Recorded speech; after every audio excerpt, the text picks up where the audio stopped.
cream, and I think that's what makes us different for the preparation, like a lot of grind. Right now, y'all are ranked #1 in North America, but some people seem to think that Team Electros is actually the best team in North America. Do you necessarily agree with that? Yo, hello? I mean, like, we got a good placement at Yo, what's going on, guys? Hello, hello. Give me a I don't agree second. at all, but we need to prove it like on game, so we need to win this multi-final for prove that. What do you have to say to Momo before y'all face him in the quarterfinals? Yo, what's up, guys? So we want to have a good match. I hope you guys have a good luck. They have Hello, Rat Sniff and Electroid Chuck and Flutsies. I prefer SA. What did he say? Face off against each other in the grand finals. Tribe Gaming has a lot to prove as Let me make sure my AC is absolutely blasting in my room because I am hot and stinky and sweaty right now. 1-1 this year. Which is kind of wild. Hey guys. They are scrimming more than any other team in this region. I mean, What's up, DXFO and Paradashka and Chubbers and Arrows? World Cup watch party? Wait, that's so weird. Hold up. Oh my god, it's at 3! Dude, it's in 2 minutes! Holy shit! Guys, we're here to watch the real tournament that matters. Oh my goodness. Most important tournament ever. Real soon.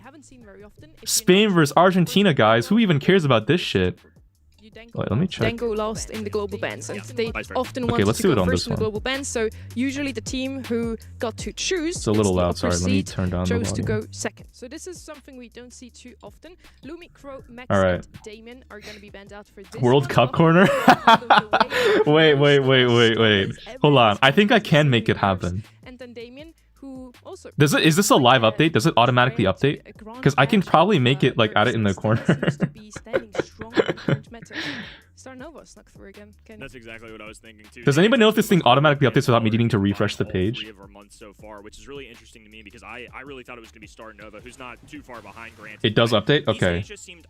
We'll try it. Hold on. Let me see if I can get this to work. Region that we're willing to take on the challenge, willing to game plan into Starnova rather than wasting a ban every single time on it. One that stood out to me there too is Lumi. That's one of the 3 brawlers I would say that North America World in particular, Cup corner. I'm going to expect to see Lumi's name called either in the ban stage, the global ban stage, or the pick stage, maybe more than other regions. Oh, wait. Oops. We're gonna kick things off for this match on Crystal Arcade. It was Tribe Gaming's map pick. Now, Kenny, you had very interesting hold on. stats How do I coming do in this? yesterday. Do you have them updated? As I of do. now? I did my homework. Yeah, we did get a little boost this month, but we're still at 49 and a rounding, call it 0.4, so 49% Here we go. winning World your own Cup map, corner. which I found just staggering because I thought Insane. you gotta think at least 50% of the time we're winning our own map, but no, I mean truly it's been interesting, and obviously this month one of the changes has been the global ban pick versus the map pick. Like, which would you rather start with, like you just talked about? So I think it's still so early on, but after this we'll have 2 full months of data for that. So I imagine that players, it's dependent on them, and maybe individuals will have different strategies for their own teams. I think find it so fascinating. I just love that the players have more control over how the maps and the modes operate than ever. So yeah, so far our teams are losing more often than not on their own map pick. Super interesting to see. Let's see if Tribe Gaming can turn this around already.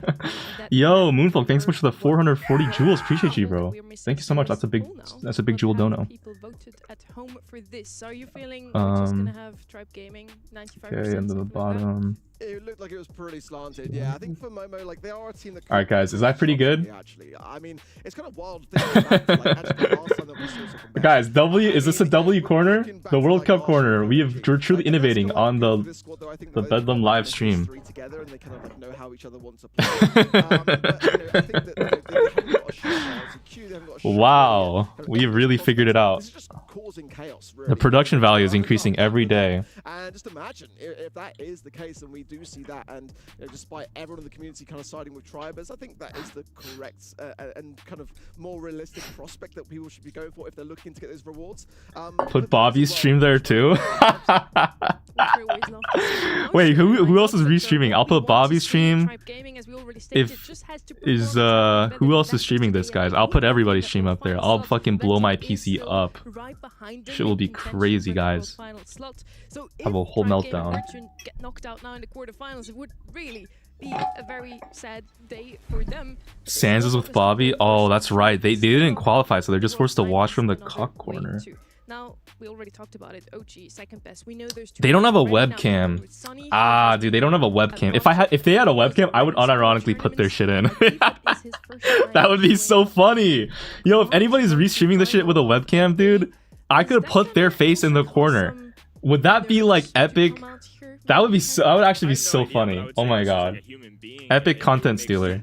But I think it's kind of a two-edged sword, right? Because Yeah, and then not tell them. That would be so funny. I think I am. You tell me otherwise. But I think if you're playing against Tribe Gaming, like it's okay though.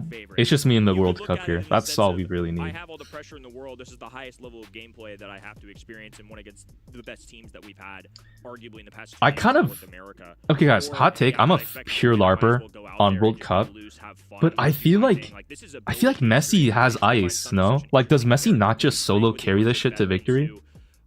Bro, I saw his game versus England. He's crazy. Spain doesn't even have any good players on their team. Like all they have is Yamal, but he has like 1 goal scored in the entire tournament. Like it's over for them, no? I think it's just an opportunity. Well, of course, you as well. But I think just an opportunity to kind of demonstrate what they can do for maybe a And like worst case scenario, I feel like wouldn't the refs just give the win to Argentina anyways because it's Messi's like last World Cup? Like what is even the point of trying? I feel like if I was Spain, I would just give up and just put a bet on holyyy and just win, like take my winnings, because you're not gonna win, bro. The refs already have it all down for your downfall. Like just pack it up. There's 10 red cards sitting in a referee's pocket with every single player on Spain's name on them. Can you imagine the uproar that we're gonna have? Like might as well just pack it up, right? Don't necessarily scrims and think that they mean everything, and we're on the same stage of that. Don't start LARPing. Those outcomes. Guys, this is a W LARP. Shut the fuck up, man. Over 400 sets to just the 25 of Momo. It would be kind of funny. It would be one of the best storylines all year and the greatest. Nah, I'm just rage baiting, bro. I don't watch the fucking World Cup at all. I have no idea what's going on. We want to head straight into our first map, Crystal Arcade. Oh man, I'm out of candy. Yo guys, I got a bowl of Chipotle next to me. So at some point during this stream, probably in about 3 hours, I might just start eating. And if you just hear like horse chewing noises, just know that that is in fact me. So you don't have to worry that a horse has secretly walked into your room and is eating a bowl of Chipotle behind you. Is this gonna be a patch that favors Tribe Gaming? What do you think? Yo, Luffy's eyebrows are always so like drawn on. Like anyone else notice that shit? He looks Dominican. I just realized. Dude, Luffy, Tribe Luffy looks like a Dominican papi. He just seems like a shirt that's a size too small and really tight jeans. We've now got Surge, 8-Bit, and Starnova. I would say 3 common culprits, some of the better brawlers, the unique ones coming into play. Something like a Mr. P, Janet, who's you a fan of vaping? No. Really unique stuff coming out of Momo. I don't really smoke. I'm like, I don't have a healthy enough lifestyle to justify doing that to my lungs. I already can't run a mile. Very short range here, and I think this kind of map can cater massively to just opening up the entire thing with Griff and Ruffs and okay, they go Sandy. Start, so Sandy will have a good opening game, but then maybe it will diminish slightly. A map, by the way, which Momo played a grand total of like twice. So Sandy 1 is actually really weird on Crystal Arcade, but I guess with like every single Broken Brawler banned, it looks like besides Bolt, but he's automatically banned. It's probably they have some kind of plan here. OG always has some crazy creative drafts. I'm really curious to see what Momo cook up here, guys. Don't sell Momo short. I may have voted for Tribe, but spiritually I believe in Sunny's team. If Sunny's team somehow wins this shit, it'll be the greatest upset of all time. Wait, guys, second best room analysis? His bed is so messy. He didn't make that shit at all. And he specifically has a mirror behind him that it shines a light right on how messy those blankets are. They just go fucking Spike? What the hell? we're just playing a bit of the old meta. I don't mind it. No, I mean, this is definitely different, and I think that's just part of it, right? I feel like that's one of the things that Momo are going to have to bring to the table is just doing things their way, bringing their Brawl Stars up to try. Wait, why did they ban Mr. We're Penis? still early on in the meta. I feel like there are a lot of unsolved things. I feel like everybody are coming Yo, from different directions. what? The fact that maybe to Eural's point that they don't have as many scrims as something like a Tribe Gaming, that means they can kind of do what they want. They're not going to be researched into. It's going to be left to Tribe to kind Dude, of this is like an old meta comp. We have a more unique strategy standpoint. I don't even know what they're what am I looking at? All of them solid brawlers, and I love Mina. I think it's Yo, Luffy's looking at his screen like, bro, what? Shaking his head like, huh? I really love that pick, by the way, as well. Mina here can just do so much aggressive work, but I still just No Dynaban? Oh, that's true. Also, second best is not going Melody only. Kind of disappointing, honestly. Like, bro, what happened to the content? They go Stu. Still very, very dangerous. The speed zone, of course, I'm really curious to see Spike, Sandy, and Mina here. Dude, they're like OG's conference are always so crazy. Yeah, with speed zone, Stu is going to be one of the best. Dude, this has got to be. Janet and Crow are both banned out. This is going to be a really interesting game. I hope they don't just get steamrolled by Tribe. You want to look to put into this position. Now, let's see if it's actually going to be. What is this Momo team? Yeah, so Momo is. I think they've renamed themselves. I think they used to be called like Code OG or something. But it's basically just Sunny, OG, and second best. Instead of Sunny, I think they used to have someone else. I forget who. But it's just like a bunch of players that, you know, don't have a team. And OG's always been in the competitive scene for a while. He just hasn't always been. He just hasn't qualified ever. But in the monthly qualifiers, their team won, so they were able to sneak their way into the tournament.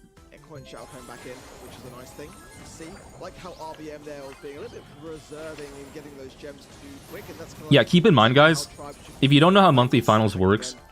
Oh, it was Vegeta, that's right, Vegeta instead of Sunny. If you don't know how monthly finals works is, every month there is a...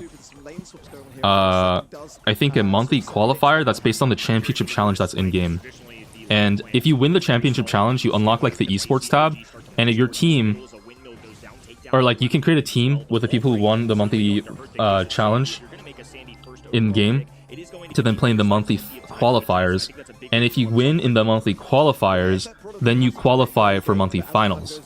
And so it's not you can't like it's not a thing where only people who have orgs get to play in the monthly finals, but usually the best players in the world will get signed by an org to represent them in the monthly finals, if that makes sense. So Only Realm team, I guess now rebranded because Only Realm dropped them, but or like I guess they got released by Only Realm.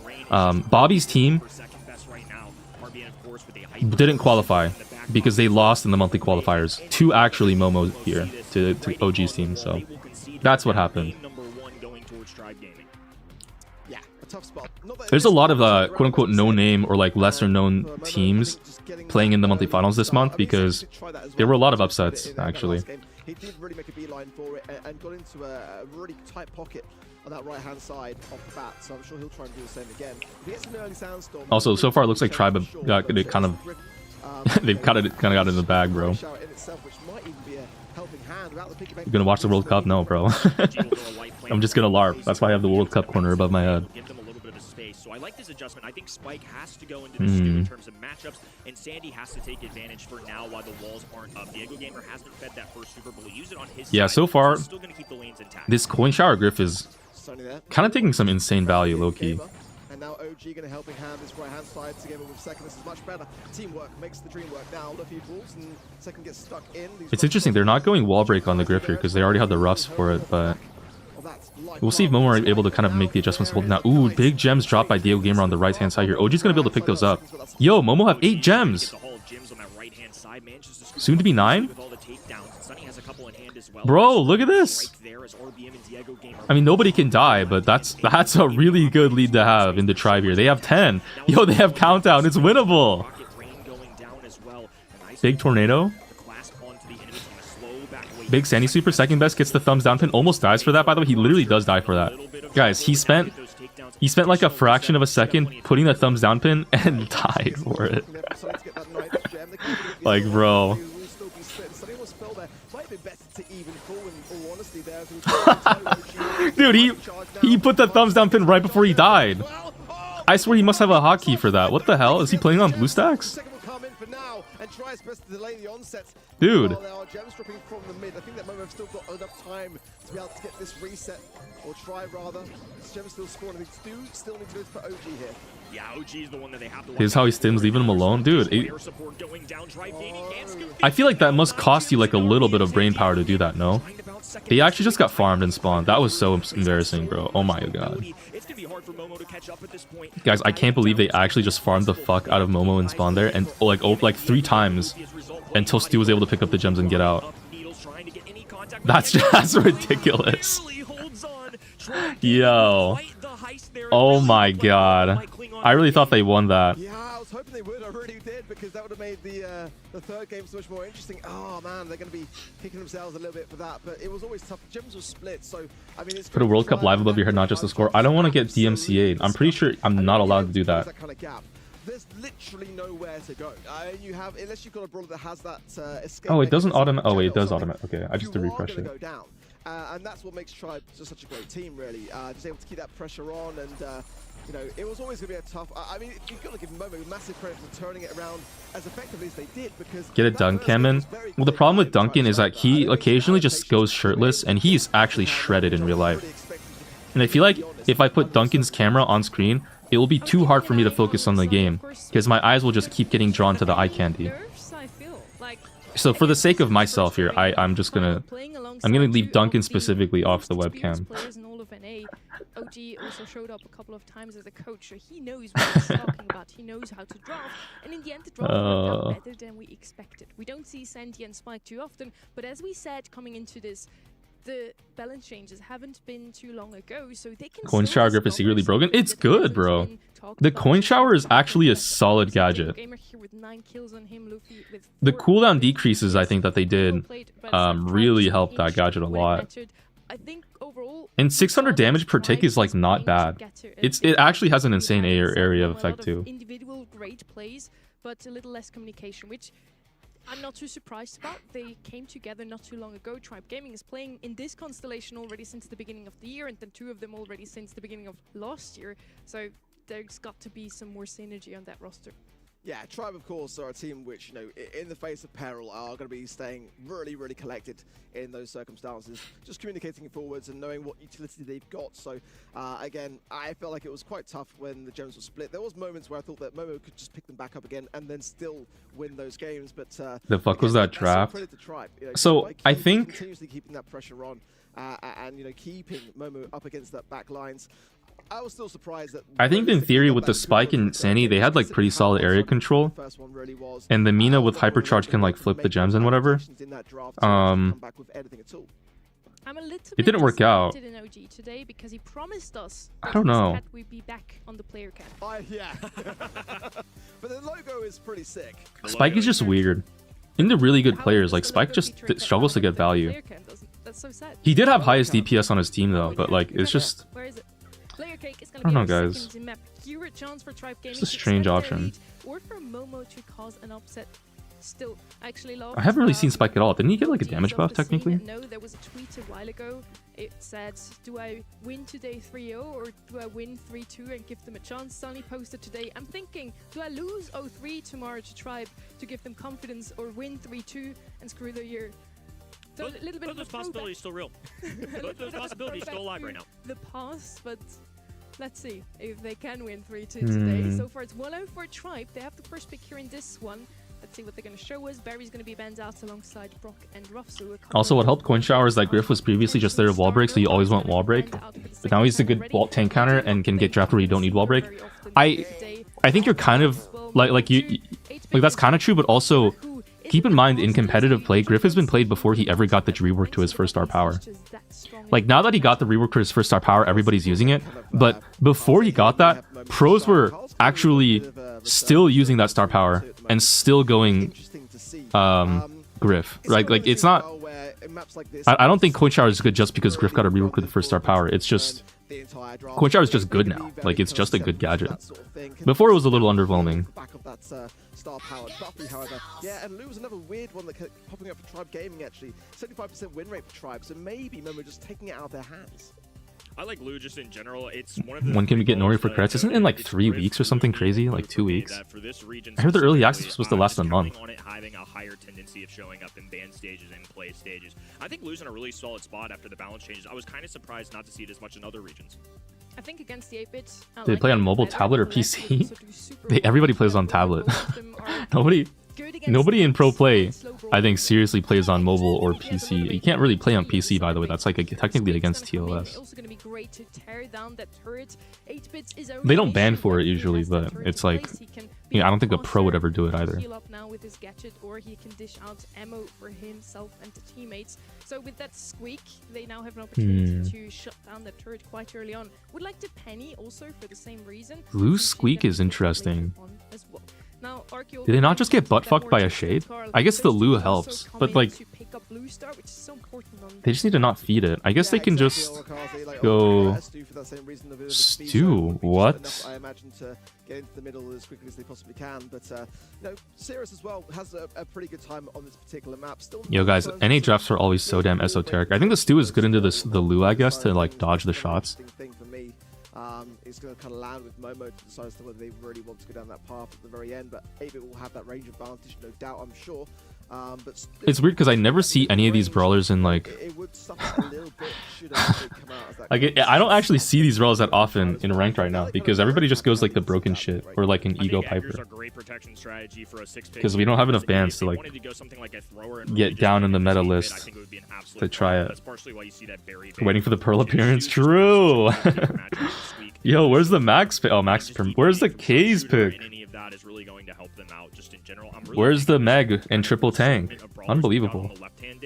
I don't mind the ones we've got on the right, but now the Lu doesn't look quite as valuable to me in some of these particular brawlers. But a Buster could save it all. I mean, health points might be exactly what that squad needed. They can now just wait it. Buster. They will not get a blue star. That's actually a good Buster game. That's a nice draft. Yo. WOG, man. Grab some stars on their own and turn always so creative with it. Solid draft from both sides, I must say. Let's see if Momo can actually cause an upset today. Be interesting to see with the Lu how isn't Edgar's shield just touch them?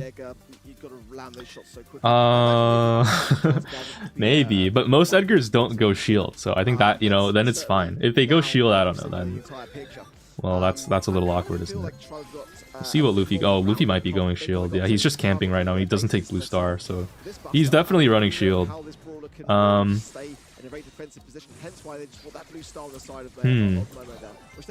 Luffy on Assassins is such nice lead, I guess, but we'll see how Tribe handles. Like, they're just waiting for Luffy to get super automatically. They might even just stall until overtime, because by the end of the game, I think an Edgar does get hypercharge. Sticky residue back into that mid, gonna make a slow and sluggish 8-bit even slower and more sluggish. RBM on that right hand side, trying to find a bit of time to come in, but Tribe are not really overly worried. They know that even if they just stay in hold firm in this spot here, in those final seconds they can make a bit of a dive push, but ideally bad speed zone turret by RBM. Yeah, there, guys, look at this comp. Guys, Tribe are literally stalling until Luffy gets hypercharged automatically. And then they'll jump in with hyper, gadget, and just try to get a team wipe. That's what they're playing for right now. That's insane. Holy shit. Alright guys, everything's gonna happen in the next the last 10 seconds. So we're just gonna have to wait and watch. Might get a little aggressive here. They have to send Luffy diving if they want a chance. I like this kind of timing from Tribe. They're trying to kind of like bait out this Buster utilities so they can have something in those final seconds. Okay, they do bait out the Buster shield. For the moment, no, and it's going to keep second energy safe for now. He'll get it back though. Ooh. Okay, Luffy has hyper. This is it, guys. This is what we've been waiting for. He gets one kill. He has to jump out. That's not enough. Diego Gamer hyper. They still got one more to go. 10 on the clock, and Super's available for the right side. Sunny meeting Diego Gamer in the face. Oh my. Bad execution from Tribe there. They died. I think Diego Gamer died. That was really bad. back-to-back drafts, I would say, that are a little Diego Gamer dying there and getting pulled was a little bit troll. Right? We've seen Tribe scrim a million times leading up to So yeah, this is the game plan from both teams, guys. OG's team needs to hold out in the last 10 seconds, and Tribe are gonna just push them and dive them in the last 10 seconds, and that's gonna decide the game basically. All of these 2 minutes here for literally no reason, by the way. We're just gonna watch them do nothing. Tribe do take blue star though this time, actually. They're going very aggressive early. Looks like they don't want to do the same mistake, actually. So they're switching it up, playing more aggressive. They do know they're the better team in theory. Like, I think they can just kind of diff them if they play more aggressive. And now they have the lead. Who the fuck is Momo? Momo is the name of OG's cat. That's why their team profile picture is a cat with a money spread. Just sitting there watching Buster get a hypercharge super. Look at this, just by sitting there and basically getting a couple taps, he's already at a hypercharge available. He's going to glue himself to this Lou. You have to be ready. And Tribe Gaming for that too. They do have some aggressive brawlers and something like a Stu and Edgar, but they're perfectly capable of just hunkering down with an 8-bit turret. Absolutely nice slow there from OG on the left hand side, keeping RBM. That's a free kill for Luffy. Is a perfect snack for Luffy, who jumps in and gets even more than a lead. Squeak should like never be on his own like that. And ideally now, for Momo, they need at least 2 players really here to... Wow, does it look like my ranked gameplay? Well, maybe your ranked randoms are actually secretly as good as competitive players. You should be a little more appreciative. Luffy kind of wasted hyper there. That was pretty useless. It's still much the same. Momo's still behind. If second best gets a super, it's kind of winnable. Give them a little bit of space to work with as this 20-second marker is going to go through. Tribe Gaming this time hold on to a lead. They've now got a turret down as well. OG dishing out a shot as Sunny's going to walk them up the gut. Second best looking for any contact along with the iconic pin that he's had his entire career. Okay, I think they're not getting this. Holding on to the lead. One kill goes through a trade-off. Blue star swings, but not enough. Okay, to well, take it. wow. So Tribe kind of flipping it on its head here. They made an adjustment. They're like, all right, we're better players. Let's just get the early win and just skirmish. And so it's not all dependent on the last 10 seconds. And so that's what they did. And they won. So now they might do the same thing. It'll be a question mark as to see if Squeak can put the gadget down in time to basically get the kill on RBM as he pushes in with Stu to the blue star. Does get it, but it doesn't unfortunately catch anyone. RBM just immediately dashes out. So again, Tribe have the lead, and now it's Momo's team that are gonna have to try to figure it out. They really need a... Oh my god, yo, RBM is actually nasty on the Stu. What the hell am I watching, man? That's like actual 0 ping. Diabolical. And I want to see Momo really value the Edgar, because that's the thing that last time round OG left alone, and then Luffy can just really go in very straightforward. That's a nice okay, Edgar jumps in, gets the kill. It's a 1-for-1. OG's not worth 3 stars actually, so if he gets caught up by Edgar again, he's gonna donate more. RBM is getting fed so much hypercharge right now. Diego Gamer already has his. I don't even know when the fuck he hit a clip like that, but I guess. Ooh, big stun from second here. Doesn't get the kill though, because there's no range damage on his team, so he's the only one who can get follow-up, and he just goes down. RBM has hypercharge because he's been getting fed the whole game. Just pops it here. I don't know what he's doing with it. Okay, literally nothing. Okay, I think it's just popping it for fun. He even wasted super. I don't know what the hell was that. Insane Diego Gaming gadget. Ew, bro. Yo, honestly, picking a bunker comp, like one where you have to group up with Buster and Squeak and Lou, into an 8-bit here with the gadget Buffy is like... I feel like that's kind of risky. Ooh, nice hyper here. Wait, it does catch it, but is it right? 15 to 5, man. It's NPC detected pin from Luffy. That's toxic.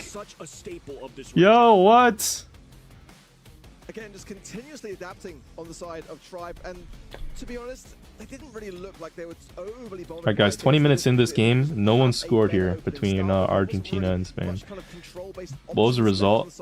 Top 2! The answer is top 2. They didn't really have like the range advantage aside from that squeak, but I mean, I think that Luffy as well, and that Edgar pick was such a threat the entire time. And High key for bounty. What if a star spawned in the middle every 30 seconds so this doesn't happen? If you want to keep a narrow lead, you have at least to hold out from the middle. The second that Tribe knew exactly how to go about that second and third game, it wasn't really... That would be pretty interesting. Yeah, a good challenge actually. Maybe I don't know actually how to feel about that. That could be kind of cool. I feel like if they did that though, if they reworked the star system entirely, so it wasn't based on, like, you don't gain stars for kills, like every player is worth 1 star, and then there's like continuous star spawning in the middle, that could be interesting. That'd be a unique game mode. It's like a mix between Wipeout and Bounty. Yeah, I don't know. That'd be cool. Because right now I feel like the star system in Bounty is like built around like you get more stars for high value kills because it's so passive. But if you have stars spawning in the middle, you don't really need that anymore. I'm still gonna pick Tribe just about any time against almost any team out there because they're just that. But then it wouldn't be an actual bounty. Yeah, it would be a different game mode entirely. It would be like a mix. Been a solid shout here. I feel like that's just gem grab. Well, no, it would be kill based still. Than other teams as well. It's always one of my favorite parts is when we get these new balance. I've bet on second best team. How's he doing? So they're down 0-2 in sets, and have yet to really put up a fight at all. We had a couple Thursdays ago. Another patch. But the reverse sweep will happen here any moment now.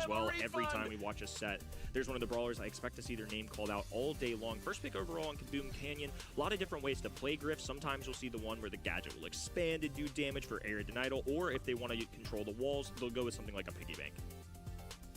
Now on the side of Tribe Gaming, we want some damage. They usually like to play a Colt for that exactly. Pair it usually Griff, Lola. that extra speed. Lola coming in now. Direct Dancer probably here for that Griff. Dishes out to Glowy. Griff has a lot of HP.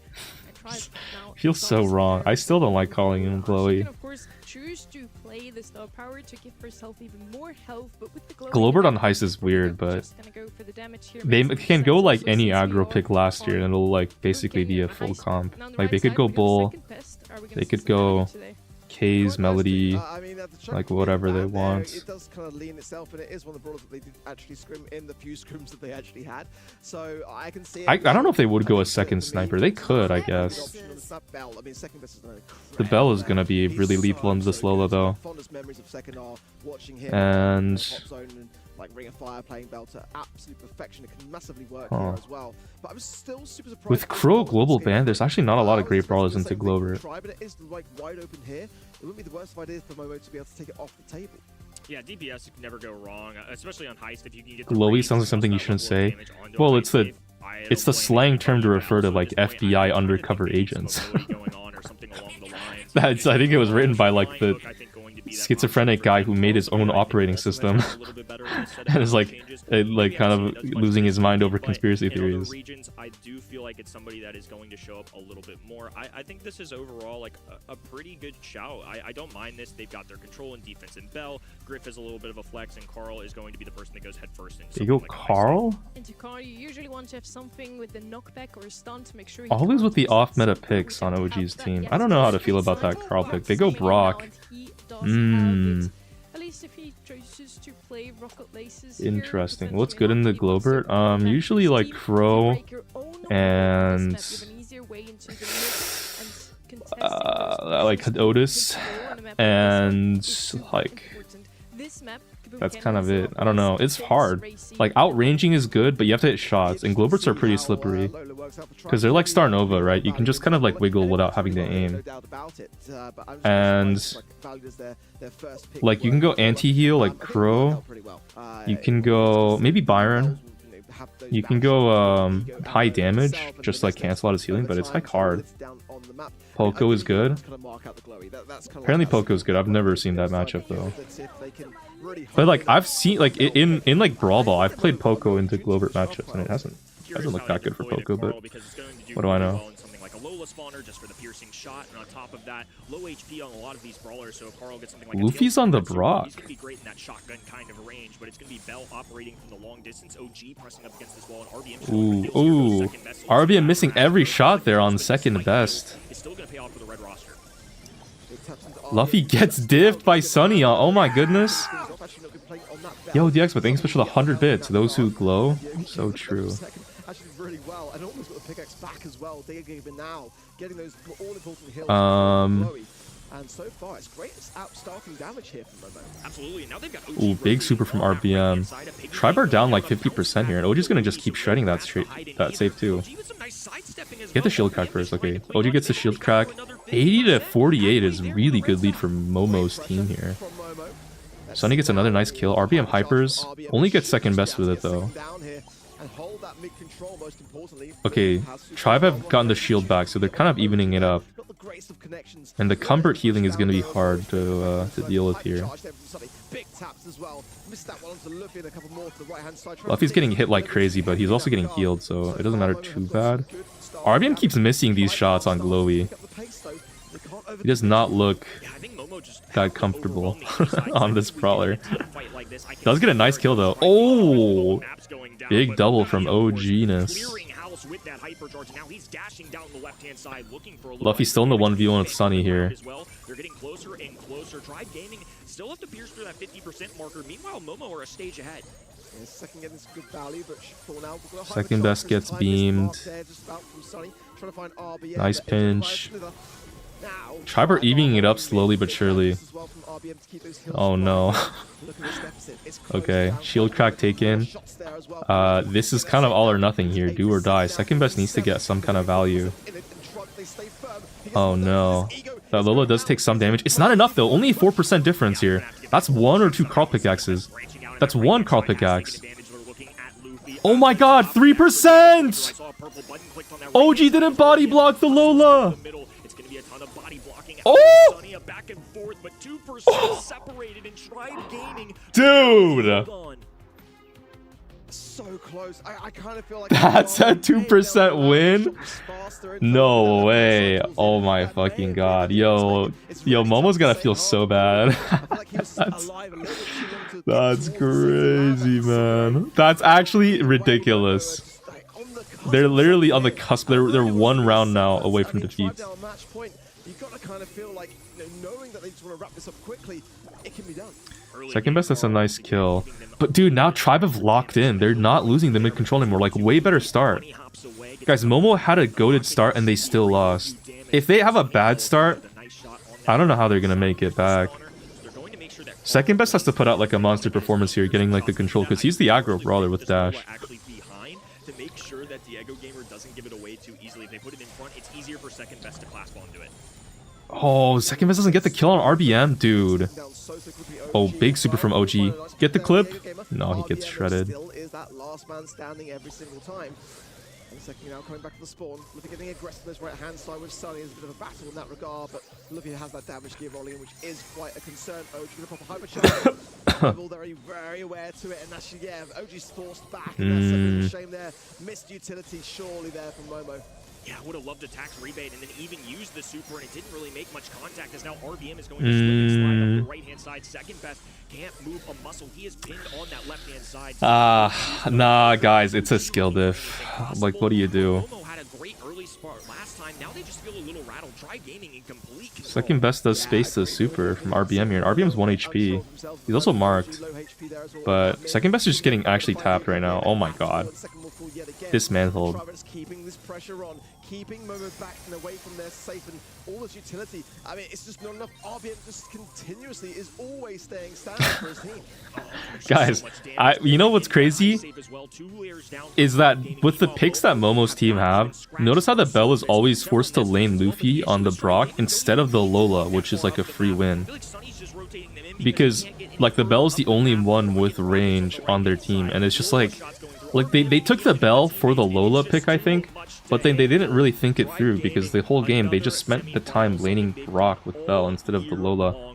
Like, I kept watching this, I was like, man, how is Diego Gamer getting so much value with Lola when Bell is on the field? And it's because they never really put the belt on the Lola lane. But like, I guess if you look at their comp, right, Griff doesn't really win against Brock. Carl, I don't know if that really wins against Brock either. Like, it just seems like they just gotta put, like, their comp was, just kind of put them in a corner there. 3-0, not even close, clean sweep. Yikes. And they immediately either swap the lanes or swap a strategy or just find what is the missing piece to the puzzle. And for Momo, some chances in every single set. GG, I guess. That's the thing. Any of these sets could have gone the other way, really. Just didn't quite have the ice today, unfortunately. And for Tribe, yeah, they're still looking like a very, very, very... Belle couldn't push her, she was always in the back. Well, she was always just laning the Brock and holding the Brock back from shutting the save by herself. But I think, I don't know, not to backseat draft Momo's comp, but I feel like they needed someone else to deal with the Brock. Because the Belle, like, got no value into a Lola pick, which should be her best matchup. And she was also not shooting. Like, look, with the Glowbert pick as well, you have to think about it. Like, he's always going to be grouped up with his teammates. Like, Belle should be getting so much value. She should have a way better game. But she just didn't do enough. Kind of tough. Agreed. I think Drive Gaming just got. Oh, who's running predictions? To be honest with you, they utilize in Twitch chat. Gotta like pay that up. Aggressive brawlers, RBM on tanks and control. 1,500 points. In any case, they're still top 8 this month in NA, so very strong performance today. I was really happy, apart from Momo not being in the player cam. OG Ready is back on the desk with us. Yeah, now. Dave Steph, get on that shit. shit. Happy that your teammate or your roommate is advancing to the semifinals. I make that mistake too. I like to call my teammates a bunch, even though it is an error, because I live with these guys. I wash their dishes. Like, I'm an important contribution to the household. Okay, Victor versus Homeless. That's also not actually a set in stone match. Oh, I think you meant you were doing their dishes. I do that. I'm not sure who wins that, to be honest. Well. With the quarterfinal 1 out of the way already, we're heading straight into quarterfinal number 2. Let's hope. Because, like, theoretically, well, I guess Zemp's not on Homeless anymore. But versus Weekday. Now, in Weekday, a couple of times already we saw OG and Tyrant is a good player. Show up there. I don't know. We'll see what happens. versus Tyrant and Rafiki, and both of those two teams are actually the reason why we don't see seed number 3 in this region in today's monthly finals. FA Bobby didn't qualify because they lost 3-2 to FA Homeless and 3-1 to Weekday this month. Weekday also 8 points ahead only at the moment of FA Homeless, so both of these teams still have Weekday won any challenger? They need to make they did. Run today to make it happen, though.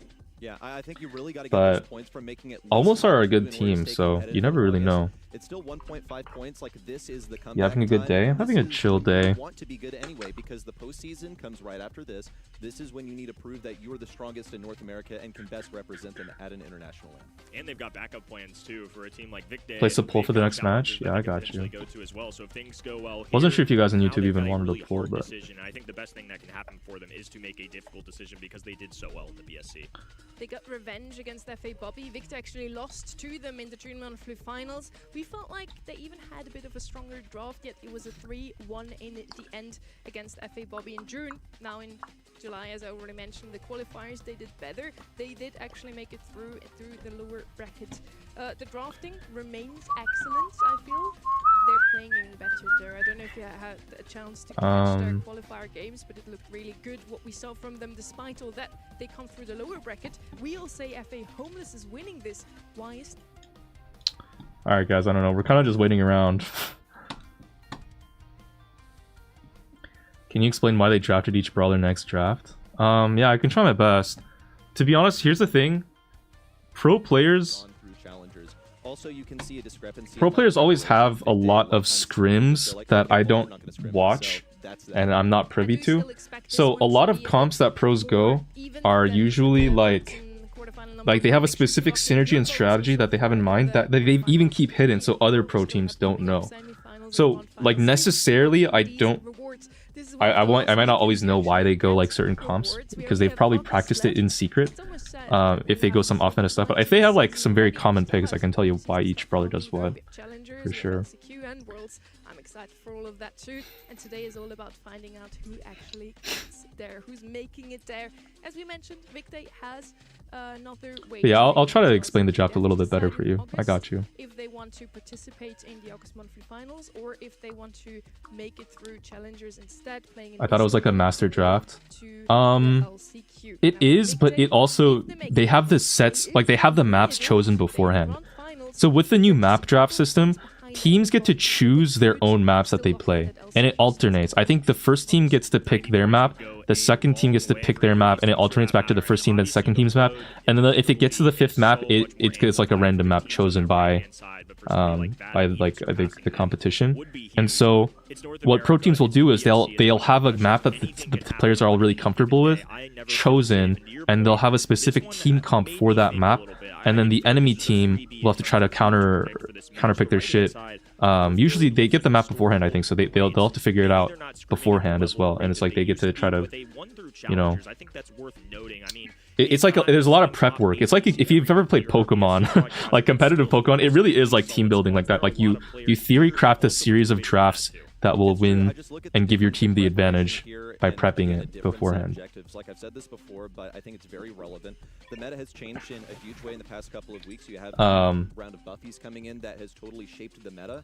And how does global ban work? Are they for all the games? So global bans, every game, like the teams will decide 2 global bans each one, and then the global bans will be for the entire match here, but every team, every single match gets to decide. So it'll be a different set of global bans for this game compared to the previous one between Tribe and Momo. Yeah, so here Victor chose Hard Rock Mine and Dueling Beetles for their maps. Homeless chose Layer Cake and Pit Stop. And New Horizons is the 5th map if it gets to a set of best of 5. I mean, I'll be honest with you, it'd be nice to have some good Brawl Stars throughout the day. We've had some chaos here and there throughout our weekend, yeah. So I'd like to so we'll see which comps that each team has decided to try to pull out in each set. Curious to see how Layer Cake goes, which is these are both pretty more underrated teams, so it'll be kind of interesting to see what they, I guess, have theory craft here. The global bans come out. Homeless globally banned 8-Bit and Lumi, so that'll be the bans for all 5 of these sets, and the same thing with Mega and Starnova. So Surge is gonna have to be banned manually every game. Same thing with Crow and Damien. Interesting.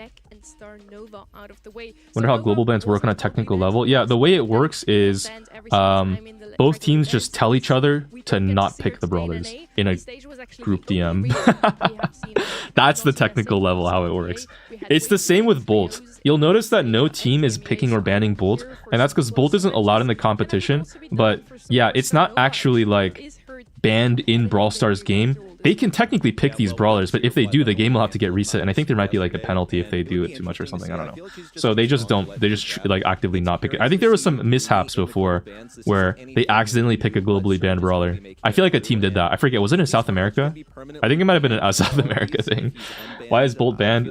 In competitive play, they don't allow the newest brawler to be played until like the following month. So yeah, I think last month Starnova was not allowed. This month she is, but now Bolt isn't allowed. And then next month Nori will be in ranked but won't be allowed to be played in competitive. But Bolt will be. Indie company cannot add such global ban to competitive draft UI. Well, they just don't need to, because like they can just add it in the rule set and it'll be good enough. Like, as long as it gets the job done, it doesn't really matter, right? For the viewer experience, it's the equivalent. And so same thing for pro players. It's like the same thing either way. And why would they add it? Why would they rework the draft screen just for pro? LCQ slots in NA, not locked in yet, still wide open now that FA Bobby isn't here too. Nova can't be that good. She's literally broken. I don't know if you realize she's a first pick every single map and mode every single game in ranked right now, and she doesn't even have hypercharge yet. Can global bans overlap? Yeah. So there's been cases where 2 teams I think banned the same brawler globally. I think. It's a bit of a waste, so fuck. Sorry, let me blow my nose.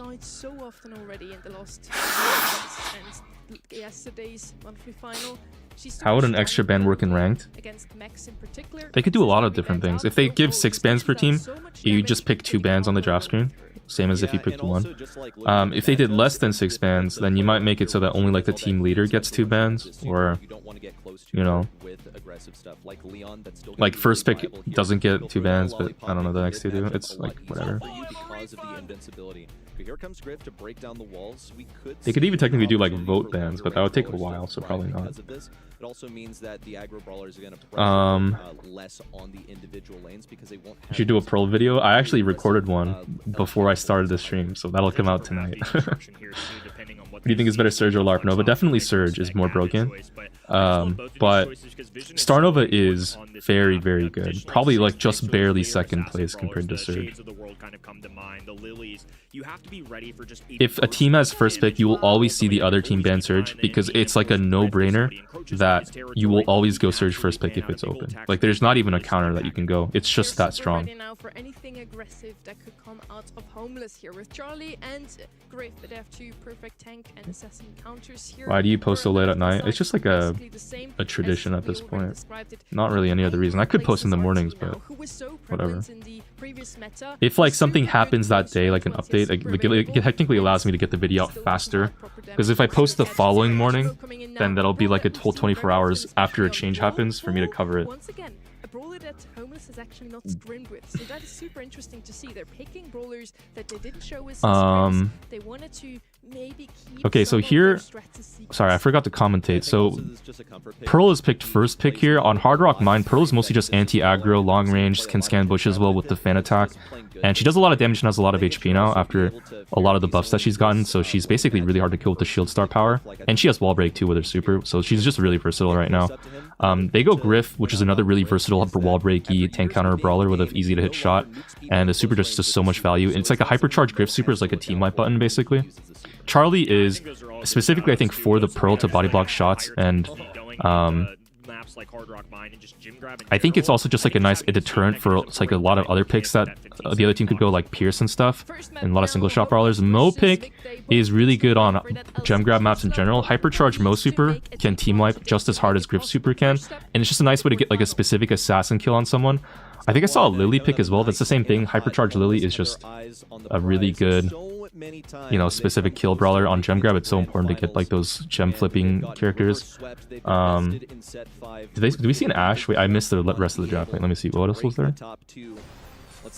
Yeah, okay. And then they go Ashe last. Ashe is just a really versatile brawler right now after his tank trait, and so he's just going to be able to kind of hold it down. None of these brawlers necessarily hard win or hard lose into the other, and I think that's what both teams are kind of going for, is just making sure they don't have a losing draft here, and then they can just try to skill diff. So this will really be kind of a skill diff kind of a game, depending on who plays it better. Which, if you're facing pros, honestly, like, you don't even necessarily need to have a counter team comp. Just like team comp that you can win with is good enough here. Tyrant is holding it down in the mid right now with a lot of the gems. Chino gets a nice piggy bank here to break some of the grass, so Rafiki has less room to just sneak around, and also Tyrant as well. Tacos gets rats, gets a nice positioning here. Rafiki already has hypercharge because he's traded so much, so that's a really early Lily hyper. He might actually get 2 or 3 hyperchargers in a game if he plays this right, which is insane to think about. Gadget to try to sneak in. Doesn't go that far. Vegeta early spiders just to scan and make sure Rafiki isn't on top of him with the hypercharge super. And Chino does get taken out by Rafiki there, so that's pretty bad. Ducky goes in with a nice Mo super, almost gets the kill on Vegeta. And Taco's here hypercharging to try to get Rafiki out of the backside. Vegeta's 1 HP, but he's going to be able to heal up here in the back. And Tyrant gets a really nice fire gadget on Tacos. He should die there, and I think now gems are actually pretty even. This is a very, very, very even game. I would say in terms of team comp, I think it's actually kind of 50-50. I don't think any team has a necessarily better draft, because both teams have like that kind of hypercharge potential. But I think technically Homeless's team have more purple buttons. Like Mo purple button and Lily purple button is a little bit more useful than Griff purple button. But like that's specifically to get the grit gems at the end. So we'll see how this goes. They do in fact literally do that. Rafiki just wastes the hypercharge Lily super for no reason. It's kind of silly, but it should be fine. I mean, look, Rafiki can pick up the gems and gadget out no matter what. So, oh my god, Tacos is going crazy though. Holy. Okay, they still get the gems. It's fine. Oh. Wait. No, okay. They need to get one more kill on the Tyrant or Rafiki. But Rafiki having gems is really bad for Vicday because lilies are hard to kill with the gadget. That means taking down Doesn't Homeless have a better win condition? Yeah, Homeless have 2 hypercharge buttons that can steal the gems back, whereas Victe only have hypercharge Griff really that can like team wipe. Technically Charlie Cocoon can like drop all the gems too, but that's like too hard to hit, I would say, to be consistent. Actually though, wait, Victor actually able to even out the gems here 10 to 10, so they reset the countdown with that, which is like really, really tight. That's actually, bro, this game was so back and forth. Holy shit. Wow. Really well played by Yeah, it looked like they actually had enough gems to reset the Felt like countdown. I thought there they were a lot more purple didn't, buttons than but usual being popped there, especially by Ash, who just seemed to have a super feeder button just constantly clicking away. I really liked the way they played that, just unafraid to get in the faces of enemies. But the one thing I will say as a win, yeah, that's too bad. I think honestly, here's the thing, guys. What sold it for Homeless is the fact that Lily wasted her hypercharge super on nothing. Like, you guys remember, if you rewind like a minute or two, when Ducky hypercharged in and killed the Charlie, Rafiki also hypercharged and then threw the super away and got no value. That was really bad, because then the Ashe was able to push up and take a ton of space, because, you know, Rafiki missed his hyper super. So that kind of sold it for Homeless there a little bit, but we will see. Because Rafiki charged hyper so early, if he just uses it a little bit more, I think they would get like more done. What if Homeless just waits until opposing team gets 10 and then purple button skillfully and rob them blind? Yeah, they can do that. It's just risky, right? Because then your whole game is going to be determined on the last 10 seconds. We saw in the previous match between Momo and Tribe, like, Tribe had a comp on Bounty that had a similar idea there, but they tried it once, they didn't win the coin flip, so they just started playing the game out and they won that way. It's like risky to do it. Like, you can do it, but pro players prefer consistency than taking big chances. When they like if they can skill diff to win, like, why would they not go for it, right? Rafiki should die here to Vegeta. Oh, Vegeta auto-aims the attack though and doesn't quite get Rafiki as he leaves the Shadow Realm. Hypercharge Rafiki here as well is basically going to confirm his life, because Vegeta can't super or anything in the Shadow Realm. Oh my god, Tacos gets a ridiculous kill though. Ducky picks them all up. But wait, the Lily also died. No, wait, Lily didn't die. Wait, what? I'm sorry, I think I just missed what happened. Oh, the Lily got cocooned, so she dropped her gem.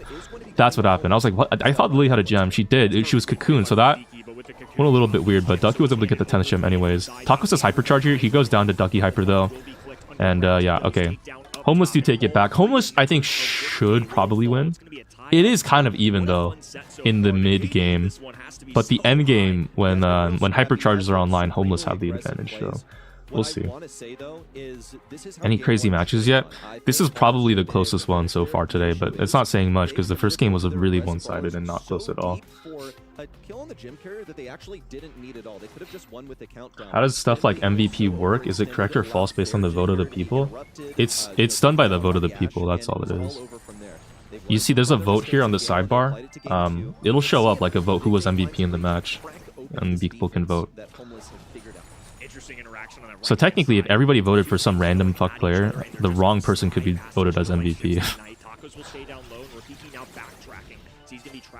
Okay, Tacos here have done a little bit of a lane swap. So Victe here have made an adjustment. They saw that the Chino Griff on the Lily lane is not working out because Rafiki is too slimy with the Lily movement speed star power. So they're putting Ash on the Lily instead to try to see if that does a little bit better.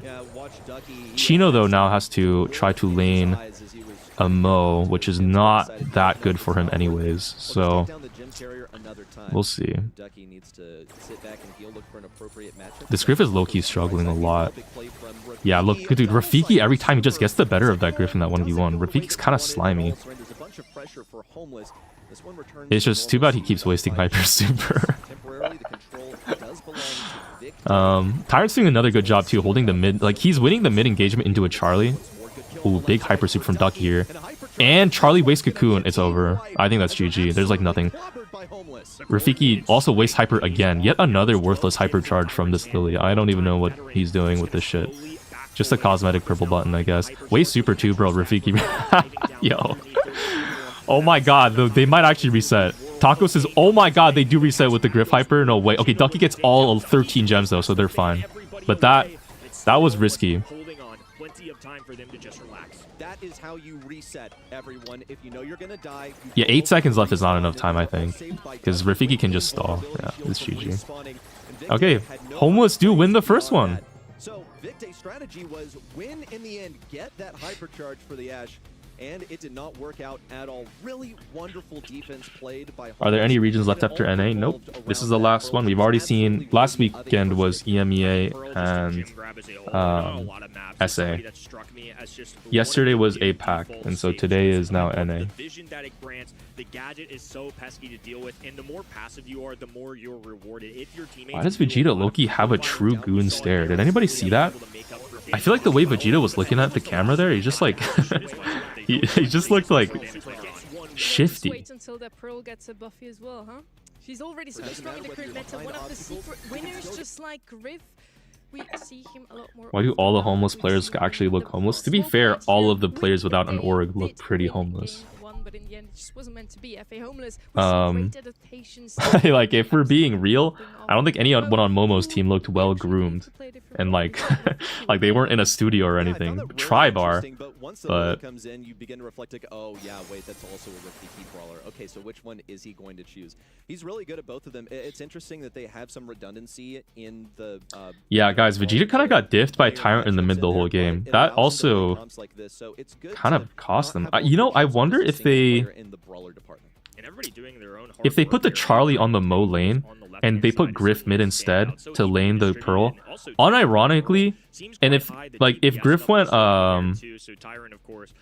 Coin Shower, unironically, I think that would have been better.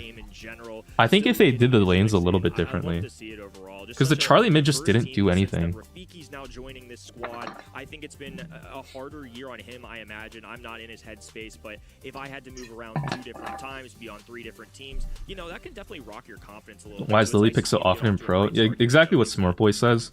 Her hypercharge is just a guaranteed kill on anyone it lands. Rafiki missed it every single time he used it or wasted it, so you didn't really see it get that much value. But Lily hyper is a guaranteed kill, and in gem grab, a guaranteed kill on a gem carrier is like basically a free win button. What's gonna happen next? I have no idea. I'm gonna let the draft determine that. It is still at like right around a 49%. This month has been okay. First pick Crow on layer cake. That's interesting. Crow is just kind of like a broken brawler right now. After he got like supposedly gutted by nerfs, they gave him a compensatory damage buff that just made him super mega broken. So he's still insane. Crow inherently as a brawler too, with the poison ticking and the super, just makes him really hard to kill. And he also technically does good into tank, because the anti-heal against aggro brawlers just makes them struggle so much when tanks kind of, and assassins both rely on like healing up and like taking space by just like camping behind a wall. So Crow kind of shuts that idea down a lot, and his super makes him really hard to kill. So Crow pick early it does make sense. Like an anti-aggro option early is kind of been the general trend in draft. They follow up with a second pick Pierce and a third pick Kit. The Pierce is interesting because Pierce can do good into Crow, but on layer cake specifically, there are a lot of walls. So unless there are some wall breaks that come out, the Pierce can get kind of camped out, especially if Victe go a Charlie again or some kind of pet spawner, or they could go an assassin like Mortis, right, and just like deal with it that way. The Kit though is a nice pickup here because Kit plus dashing brawlers like Mortis or Kaze has been a common cheese strat, and Damien is open as well. That's not banned out, so they can technically pick Damien at any point in draft. And Kit Damien is a brutal combo that is just absurd to deal with. So yeah, it also technically has a good matchup into Shade, right? Because if the Kit jumps on a Shade who's in a wall with super, the Shade gets stunned out of the wall, and Kit can still move around. So Kit is considered a really good counter into Shade. Kit, Trunk are like the 2 brawlers that can kind of deal with Shade a little bit. But the only other way to deal with Shade normally is wall break. And so if you look at Homeless's comp here, they have a Pierce already, and they're facing a Shade, so they really want to break these walls open if possible. I don't know if they're going to try to synergize with Kit or try to synergize with Pierce and go wall break. It really depends. Victe, though, go a Willow pick as well, so a thrower on top of a Shade here, they makes them more weak to a wall break, especially when they're facing a Pierce. Now, Layer Cake does have a lot of unbreakable walls, so they could still play around the unbreakable walls, but I would say Victe's comp is a little bit risky. It depends. I mean, it depends on their execution, right? Like a Willow is rare enough on Layer Cake that they might have a specific strategy with this that they've practiced. Do gears come into play at this high of a level? Yeah, definitely.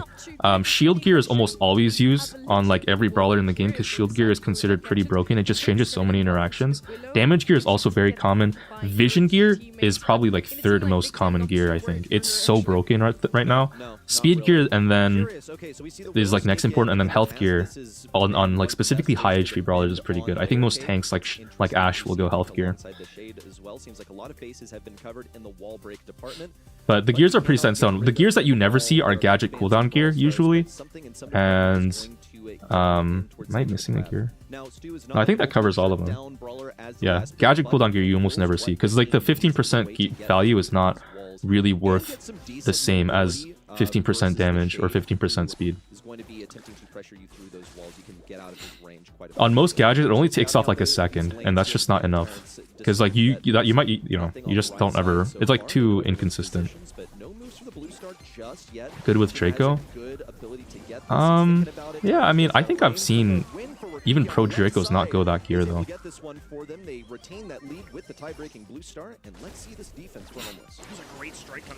Okay, so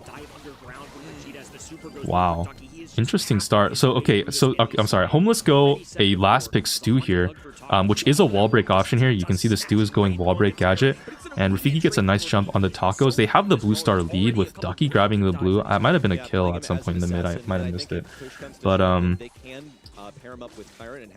yeah, I mean, I would say Homeless have a pretty solid matchup here. If Tyrant can get all the walls broken. But they are kind of falling back right now a lot. Rafiki can also technically jump on Tyrant if Tyrant gets hypercharged, and they can kind of have a dash brawler plus kit synergy like I talked earlier, which is really good. Decent stun onto Tacos, just making sure they get the kill. And now Ducky has hypercharge, which is actually really solid for a Pierce to get on a map like Layer Cake. That's usually pretty hard to get. So this is a much more back and forth, like active kind of a game. Makes sense based on the comps that they have, but yeah, I mean, at least this isn't boring. We see Rafiki's trying to sneak, but he gets picked by the Chino poison, so pretty bad. Jumps back to try to heal and stay alive, and just use the thrower attacks to stall a little bit. Go kind of band for band with this Willow as the thrower for thrower. Hypercharge, Ducky super misses hyper on Tacos. That can be really bad. 9 seconds left. That's giving Big Day an opportunity to go in, especially with Crow hyper. Shade gets a nice double gadget tech there. All dead! And it's a fucking robbery. Wow. Oh my god. Homeless threw that so bad. Yo! What are we doing, Homeless? Guys, the whiffed Pierce hyper and then the fucked up Kid super is just so bad. That's not good. It's not good. They had the game. It was in their hands, and in about 5 seconds, it just disappeared. I think the adaptation for Homeless is going to be just playing. Wait, Ducky's using Speed Star power? Really? We're giving him, no way. Supercharge and some hypercharge without being too cautious. So we'll see. Okay, Rafiki goes in. The Taco scans it with the supercharging circle. You see that? Taco's already started moving back because he saw a supercharge tick, so he knew there was a kit there. So he actually gets out alive, which is really clutch. And he gets a double gadget tech too. Kind of underrated. Ducky does get an insane pick though, so that just helps him get the lead back after losing the blue star. Damn, yo, Ducky's kind of a tapper on this Pierce. If he's actually using movement speed, that's like ridiculous, but I guess, bro. Okay, nice little super there. Ooh, Rafiki misses the super. Insane reaction time from Tacos. That was actually insane work. He can kill Rafiki here now for that. Doesn't quite get the crit though to do it. Does get the second super, but now he kind of wasted super because he normally... Shades like to use super against full HP targets so they cycle better. But Tacos missed the crit earlier, so he had to do it if he wanted to kill. But now he doesn't have super. They do have the lead at least though, so now Homeless have to try to push. It's very doable though with a Kit, because Kit can take a lot of aggro space with the Invis box gadget and jump. If Tyrant gets a super as well, that'll help. But the Stu's kind of getting zoned out really hard by the enemies. They do have a thrower and a crow, so that makes sense. Ducky going for more shots here. Is Ducky using movement speed? I can't tell. Cat's on the left-hand side. He's just lurking. And the Shade hasn't quite made contact, nor has his little radius gotten around Kid, so he's got no intel on where this Okay, Victor are kind of bunkered up. They have Willow, which is a thrower, so they kind of have all of the initiative here. Okay, we do see the Kid jump on the back. Gets a couple good bombs. Oh, get one kill! Oh my god! Oh! Okay, wow. I don't know why Vicday didn't peel for their Willow there. That was really weird. They just let the Willow to die. Okay, so almost take that one. Willow just caught out of position there, I guess. But also, like, there was just no support to help her. Really strange. This game is unironically more exciting than the World Cup right now. Does that say 0-0 still? Hasn't, like... Guys, it's there on halftime and nothing's happened. What is this game? Bro, Messi, lock in. Okay, so again, Vicday here, they do take Blue Star with their comp. They have a thrower and they have Crow and they have, you know, a Shade. So Homeless are kind of afraid to feed Shade Super especially, so they're giving a lot of respect to the Shade right now. Rafiki again, invis boxing in. Does get close to Tacos this time, so does get the kill, but gets traded off by Crow. So Vicday still hold the lead. And Ducky hasn't gotten an early pick on the Blue Star carrier this time, so Homeless do not have the lead this time, I think, which is rare so far in this set. But Ducky's been tapping so far, so we can still kind of maybe trust in him to cook here. Tyrant needs to really get super to get that wall break gadget to open up the map more for Ducky to cook. Or Tyrant also hasn't gotten a hyper at all, which has been kind of important because Homeless don't really have access to that kit plus dashing brawler synergy if Tyrant doesn't get a hypercharge. It's also hard for him though because Vicday, you know, they're just really good at spacing this stew out right now. Shino does get tapped to there. I think, oh no, okay, Pierce is using slow. Come on, be so for real. I saw that Crow slow after he got by the piss shot. Tyrant finally has super. He could maybe try to glide, but Crows are really hard to hit because they have very fast movement speed. So Tyrant needs to have like the goated aim of all time, which is hard because stew shots are 2 projectiles instead of 1. So you need to have really good aim. Tacos has super as well. They have the lead though, so Tacos has no reason to push unless there's like a really obvious kill and one of Homeless is out of position. Against the Pierce, it's possible. He just doesn't want to get supered by Rafiki though, so this is going to be kind of a stalemate. Oh, Tacos does get stunned. Really bad super from Tacos. They still have the lead though because they have blue. I think Tacos wanted to try to stall by, like, even if he gives up his life, it's might as well go for it just to try to get a kill and stall the enemy's push. Oh my god, no way. Dude, they killed the Blue Star carrier. What? Alright, Homeless with an insane robbery. Kid had an insane jump targeting specifically the person they needed to kill. And because Pierce took the kill, they just had the star lead after that. Like, wow. I guess good job from Homeless there, identifying who they needed to kill to get the lead, and specifically calculating it so Kid, even if he dies, it doesn't matter. What is weird is that Vicday, I guess, didn't, try to peel for the Blue Star carrier and let them just stay out of position like that. That was just bad. I don't know. I don't think that was good at all from Vicday. That was just kind of sloppy almost. Especially with that 2-0 now lead, a very big deal considering how tight this has been. Homeless has been looking a bit better already in game 1. They held on to control. Like here, bro. Why was Vegeta in the corner? What is Tacos and Chino? Like, where are they jumping to? Bro, they're not helping their 1 HP guy at all. And here, like, the fact that Chino was in range for a jump here and then dies, and then that just gives them the lead is like so bad for Vicday. Like that was just kind of bad.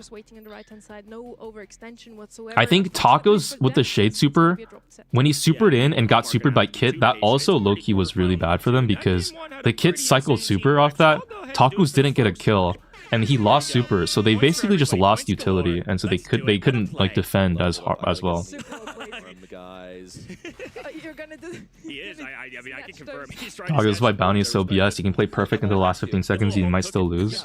No, exactly. I mean, that's the same with any game though. But Bounty is BS. I agree with you. But like to some extent, that is how a lot of games work, right? It's like you can play perfect the whole game, but then in the last 10 minutes, you might let Messi score 2 goals. And that's just like shit happens.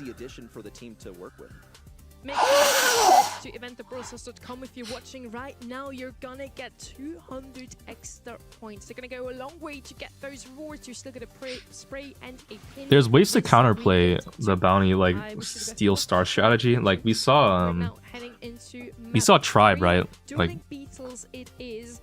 And yeah, you know, they like you can do adjustments to try to skirmish more in the early game to make it harder. Actually, technically, that's what Vicday and Homeless did in the first set of that Bounty, or the first round of that Bounty set. Is like they tried skirmishing a lot, but then they did win. I think that. So I don't know why they became so much more passive. I think Homeless just made the right adjustments, maybe, and Vicday didn't keep up. First pick Lu coming out here on hot zone makes a lot of sense. Lu super just covers the whole zone, and Lu got that projectile size buff, so he's been a really good tank counter right now. That is hard for any aggro players to push into, and aggro brawlers are popular on hot zone to take zone time. Is Fire Gadget for Lumi underrated? No, that shit is mid. It's it has a smaller radius than the Ice Gadget, I think, right now for some reason. Even though Ice Gadget was supposed to get nerfed. So I think this is a very safe, dependable one. But Ice is too good on a brawler like Lumi though, who needs like who literally takes advantage of people slipping and sliding to like slap people with their balls better. Yeah, the only issue though is like you don't have really great sightlines. That's why Lu's been so easy to play. Yeah, he got a projectile size buff. It's like been so big for that brawler. I think in EMEA, unironically, Foot just picked him in every single set and won. Like even in knockout, they were playing Lu. It should, like that brawler is crazy right now. Homeless here, I've been kind of cooking with the Pure, so I guess they're gonna run it again. Dueling Beetles can be open if they open up that little wall in the corner.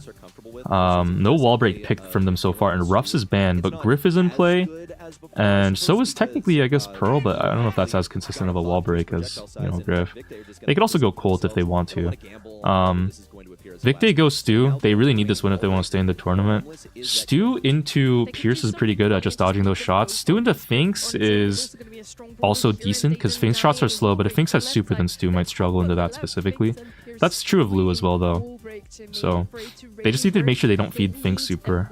And they probably need someone to deal with that, like a potential last pick HP brawler. Actually, no, they just go with support actually to help out, I guess, in long range. That's fine, because they do have the Lu for any high HP. But I wonder if they went like a Penny here, or like a super controlled brawler, if Homeless would just kind of be able to stall them out. Because I don't know if Victor have any clear way to hit people from behind walls. They could even go a thrower, honestly. Wall break, I think, might just be what they go for, though, to synergize with the Pierce, because the Pierce has been tapping. Oh, never mind, they go Leon? That is really weird, actually. No wall break, and instead they go Invis Turret, but the Invis Turret got its HP nerfed by a lot. I don't know if Leon is that good anymore, guys. That is a really strange pick. That's interesting. I just did not expect that at all. I don't know if they have a specific strategy or if they've like practiced this. So that'll help them out on their mid matchup, just obscuring where the Pierce is going to be. This puzzles me a little bit because we've seen wall break be so central to the meta right now and permitting these long-range brawlers to exist, but it's completely gone by the wayside. Another thing I want to point out about Victor's draft is they've stretched this Poco ban really, really far because they picked up a couple of brawlers that Poco is quite good. Okay, oh, the speed zone turret for Vegeta is going to help him win that lane against Ducky so well. Yo, that's actually really solid. Chino just needs to hit some nice clips on her Rafiki here, and they're going to be able to do some crazy work. Speed zone turret is back. Vegeta's still wiggling. Gets a nice 1v1 against Ducky there. And right now, they're kind of hard winning this mid. Tyrant needs to get super. Rafiki also needs to try to get a pick. But the Leon, I don't know if the Leon is enough, man. Invis turret is like, is good, but is it good enough? Because Finks still is like not anywhere near his super, by the way. I don't even think Finks has hit any like shots. And Chino already has super. He's cycling like crazy. Rafiki does get traded, actually, so pretty good play from Rafiki there. He was like 1 HP and he got the kill. Lu super just kind of holds the mid. Tyrant still no super. But the zone time is evening up. Okay, Tacos does get the kill. Rafiki gets a nice kill as well. Has hypercharge. Byron Hyper finishes that off. Okay. And now Victor kind of expanding their lead. Tyrant first super of the match. Goes down and try to break them into this middle here, but Chino has super back, so that kind of just nullifies that whole thing super. Rafiki hypercharges, does take some decent space, but he gets brought low and has to back off. Taco's going in, gets some nice shots on the Ducky here. That super just makes this dude so hard to hit. And, ooh, nice super there to finish off Chino, but then he gets traded out by Tacos, which uses the speed zone turret to tank a shot, and then dodges Rafiki's shots here with the nice dash. Holy. Yo, Tacos is going crazy right now on this dude, bro. Vegeta's also really doing a nice job tapping. Like, he's hitting all the heals that he needs on his teammates while also, like, cycling hypercharge. Honestly, everybody on Victor are playing so well right now. I think the Leon has done surprisingly well. Like I'm impressed by what the Leon is doing, but I don't think it was the right call to go Leon, if that makes sense. Because I feel like the Pierce is forced to lane a Byron with speed turret, and the Pierce is kind of struggling a lot. Because the maps it's just too close right now for the Pierce to really do anything that much, especially against speed zone turret. Tyrant's not hitting any shots, so like really, you know, Rafiki kind of has to 1v3 this. But if he had a brawler that activated his teammates more, I wonder if that would have been better. Ducky does get a nice kill though on the Chino early. Looks like they've done a lane swap here. Victe did a lane swap to put the Lu on the Pierce instead, I think expecting Homeless to lane swap, but then Homeless didn't lane swap. Maybe that was a read from Homeless. So kind of a better start here for Homeless, but still even, and now they're still pushed out of the mid here. Yeah, okay, so now Victe are going back to putting the Byron on the Pierce, so doing a little bit of a rotation here. I think Super does come out, takes them a lot of zone time, and Stu needs Speed Zone Turret to activate Vegeta back. Okay, Ducky's also rotating around with them. You see that, guys? Look how they're like kind of playing Ring Around the Rosie here. Like they're doing musical chairs right now, trying to make sure like both teams wants a specific matchup. And so Ducky's like moving back and forth. He's standing in the middle right now, trying to move away from the Byron and try to get on the Lu, because that's the best matchup for the Pierce here is against Lu. Rafiki goes in with the super, doesn't quite get a kill. Puts an Invisor in the back actually to try to take some space. Does try to get onto the Byron, which is his best matchup, but gets taken down.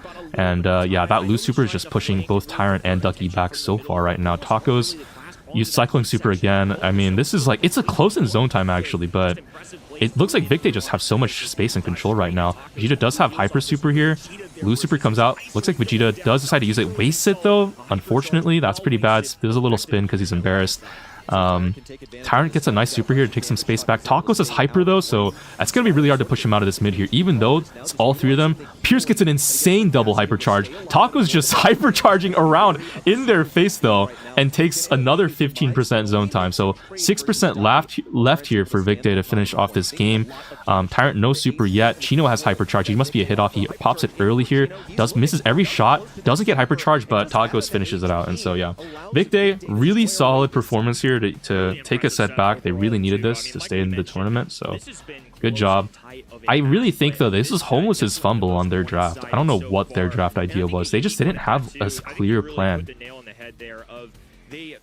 Because like you see the like they had they had Pierce, right? And then they took Finks, but then they didn't activate the Pierce at all. And then the Finks also didn't hit any shots because they had to lane against the Stu. And they didn't go any brawler that like beats the Stu. The Stu just had a free game. And then Vegeta also cooked like crazy on the Byron because like I think Rafiki just wasn't able to beat the Byron. Like he wasn't able to assassinate the Byron ever. It just seemed like messy. I don't like Homeless's comp that much. That Stu pick came in, was super valuable, also denied on the left side. Tyrant got one kill that game. Holy. He did well, 6 kills on him, but I think is this the reverse sweep? Depends. We're back, I think. Is this Homeless's map that they chose? I don't remember. As much value, because when his ice rink is down, you only have that one entrance point into mid. I forget who picked this map, but it really depends. We'll see.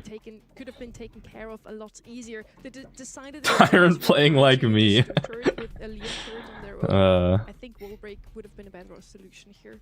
Yeah, possibly. It's pit stop of all maps too. Who the fuck chose this? Like play around a little bit. Hey yo. I think the biggest issue in general for the composition is that it's sort of like a handful of brawlers that don't come together and work very well together. The wall break is a perfect example of that. Yo, Vegeta. Oh, yo, I saw nipples. Chill, Vegeta.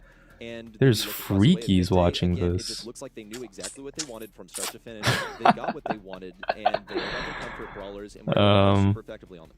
Super effective is a great word because that's exactly what happened. I thought the gameplay was just very solid overall, like despite strategy and all that. Yo, get us in this pit stop game, bro. I'm about to become freak Bob over here. A lot of a lot of hot zone percentage in the middle as well. So I think just all in all, just everyone. You want to watch the World Cup? Are you kidding me? This boring ass 0-0 game instead of the most enthralling Brawl Stars gameplay you've ever seen? Big mistake, buddy. You're missing out. You're missing out on the greatest map of all time, Pit Stop, which which is just pure assassin slop. Everybody just fits on this map. I feel like there's no wrong answer. We've seen anything from stalemates all the way to 30-second games because people are just gunning it right at the high save. Yeah, either just make it a base race. When's the World Cup game gonna start? Depends on what you really do. And Do they know? Does they know? Okay, so we see Ben's coming out. Cord Edgar makes a lot of sense. Surge makes a lot of sense. Miko is open. Miko, Kaze, Bull, Buzz are all open. Those are all very popular maps on this, or brawlers on this map. They decided to go Colt 1. Strange. I also don't quite understand yet why Homeless banned RT. So I wonder if they have a specific plan, or like if they want to go a brawler that specifically gets countered by RT. I'm not sure, because I don't know why they banned it. Really tempting also to see RT banned. Bless me, I'm sorry. Miko is a possibility in this draft. I think Crow is also open as well. That's another shout. I think number 2 has also been banned out. That Cordelius, which is funny also because we'll see if Miko gets taken. Miko has been pretty oppressive on this map. This is such a strong brawler that they have to get rid of it. So Kaze, this is I don't think it's fair to call it an ego Colt. Colt is really good at deterring Rico, who's also open on this map and very strong, because Colt Wallbreak has a good matchup into Rico. And with Griff banned, right, like that's really the only Wallbreak brawler on Heist that you would want to go besides Ruffs, who's also banned. And we see Kaze being taken, who does decent into Colt and is just a really good aggro brawler on this map in general. Maisie! Taken by Vicday, bruh.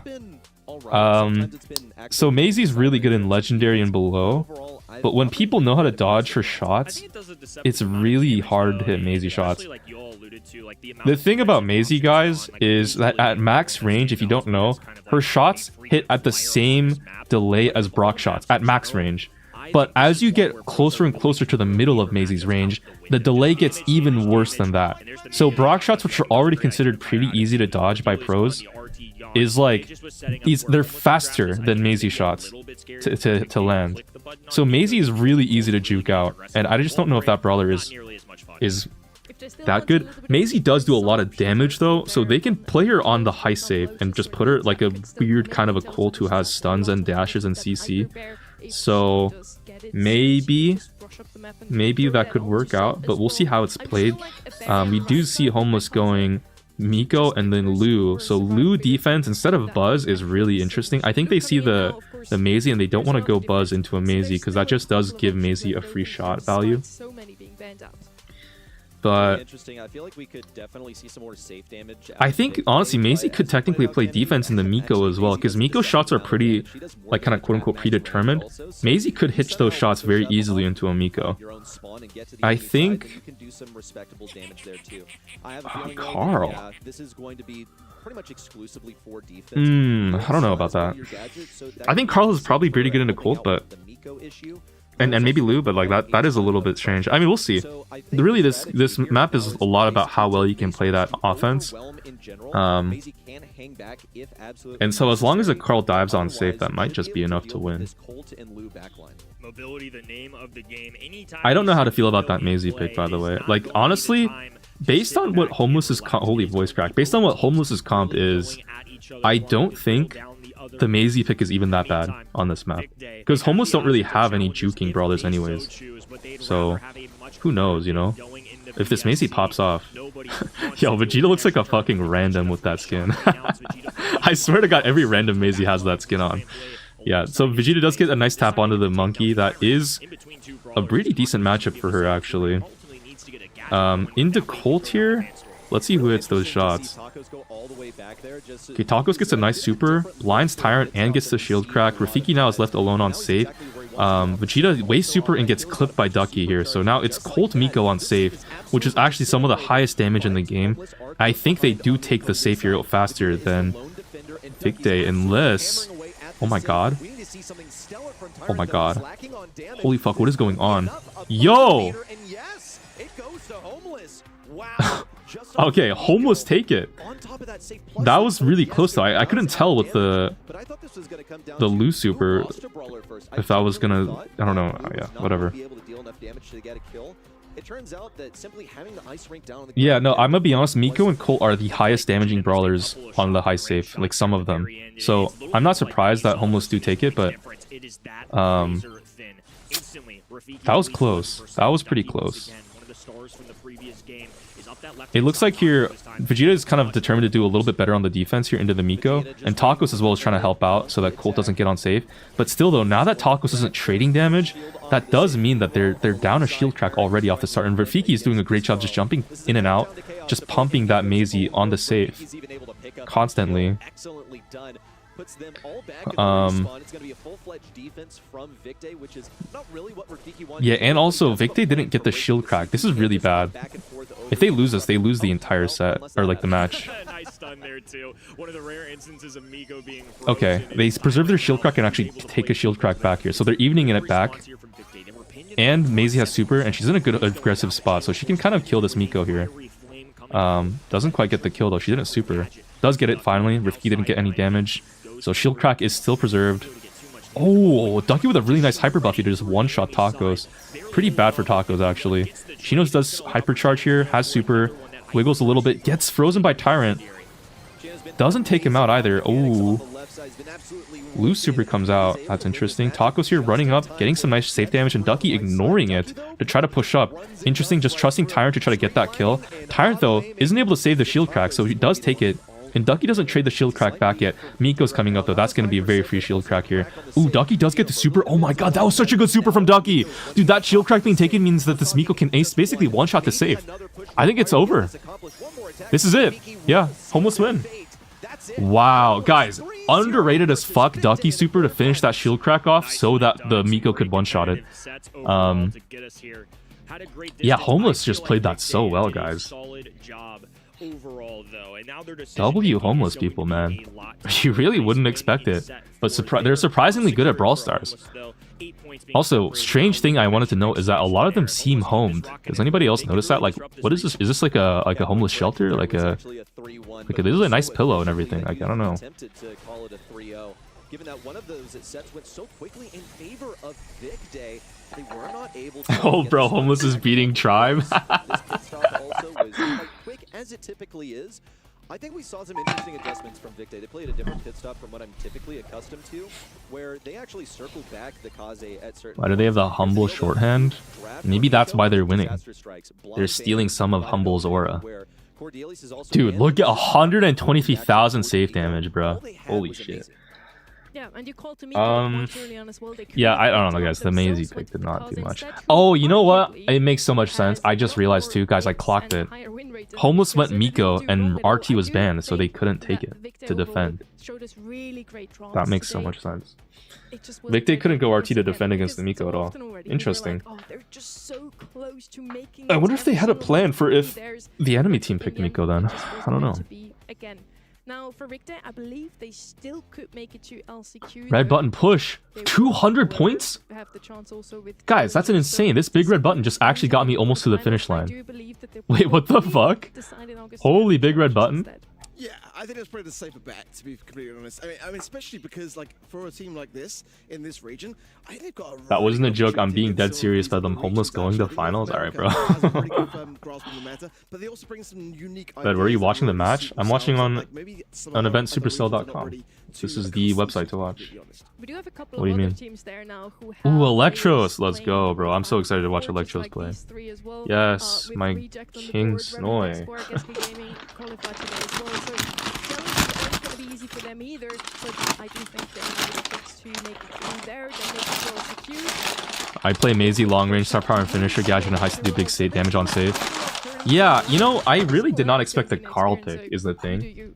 Because Carl, like, here's the thing, like, Carl just doesn't do that much damage on save compared to what Homeless's comp had. And so I figured maybe Carl was going to play defense, but then they left Maisie on defense, and then Carl was aggro.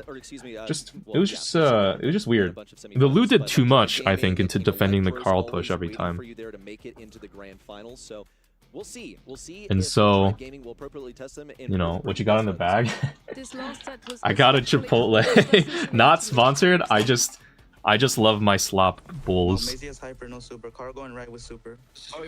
I'll defend with Yeah, this Ducky shield crack was so good. That was a great call. Maisy's left with hyper. Because Kaze doesn't defend that at all. Hyper. Oh, wait, I'll tank. I tank. You got that. You got that. Good job, guys. Nice. Good shit. Good shit. Good job, guys. Good defense. That was such a good crack, Ducky, bro, so I can use my super. Such a good crack. Yo, someone clip that? We go next. Forget this. We go next. World Cup really quick. I'll be back. Yes, sir. World Cup. Dude, there's like rice at the bottom of my bowl. Fuck. GG's, guys. Really nice. Dude, Chipotle's so good. You know, people hate on Chipotle, and I don't know why. Like, the salmonella just adds flavor. Yeah, good stuff. One of the most important things. If you complain about salmonella, like, bro, you just gotta lock in. That's honestly a skill issue. I trained my microbiome with like 10 tubs of hot sauce and like 30 micrograms of penicillin every day, just to help them like defeat all forms of bacteria. If you're not microbiome maxing, then what are you even really doing, bro? It's so over for you. Now this one is an exciting one too. Yeah, your gut microbiome. You don't even know about it. See, all these Lux Maxers these days, bro, and they don't even know about the true tech. If they do win it all today, they did already in June, they are locked in for the World Finals. David Ora on the other side, the last monthly final appearance was in March, and they actually lost to this exact team 3-1. Yeah, I mean, it's definitely going to be a really tough match for rookies. You know, I mean, I'm so blown away by Electros this year. I mean, I was so grateful as well looking back to some of the interviews from last weekend with players saying about how, you know, Electros are a team to be. I think it was Angel Boy who's saying that he really values Electros. So to qualify for the World Finals here today... Dog, no one is voting God Noob? Well, okay, the thing is, Electros are like literally the GOATs. If they lose this, I would consider it an upset. God Noob is a great player, and his teammates like David and I think was it Razuan? I don't remember. Like, they're a great team. Don't get me wrong, but Electros are like literally them. Monthly finals at the end, who he thinks is the most dangerous team to them, and that was Team Electros. He named there. We just saw as well their journey today. They need to win the quarterfinals, semifinals, and then it all today in the grand finals. Back-to-back monthly final winner would mean that they are locked in for the World Finals. So they, and also Tribe Gaming, need to make it far today to actually lock in those slots. Yeah, it's true. And being able to lock things in the second to last month when you also have 1.5x points in the last month is very impressive, especially when you also remember that Team Electros did not manage to go to Brawl Cup. They don't have that safe buffer of points that was offered to FA Bobby over to Tribe Gaming. So for them to go into the World Finals, to go ahead and lock that in today, again, would just be... They're still 0-0 at the World Cup. Isn't this like Argentina's whole shtick, is they just win at the last 10 minutes? Are they just like saving their, spotting their time? What the heck happened in the qualifiers? How did you guys almost get swept by a Legacy? I think it's just they're a good team. I don't know. I think they're really underrated. Even though we're like, people say we're like the best, we're still gonna make mistakes. We're still learning, and I think that team is just really strong. And it's not we didn't underestimate them whatsoever. Like they're a good team, and they performed well that day. In a recent interview, Angel Boy named your team as the one that he's most concerned / excited to face. What are your feelings on that? I'm happy to hear that he thinks like we're really good, but it doesn't really get to us. We're just gonna grind as we do. We're appreciative that like he thinks and yo, Snow had interviews, bro. It doesn't really affect us. Why do they all look so forced? This looks like a cartel execution video, bro. I mean, I wouldn't say it shows weakness, but it shows like Foot isn't like. Why should we keep you I'm alive? not scared of anyone. It shows that they have like a weakness, I guess you could say. Holy. Did they get like punished if they don't do these interviews? Responsible for Tribe Gaming's continuous second place finish in June as well. It was Can't wait for the big Yahoo to score in the World Cup. Again, they need to make this back to actually qualify for the World Finals directly already today. Of course, we still have August, so if it doesn't happen today, they still get a second chance there. On the other side then, with David's Aura, we have a couple of returning players here. They showed up last in March, formerly as Enosis, and today they have the chance to cause one of the biggest upsets without actually playing for the postseason. Just super Yes, no, he looks so experienced, scared. and maybe we get to see them again in August and then next year, so why not? Yo, why did you Why almost get swept by Legacy in the qualifiers? Open business is gonna be Oh, our you know, random decider. they're just like Is there a we're map just that they're just really we haven't good. seen too often yet, Please maybe, don't or kill you're me. looking forward to in particular already? I mean, Um, look, I will actually, sorry to start this off Dude, the Electros negatively, chose but, Layer Cake as their map. Knockout is maybe my least favorite mode, and it's also a refreshing one too, because we've seen a lot of Layer Cake, we've seen a lot of pit stops. And so then maybe David for Zora once, took I pit stop. actually Yo, pros love Layer Cake and pit Knockout. stop, bro. This shit This is sucks. I also hate the these one maps that so David much. What the Zora hell? chose. They opted to get for the first pick here. And I think that spells upset, okay? Because you have way less margin for error in Knockout because of the nature of the mode, okay? You only have 1 life per round. Yeah, I think it's a good chance for them to actually kind of ease themselves into the game also. Like, take the pace kind of slow at the beginning, warm themselves up, and then get... I'm voting David Zora because of how funny the name is. It's a pretty good name. The kit, the Surge. Kit, I think, especially going to be very relevant. You know, a lot of team names in the Brawl Challengers tournament too were very silly. There were team names that were just cricket emojis. But I've got to say as well, Electros, they're pretty good at Knockout. I mean, I've got fond memories of... Another team name just had 3 emojis. It was a panda emoji, the bubbles emoji, and a juice box emoji. Left open, not banned out. Starnova Very silly. Is this just gonna Because they can just make their own teams, right? You guys, like, these are just... Guys, these are all just Zoomers making up team names for themselves. It's like if you had like whatever name you have for your group chat with your homies, that's the level of thought that goes into these team names by these players. They do not give a fuck. If they're not paid by an org, they're not going to be professional. You know, a possible thing that could screw up their usual rhythm for things. 4% is pretty grim, but I think it's fair because they're called David's Aura. And they've done basically no aura farming over the course of this season, so they don't have any reputation to speak of. That's still 4% of millions who are voting over there, so that's not too bad. There's still people believing in you, so you better show up big time, especially on that first map that you picked yourself, which according to Is Bobby playing? No, they're best cooked. in the past, more often than not, this map actually gets lost, but we'll see. Golden Gulch, a really interesting map as well because there's so many playable comps. You can What team name would you make if you went pro? with a Buster comp, for Probably example, like the just wait Fart for Squad smoke or to come something in, Or stupid. just open up the map and try to get those picks early on. Yeah, and that's kind of where my mindset's at, for me at least at the moment. I think The Brap Hogs, guys. Does that sound like a good name? The abbreviation could be BRP. Pearl coming back into the meta. Brock, of course, as we know, with that instantaneous break. I think we're kind of getting beyond the point, really, of kind of like... I'm not making it to pro, bro. Raise the volume a bit. A good way on the maps. I think that opening it up is the way. Interestingly enough, seeing a lot of Rico yesterday in East Asia. They're not saying anything that important, by the way. They're literally just stalling for the game to start. As well, it has seemed to be like not really the case in North America so far today, which is just interesting. There's different regional ideas coming through or not. Lufish, for example, was one that I just didn't quite see coming today. Really quite a staple in North America. We talked about it earlier today already, Ark. You were here for the tribe match where we had a huge difference in scrims, in sets scrimmed. Golden Gulch is a map that David Zora has scrimmed once. They do have a 100% pick rate, win rate though, so that's the headline. They picked it. 100% win rate. David Zora going to come in with that 6%. Wait, David Zora didn't scrim? And just have insane aura off the back of it. Yeah, four. Sorry, Slow down. Four. That's a big portion that I've miscounted there. Yeah. Yeah, well, I mean, What you got in the we'll see bowl? if they can do it. It's going to be tough to pull off against a team like Team Electros, who have acknowledged Chicken, a team like Legacy, white rice, who was able black to best of beans. a couple of sets a row in the qualifiers, and their logic for that was Pico, basically, yeah, the they're a medium good hot team. sauce. I mean, what are you going to do? Basically, they played better Guac, in those lettuce. matchups.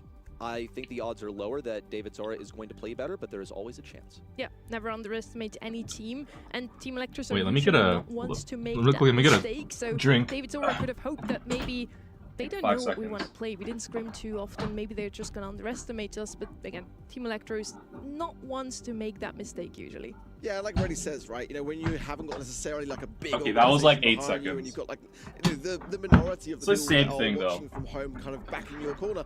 It allows you to kind of get Oh, some really oh, bless interesting me. results if you Sorry. just have that additional pressure to then just go, well, do you know what? Hey, what have you got to lose, right?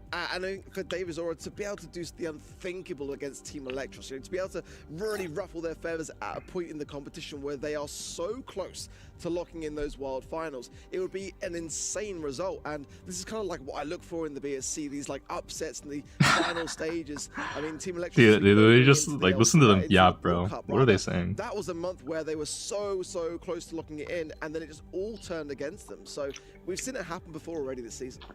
We all have been watching those teams play for multiple years already, Electros at least for this couple of months this season.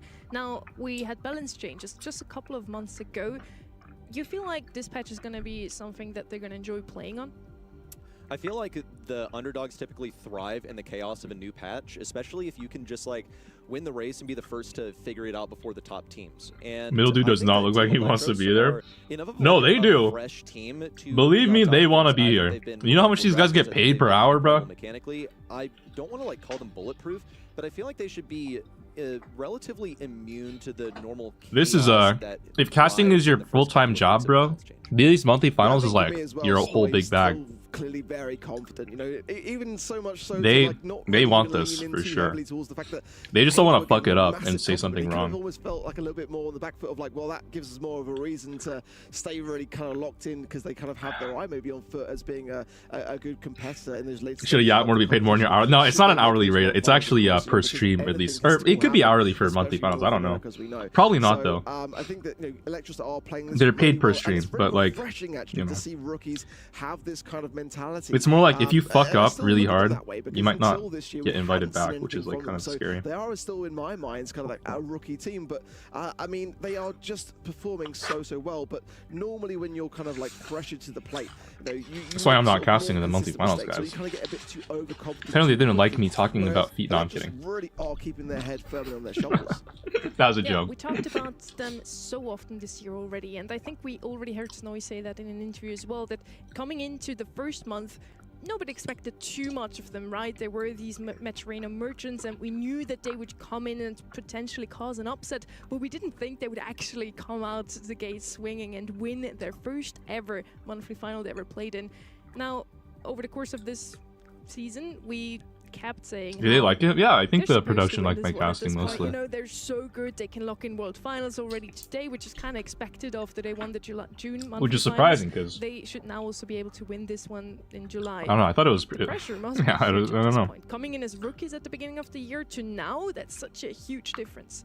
I think that's something they've said though, is like, at least speaking with Snowy, he seems to believe that the team doesn't. Time ended like 5 minutes ago. You know, here's the thing, guys. They believe that it's kind of up to the teams because sometimes the teams are just not ready. Evidently, to them, very clearly it's so scuffed. You know, some teams play monthly finals from like their car because like they're on like a road trip or something. Like that's actually happened before. Where they are going to go, they're just trusting the process. You would think pro players would take monthly finals seriously, and some of them do, like Tribe and stuff, but like a lower tier team who doesn't think they have a chance to win anyways, some of them just don't give a fuck. Like David Zora here versus Electro, so there's a chance they might not even be ready. Looks good. Okay, you ready? Yeah. I'm here with Luffy. Some teams just sleep, bro. Together here with quick fire questions. You really like cats, right? Vegeta did that on Elevate last year. Yeah, I mean, I have one, like, you know the cat meme where the cat is like at the table, that he's like mad. I don't know. Yes, I know that one. Like, what am I looking at? Amazing. We just conceded here because we weren't focused on the game. That's crazy. What does your mom tell other people you do? Is he a doctor, a lawyer? No, she says what I do, I play video games. Okay. For a living. So she's being honest. We're getting shot at by our teamate, by the way. I think he's not happy with us whatsoever. He's tilted. We're 600 trophies, dude. Calm down. Okay, that did not. How's the Chipotle? Chipotle's pretty good right now. I kind of wish I had more hot sauce on it. Which is nice. I have a. What was the most pressure you ever felt before a match? Maybe when I was. Fuck, I forget what it's called. Chalupa sauce. Is that what it's called? Cholula sauce. No, Cholula sauce, but it's like they're in another room, and I don't want to go get it. Yeah, it is. What are you meditating to? Brown noise and maybe chill music. Brown noise? Brown. I wasn't joking about sleeping, by the way. Are they actually asleep? Just a lobby music to meditate. No. If there's gonna be a documentary about you or like a highlight reel of your life as a Ballstars pro, what will be the final clip? Maybe. Why do the interviews have boomer humor? Keep in mind that Worlds or something? After winning Worlds. These are like low-key millennials, bro. That is very wholesome. Nice. We scored. I have some statements. Guys, anyone above the age of 26, their humor is cooked. They got one shot by Tumblr and like Reddit online, or like the very start of the internet in like Facebook memes. There's no saving them. They're like, they're actually just all posts like they're like pre-irony. Is more important than mechanics. Yeah, right now it is. Ping is just an excuse. No, it's not. You sure? Yeah, I'm pretty sure. I play with 80 ping the first year. Anyone over the age of 23? Oh, okay, chill. Yo, chill. Yeah, you can't say it has to be anyone above the age of, and then it has to be above my age, because I'm you know, I'm pushing 30 and stuff. So. All right, bro. 9. Oh, you could do better. Yeah. We heard that. This was it already with quickfire questions. It was so much fun with you today. Thank you. Thank you so much. You are nearing that age. Do you not fear your end? Chill. No, because every 2 years, it's per generation. It's not a hard age limit. It's not a hard coded variable. So like in 2 years, the new age will be 28. It's the millennial generation. That's the issue. I have some viewers that are old though. Shout out to them, by the way. Your humor is very specifically funnier than anyone else your age. It's always so weird to me, guys, the concept that like there's just like moms and dads watching my shit. Like I get comments, I'm like, what? Wow. You just listen to me talk about like. That's why I've toned down a lot on talking about drinking Kaze's breast milk. And now I just reference it more because it's like relatable to the parents. But like I don't talk about drinking it as much.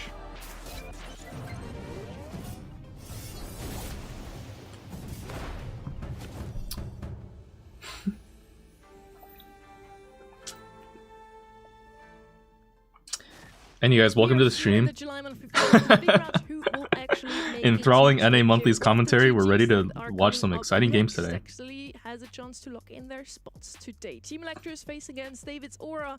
What has to happen in order for David's Aura to actually do something hilarious and stop them today? Anytime my dad cracks jokes, only my mom laughs. That's actually really cute.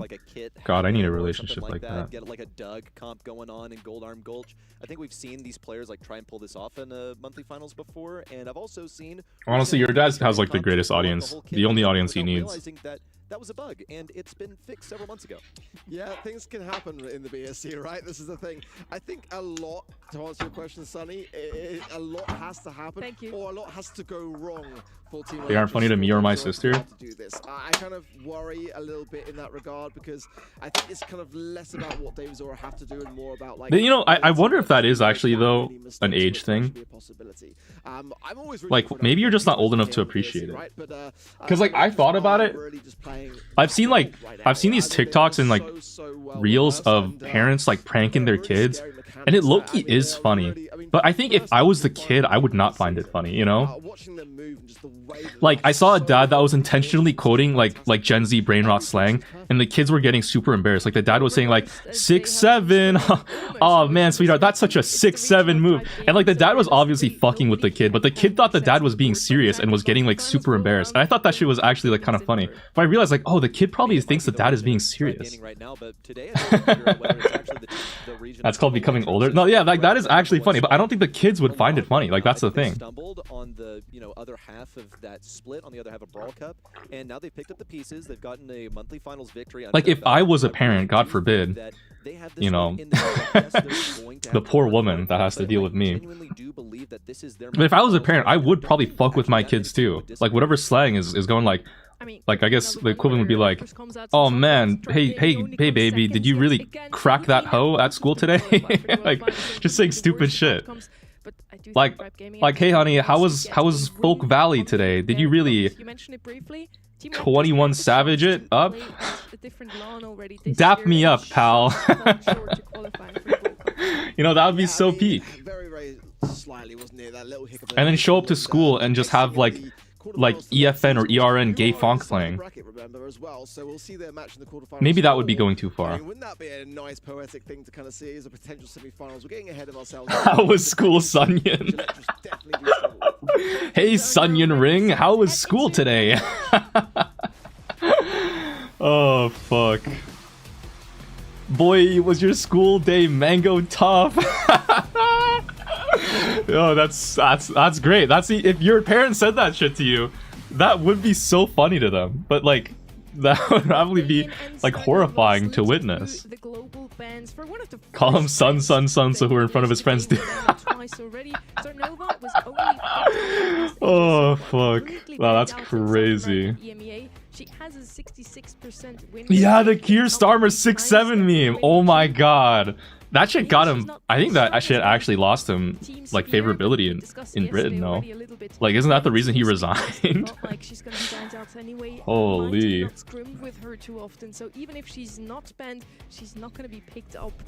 Yeah, that's rough, man. Holy god, noob. Dude, he's so dialed in. Did you see him, dude, with the lighting and the buzz cut? I feel like the buzz cut makes him he looks like he's serving in the military. Bro is dialed. I think that of any mode, Knockout is going to be the place to do it, to run something that, yes, is a little bit cheesy, not necessarily underhanded, like all these tactics are available. And this is where TE need to have their guard up against those sorts of strategies. I feel like look, respect to Godnoob, David, Razwin, having played this game at the top level for Yo, Meeman no longer has most of his face cut off. His face is actually in frame. How is he gonna take a sip of that vape pen? Wait, who's that behind Snoy? I've never seen this guy before in my life. Vastly superior draft preparation on these specific maps. I don't think the odds are in their favor at all. The audience agrees, right? It's a 96 to That's his coach? W mental coach? Going to take this one with the vast majority siding with Team Electros. I think David Dora need to be really overly cautious here of Team Electros because I remember emotional support buddy. How dangerous they are with the Daryl idea. Daryl and Gene, I think, was for me their kind of like thriving composition. Imagine if Electros loses somehow. Just so scary with it. Brothers like Angelo, 8-bit, of course, are really quite threatening here as well.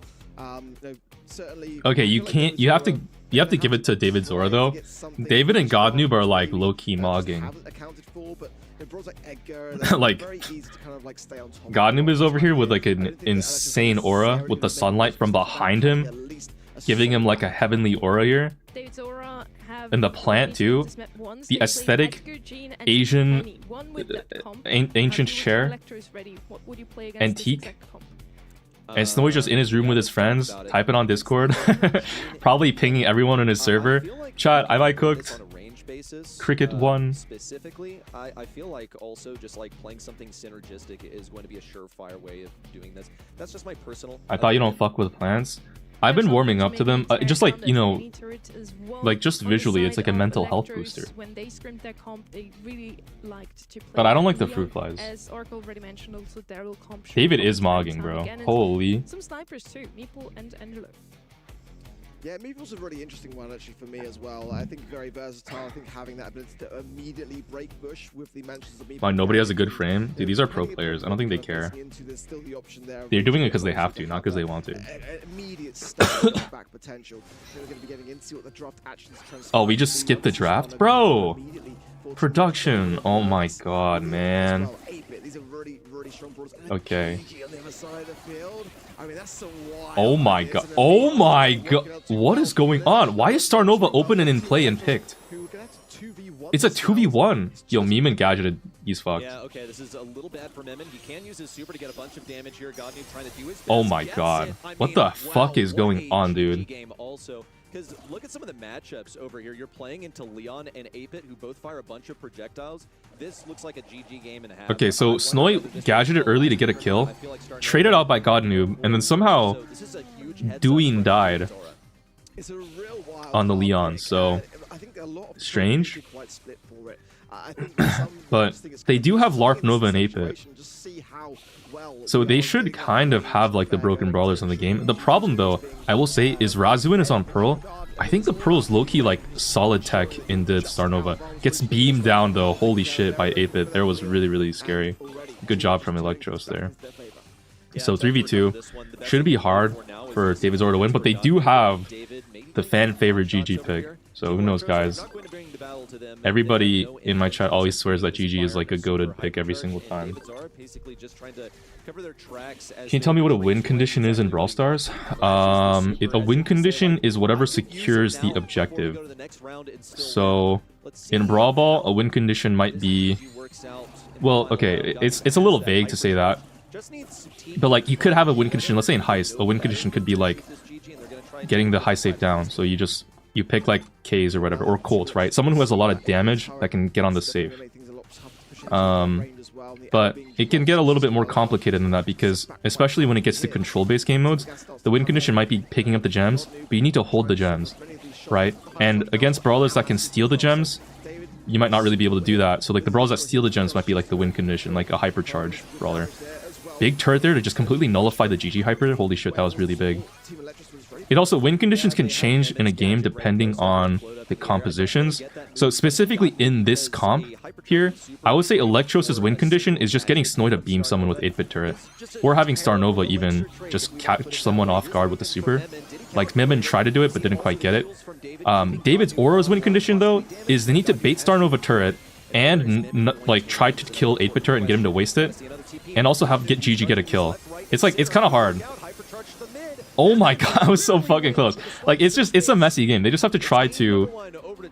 It's so hard because, like, the brawlers that Team Electros have are so broken. They have to get Star Nova to waste turret so that Star Nova can't, like, bail her teammates out.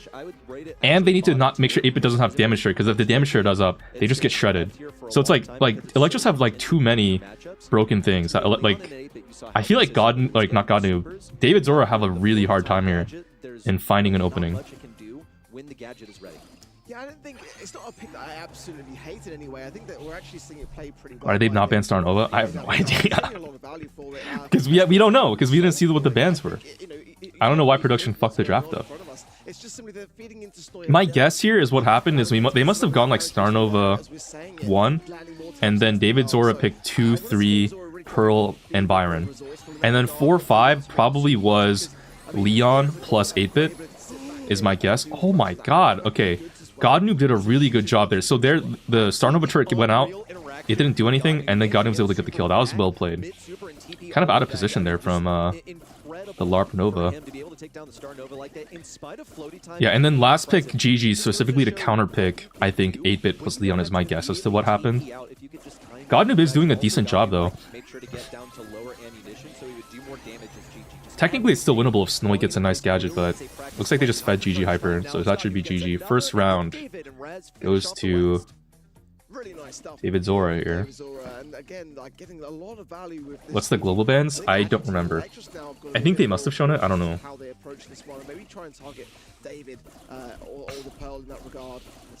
My guess, though, is that Surge and Damien are usually globally banned.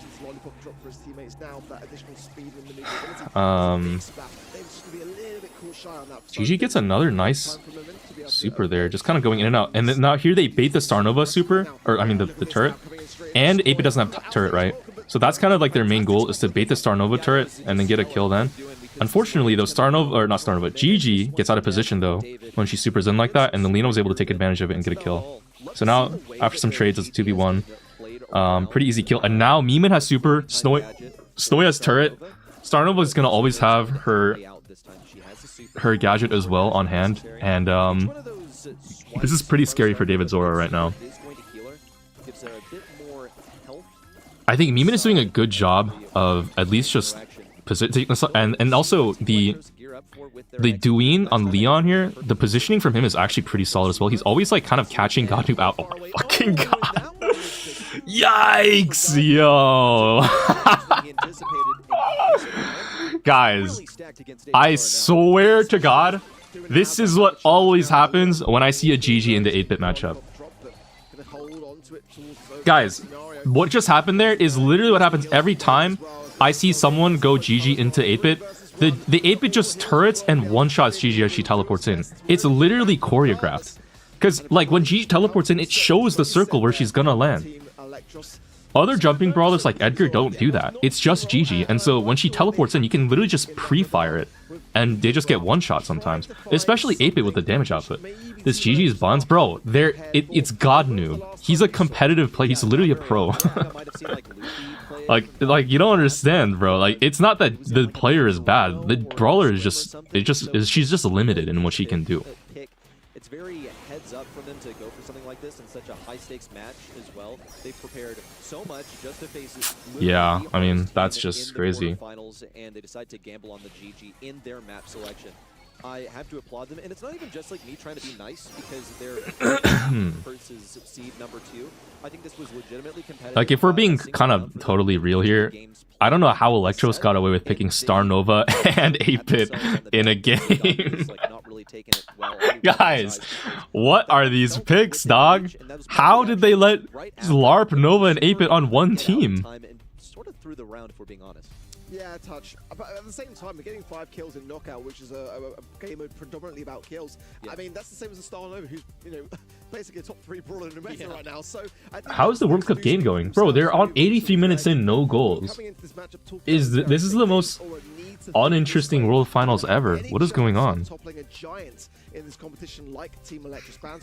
What do you know, Gigi is the best on the team? I mean, I guess if that's your takeaway, dude. But like, she didn't really do anything to like help her teammates do anything either. It was just kind of rough.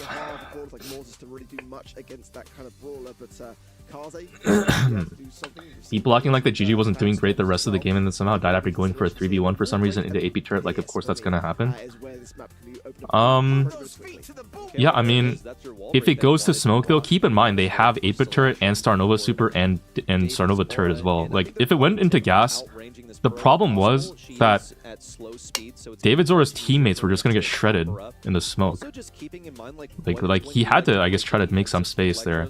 Maybe a bad call, you could argue, but I don't know when you would have found an opportunity to dive that to begin with.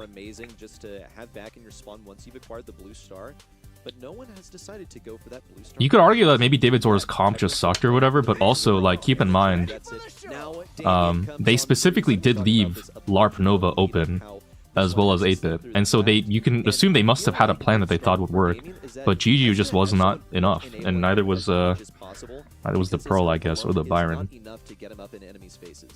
I don't know. It looks like they leave Damien open here. Global bans are Surge Kit, Max, and Lumi. And we see 8-bit and LARP Nova are banned out from the state of David Zora. They don't want to repeat that shit again. Brock and Damien were left open and taken. First pick Pearl, 2-3, Brock, Damien, 4-5 Horse Ash. Oh my god, yo! Electros with the crazy comp. Dude, look at that. What is this? I've literally never seen this combination of brawlers on layer cake before. This is absurd. This is literally so niche. Hey, yo! What the hell? Ziggy? Wild, in my opinion, to come oh my goodness, guys. Yo, we've got niche versus niche. This is insane work. What a game. Holy. I really quite like Ziggy, I'll be honest. I mean, an actually unique match in a monthly final, guys. Someone get the video essayists out. That time, that 2 pro teams went underrated brawlers in a match. This is how it changed everything. Alright, Meeman is just going to take a bunch of backshots here with the help of Horse Healing to get tank trait super. Snowy is pushing pretty deep right now. It looks like mostly they're trying not to shoot at David, maybe, so they don't feed super, but if they can try to get a kill here... Oh, they just clean up. Oh my god. Oh my god. It's over. Wait, they're all dead. Team wiped in spawn. Meeman with 2 kills and blue star. Snowy with 1.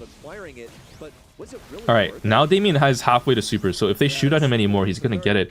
I'm really curious what Electros' answer is for the the Damien super here because, in like to my eye, they don't have anything that clearly escapes that or breaks the walls. Besides maybe like a pro super just killing him outright.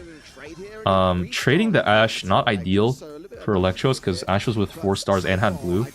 Brock hyper buffy coming out. Meeman gets healed up here by the horse and stays alive, so kind of a wasted Brock hyper. Snowy has super on hand, probably waiting for when Damien jumps maybe, but gets bounced and into a Ziggy super, gets a whole team wipe. 5 stars. Okay, horse with hyper. Damien with another super here. I don't know what Electros' plan is for the Damien super, dude. Oh, horse knockback. It's not enough. Yo, that Ziggy hyper actually just cleaned up so hard. Wait, Meeman going in, gets the kill, misses the shot. Okay, gets the kill. 13 to 15. They just need 1 kill on either Brock or Damien. Oh my god, wall gadget. Ziggy super. Snowy trying to get a kill on Razuin. Doesn't get the shots and dies. Oh man, that was it. If they got that kill on Brock, that was a win. You just pulled off a 20-star victory versus arguably the best in North America to kick off this set. Yo, look at David mogging on the webcam, bro. Guys, what is going on? Sometimes against teams, but Team Electros are that squad that will punish the action and learn on the no way they get 1 round win and they just immediately start mogging, dude. Dude, he's just mewing on webcam. Someone stop him. Just like they did in game number 1, must just be that confident. And hey, guess what? It stopped. Team Electros just the same. Is the secret picks you're talking about before? Yeah, they must have scrimmed this map. Like, they have a plan here. Team Electros and David Zora both. It's so interesting. I wonder if the Ziggy was actually a very specific reaction pick, to be honest, into what Team Electros have. Because Team Electros, like David Zora picked 2 pretty normal brawlers, Brock and Damien. Electros then picked some very unorthodox brawlers in Horse and Ashe. So they must have a strategy. They must have practiced this comp. And so David Zora, I think, just picked a very unique last pick Ziggy here. That's like a kind of a reaction pick, right? I don't think that was planned at all. So it's interesting. We have the reaction pick into a pre-planned comp. And so far the reaction pick is working better. Meeman gets a nice kill, but unfortunately it's a trade here. Horse healing comes out on Snowy. They still have the lead, but I think the scary thing for Electros here is when Godnoob gets Ziggy hyper and Damien has super and they combo it, like there's actually no escape. Hyper supers into a Ziggy hyper is like really strange though. Dude, Meeman is missing shots on David. Okay, nice. They get the kill. Snowy has 5 stars this time. Okay, Snowy cannot die. That should be easier to do because Snowy super is like self-defense, plus he has shield and horse healing. Razuin does jump out, lives on 700 health. That's a shield gear diff, by the way. That gear is literally broken. Horse hypers in, gets the kill with the gadget though. Okay. Meeman just sees an opportunity and immediately takes it. I don't think they can... David Zora needs to get Damien super. If a Meeman doesn't feed it, it shouldn't matter. Snowy gets hyper buffed, he's one shot. Oh my god. Oh my god, Snowy, don't die. Oh! Okay. Whoa, close. 20 to 10, but like...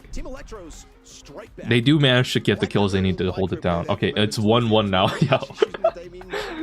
This is so interesting to watch, guys. A horse and layer K. Tell me when the last time you've seen that shit before was.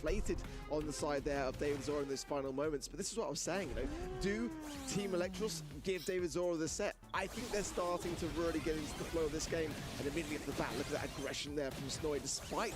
Meeman again takes blue star here with the help of horse healing. It looks like David is trying to go for a wall gadget every time, but he's not... I don't know if he's doing it too early or what, because he's not getting any value with the wall. Like, that wall should be getting a kill, but it's not. And they're all team wiped again, dude, in spawn. It always starts the same way. They just get team wiped in spawn, and then they slowly get hypercharged into supers, and they try to push out, and then they try to take it all back in the bounty fashion. Oh my god, they're just... Oh my god, somebody stop them. Snowy super comes out, dies, okay. Meeman has 5 stars. And David has superhero on the Damien. Horse goes in, assassinates Godnoob. Yo! Is Horse a healer or not? Actually, he does sort of have an advantage because he can dash forward, use the gadget in combination, and get a full combo onto God. Dude, that seemed like a true combo. He dashed in, attacked twice, and then gadgeted and attacked a third time. That's like unkillable. Okay, David jumps in alone. No Ziggy super follow-up. Interesting. We're just feeding more stars right now. Okay, Hyper here. Body blocks a lot of shots from Brock Buffy. Meeman is definitely dead. 15 to 9 still though. Great heals yet again from doing so much work in this game. The World Cup score is gone. Exactly what the idea is for David's Aura here, and I think they're doing My bad. work at trying to get that synergy between that Brock and that Damien. Alright, God Noob is pinched out. Guys, Electros, they adjusted. It looks like they might win this one. Oh, unless... Wait, what the hell? That Horse Hyper was so bad. Oh! Nah, it's not enough. Yeah. It looked a little bit like maybe not enough coordination together.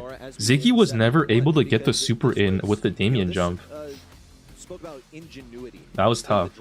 I also wonder if Damien went heal instead of wall, if that might have actually helped him out there, because the wall didn't seem like it was getting any value anyways. The answer is collect. The answer is collect.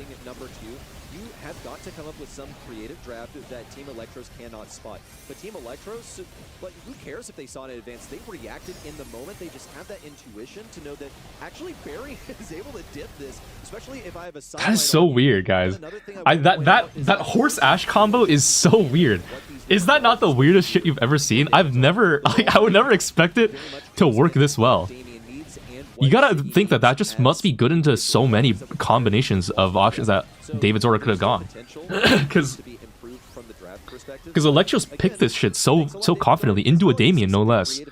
Like, that is... Wow, that is so creative, man. I don't know how else to say it. Like, that's just insane. So interesting. They go Pearl 1, and then... Or, sorry, Pearl 2... No, it was a Pearl 1. It was a Pearl 1 and a 4-5 Horse Ash. Really cool.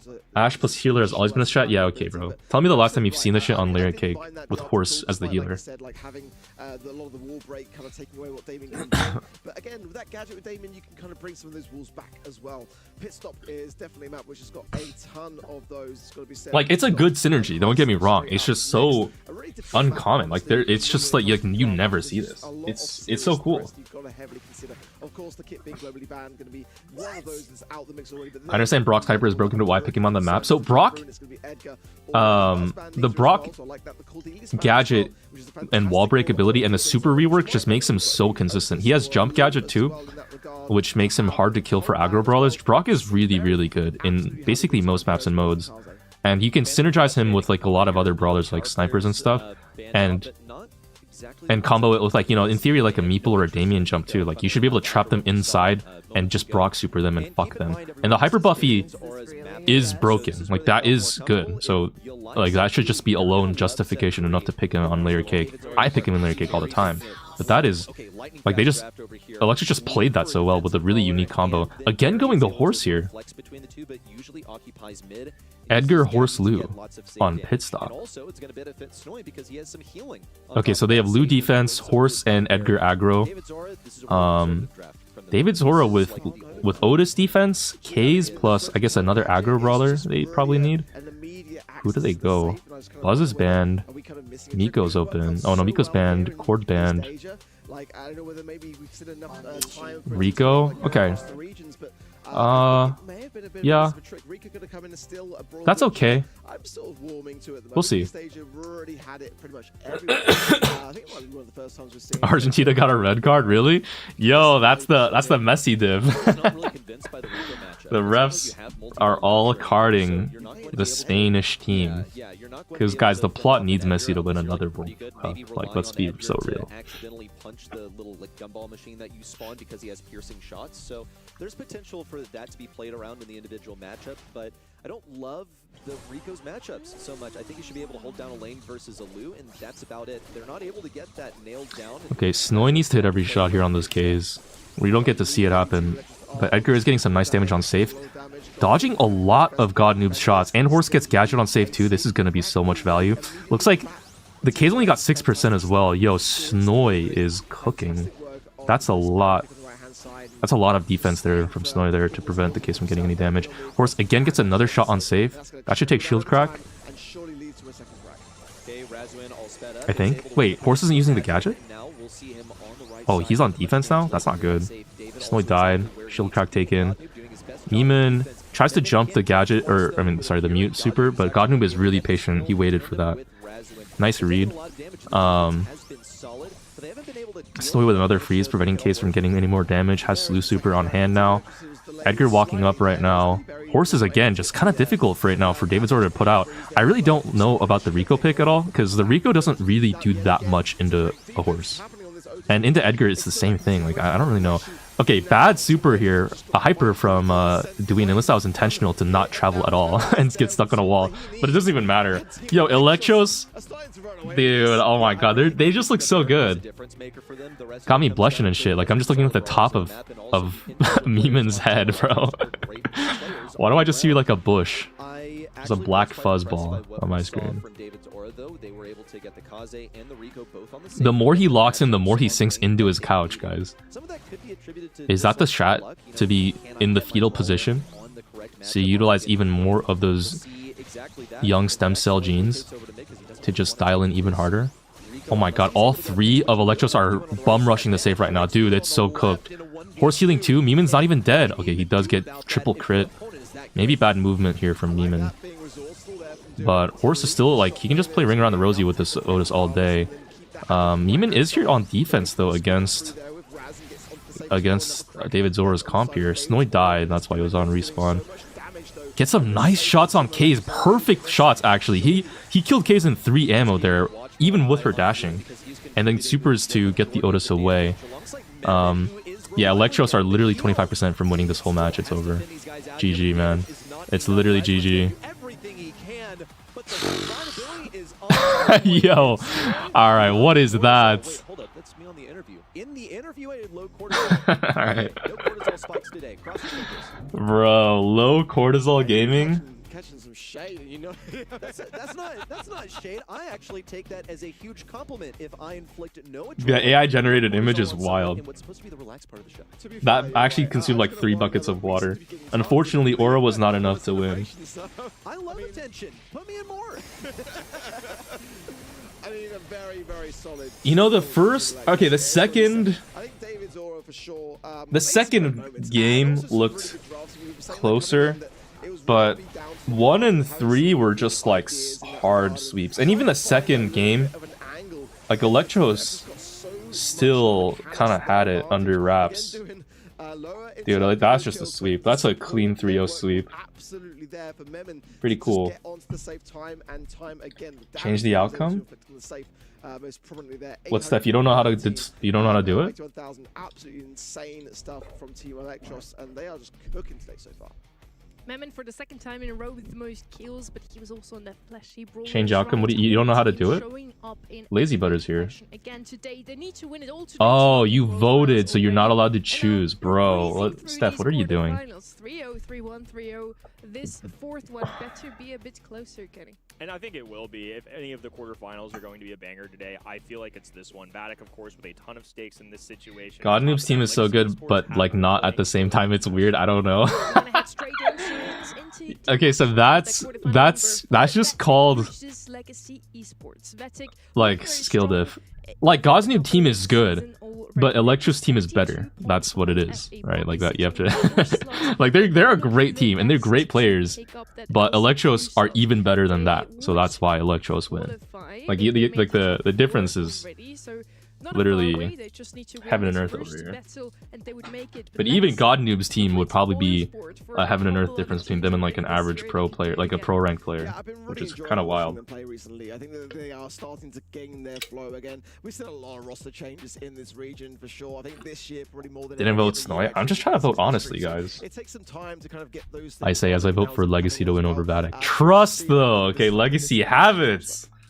Yeah, Legacy beat Team Electros in March. How's the World Cup going? Teams that they spoiled their race End of 90 minutes. Is it a tie? Oh, they're doing penalties? Wait, are they doing penalties right now in World Cup? Talked about it already with Snoy in an interview. We also sat down with Zulan and Esliwi for this match. This month, y'all have overtime a huge first? Oh, okay. opportunity to make it into top 3 because FA Bobby didn't qualify. Is that more motivating than other months? Yeah, it's definitely more motivating knowing we can solidify ourselves into the top 3 potentially, or the top 3 spots. So we've been working really hard and hopefully it pays off. What do you want to say to the teams that think they deserve to go to LAN over you guys? I don't know how many more lands I've got in me, but hopefully they'll let me have one more. So out of the kindness of my heart, I'm asking for one more chance.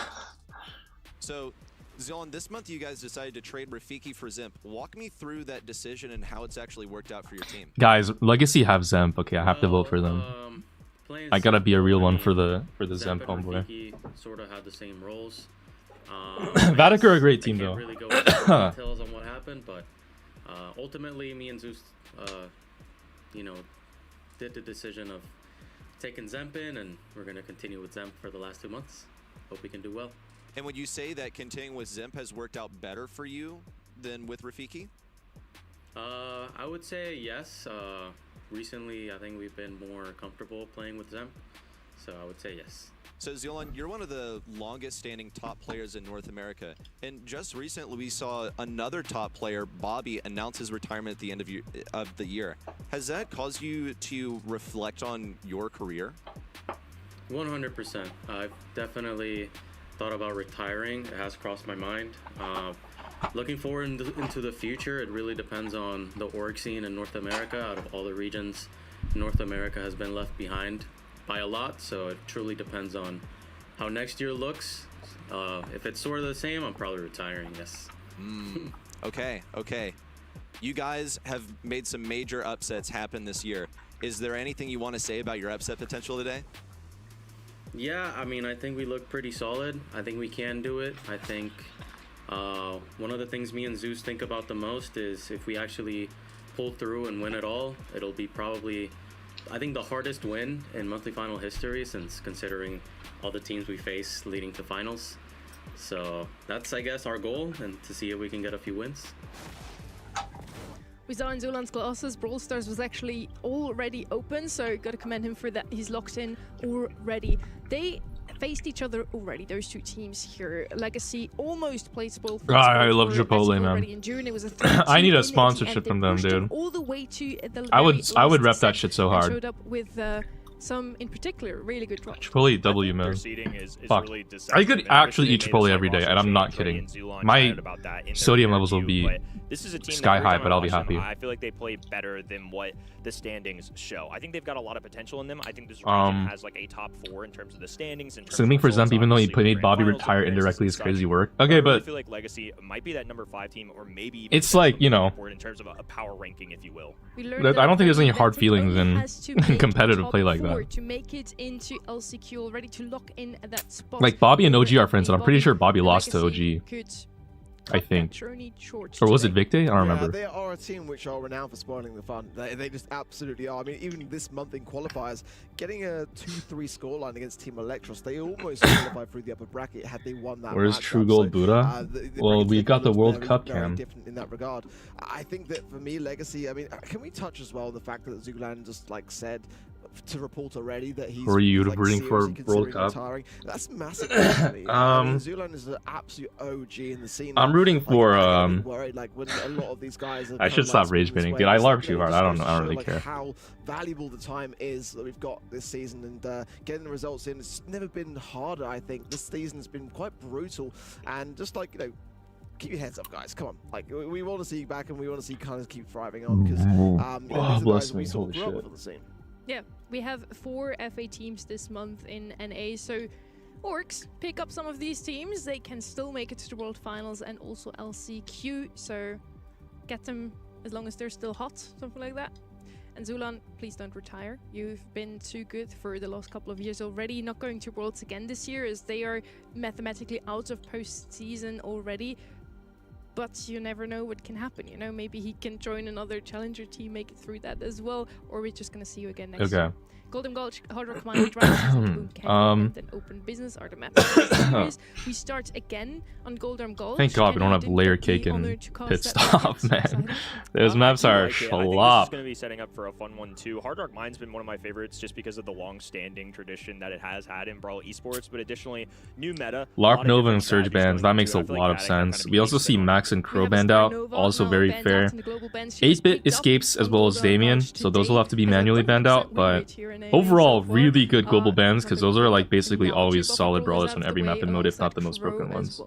Yeah, I don't mind the Crow ban, especially in this region as well. I think that Crow is still very, very dangerous, and despite some nerfs, I'm glad to see it didn't kind of get touched. 86 to 14 is crazy. I honestly don't think Legacy are a bad team at all. Like, they could definitely steal this. Watching on event.brawlstars.com feel like Vatic will still take this one. Legacy, just 14%. I don't think necessarily the They're all playing on Wi-Fi. I think that's that crazy. there's something to be said there. Vatic are looking very strong at the moment. How long until the monthlies end? We've still got like 4 matches left to go, no?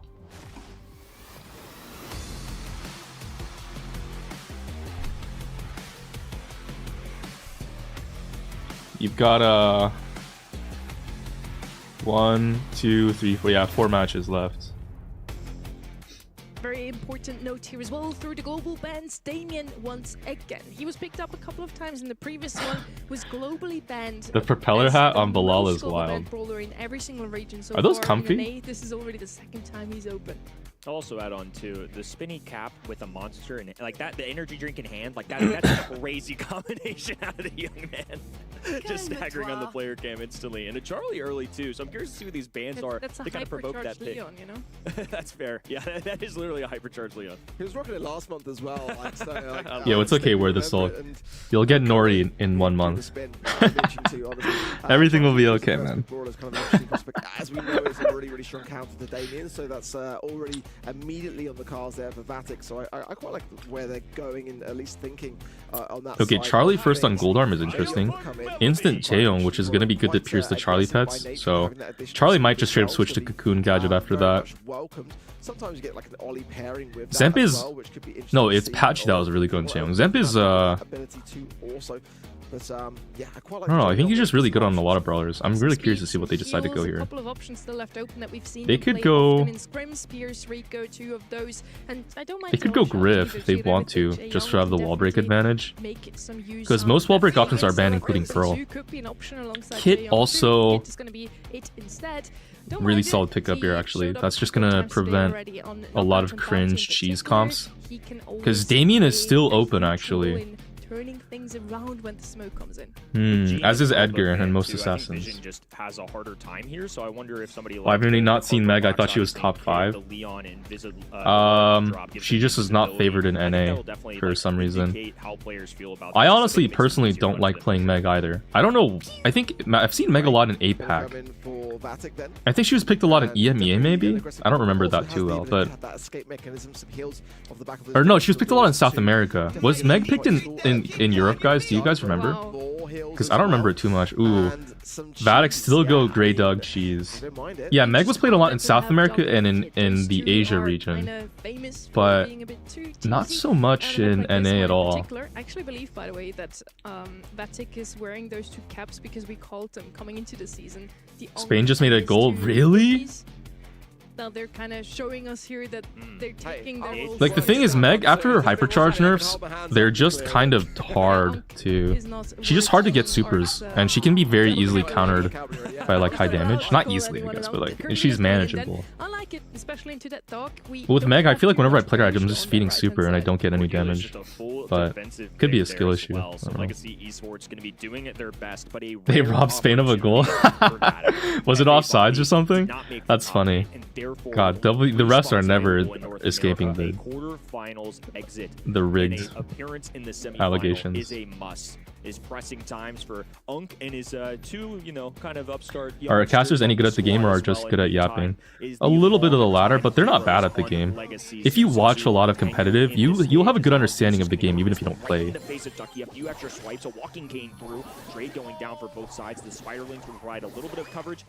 But you are kind of a backseat gamer. So it's always like a little bit of a grain of salt with everything, it feels like. Oh my god. Oh, Zemp gets picked out. Cord super. That should be a kill on Ducky. No way. Okay, it does go down, but Zulong definitely gets traded here. That's so bad. It was a 2v2, but it's over. Zeus has to try to push to get the trade, but... Dude, the Vatic cheese is too much.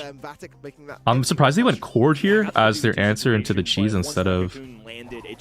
like Gale or something.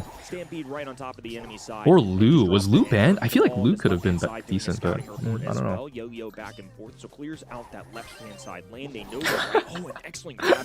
Alright, Moonfolk, that's insane. Okay, good Cord super there to basically prevent this energy from happening. But they do lose a lot of space still. They can try to break out with Chaeyoung speed, but it's not enough. They need Kit super.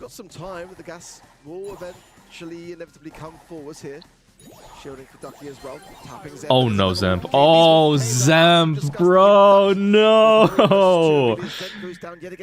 Zemp. Oh man, yo, the great damage buff there actually made such a huge difference in getting that kill too. It's insane. Zemp has gotten picked out first both rounds. That's actually so griefed. He got a little too greedy. I think he just has to wait for a Kid to get super. The thing is, if they don't feed Vatic Doug, like if they just don't shoot at Vatic that much and just camp and wait for Kid super, that might actually be their best bet. Because I don't know how else they're gonna really win this. How much did Gray get damage buff by? 200 per ammo, I'm pretty sure. They went from 2320 to like 2520, I think. Or something like that, if I'm not mistaken. Oh my god, Zeus is dead. Oh! The heals. Now look at jump. I'm sure that they are aware to it as that tap was there as well. So communication needed for Vatic to ensure that they are ready for a potential inbound kit. Gray already has super too. That's so wild. Potential push for Legacy, but now slowing down the pace ever so slightly. Ducky now having that TP can be quite crucial. Yeah, especially in the late stages of the game, can go with the enemy. Make sure that they get those tags, and of course he can be aggressive as long as he gets that super every. Oh, my long pulled on Zulon. Oh, and the heals to clutch with the jump gadget. Okay, but Zulon no jump. Okay, the kit bombs. He needs to get the kill on Doug right now. He'll push that. You need the kill. Don't let him go. Oh my god. No, that was their chance. That was literally it. I don't think Kit's getting another super until the smoke closes in. Carbo box? Nah, it's not enough. Just not enough damage, guys. Legacy just don't have the damage to eat through Doug. This is painful. That's exactly what was on my mind. Just notice they're all true gold. Yeah. It's like when you wear matching outfits with your significant other. Like these guys all live in the same house, sleep on the same bed, share the same spoon when they eat meals together. It's crazy, actually. Duncan told me, like, he showed me the behind the scenes footage. Apparently there's like a rule in the house where you have to just be shirtless every time you walk around, especially for Duncan. Like, he's okay with that because he already has a mager body, but yeah, it's just weird. We'll be talking about the Vatic house one day, guys. Still 3 versus 3. Base Vatic that have got all the control and a lot of hypercharges is a very dangerous prospect with a comp like this. All the control and an additional life. Typically in knockout it's 3, but of course they dug hypercharge. It is 4 as long as they connect those shots. And now they've torn down the walls even more too. Zulon can drag somebody down. They need to get a separation play, but he has to be careful about who he isolates. And it's over. Oh my god. That is so foul. Holy cheese, man. I mean, if you're Legacy, how do you To be honest, Ducky just hit every shot though. Like that guy is cracked on Gray. In any way for Legacy, and Batic just seemed in control from start to finish. I feel like there was just not really a 103 minutes, by the way, Batic were not going to be able to just on this secure it World quite Cup game. And I feel like this is the moment where Zula's going to step up and really speak to the team in a way that gives them that confidence going in, because they've had a roster change, and it was them that went down, I think, twice in those rounds early on. Started to survive a bit better towards the later stages, but I mean, it was just kind of disgusting with the Grey and the Doug. There wasn't really much, I felt, at least, that Legacy could do about that. Maybe the Jae Young picking up him as the first pick was a bit too risky, then Kit giving the Doug to the other side. I don't know if they really wanted to have this Kit-Doug comp and they risked it. It didn't work out without the Doug, clearly. Damien was open. You think they could have just gone Kid Damien? Just do cheese on cheese. Like, why did they even try to go Cord and defend? Because the Cord did no damage. And that's like the biggest issue. And because there's no one for the Kit to latch onto, they could not push at all and get any Kit bombs. I wonder if they just went Damien plus Kit. If that would have been like free. No matter how you spin it, ultimately just a nasty composition on the left-hand side. Like, I don't really know when we got to that 6th pick if there was really a world going to be saved in that moment. I think just really good strategy and then execution of the game plan as well. I think Legacy just had an uphill battle. What, Damien was global banned? We were really no, he wasn't. With Legacy's draft though last I thought the global bans were Surge Crow, Starnova, and sometimes those teams get underestimated. It was Max. Yeah, Damien's open again. Now that they need to make sure to not underestimate their opponents just now. Would Damien and Charlie be that bad? You can actually technically do a wall tech with Damien to dodge Charlie's supers, but that's like an elite tech that I think most pro players are not comfortable with doing on the world stage. Also, probably you can't really pull that off if it's like a frame. Like if you're in the frame you land, Charlie can cocoon you. You would have to, but you can like technically get Charlie with the wall, and like I don't know. I feel like there was like they would have had a better chance with Damien. Just such a crucial feature, and Pearl is great at getting damage. Yeah, Bold is not allowed to be picked in competitive right now.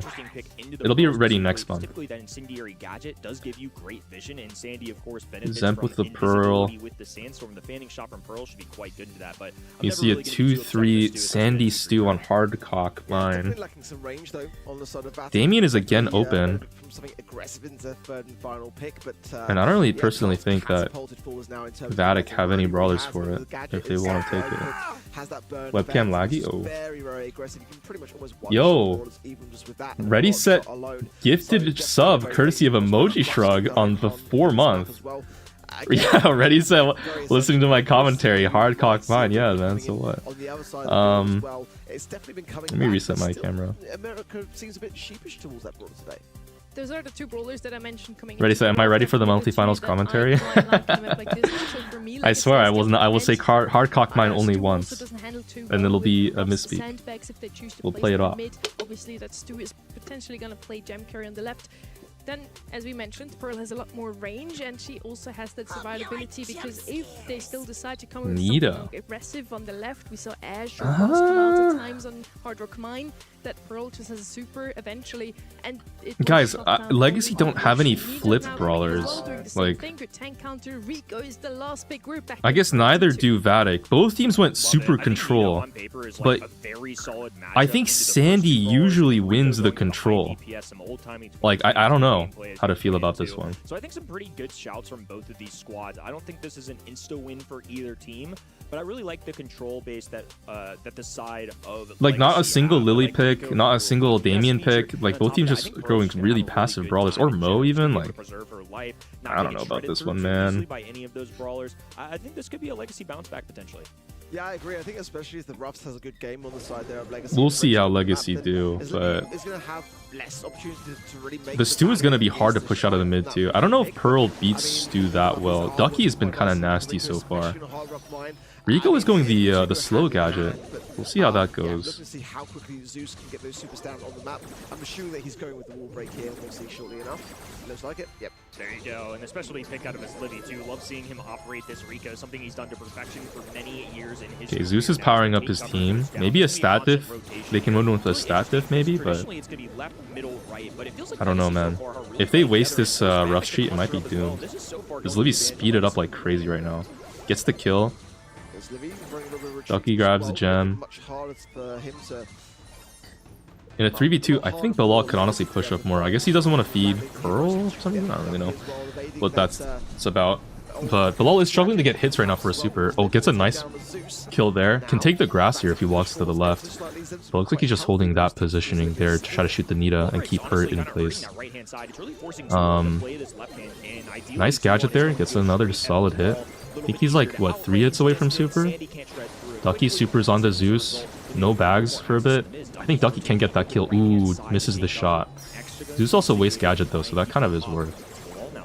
Belal can maybe get a kill through the bags here on Zeus, but it honestly doesn't even need to happen. Guys, Belal didn't get a single super. Legacy are really afraid of feeding the Sandy super, right?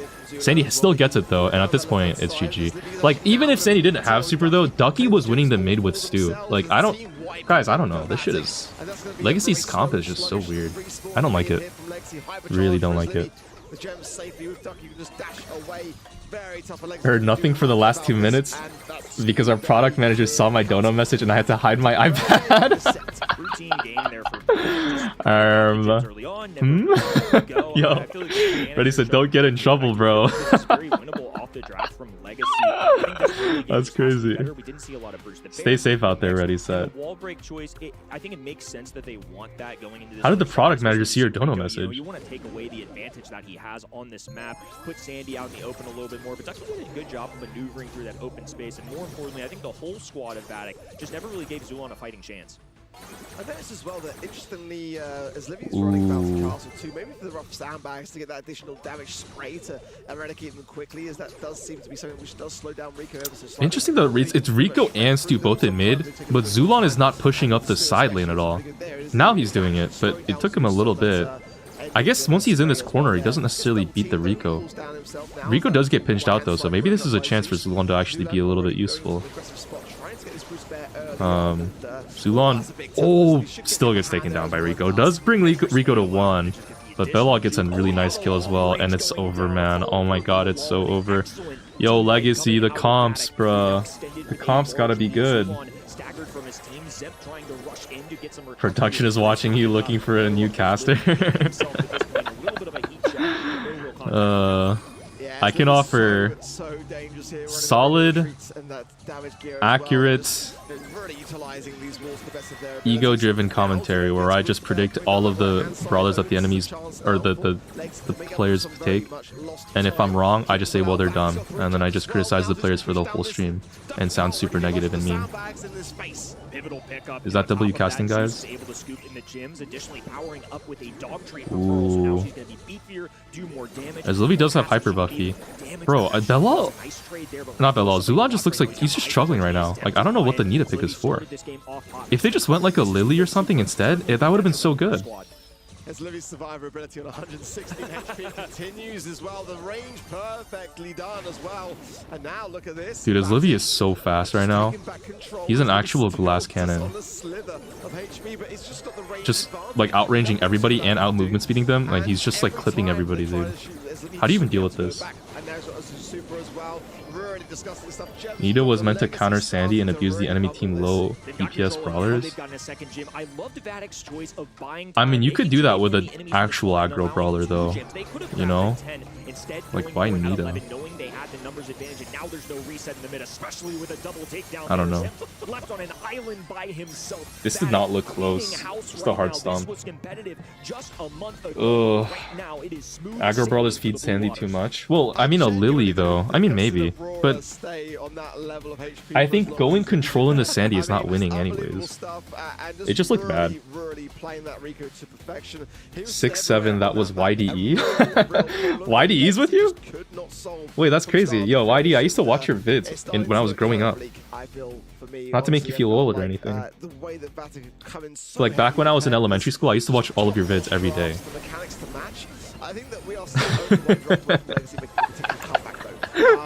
Alright guys, the answer is 16. 16 is the answer. Spain scored? Argentina lost? What? Vatic so far just no way. A moment where we've doubted them, where we've seen them lacking, and even with a couple mistakes saved from his Livy Supers, like you called it out. No ref, nullify it. It was offsides. Give the player scoring a foul. Don't count it. Replay the clip. No, guys, replay the clip. There must have been like a hair left behind by one of the players that was offsides. You can't give Spain the win.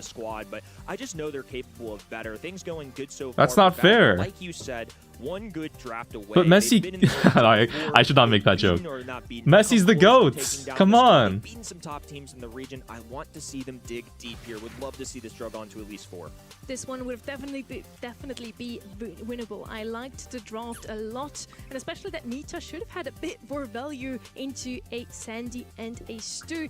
Didn't work out for Legacy in the end, but the draft was a lot better than in set 1, so I have high hopes for them to turn things around. Okay, this is it, guys. Legacy takes the first 2 really sets. need this win. Legacy then takes set 3 and 4. A reverse sweep is possible, I'm sure. Top 3-2 in the end, so Byron won. Legacy feels most She's definitely there now. Gene Open, definitely a good shout here, potentially for Vatic, as the Byron is all going to be on the side of Legacy for those kills. Okay. Definitely a Meg map as well. We haven't seen really any of Meg today, and I'm kind of quite surprised by that. Prospect is still so strong. Byron one is pretty crazy, though. Brock was open. Guys, Brock was open and think Byron? I don't.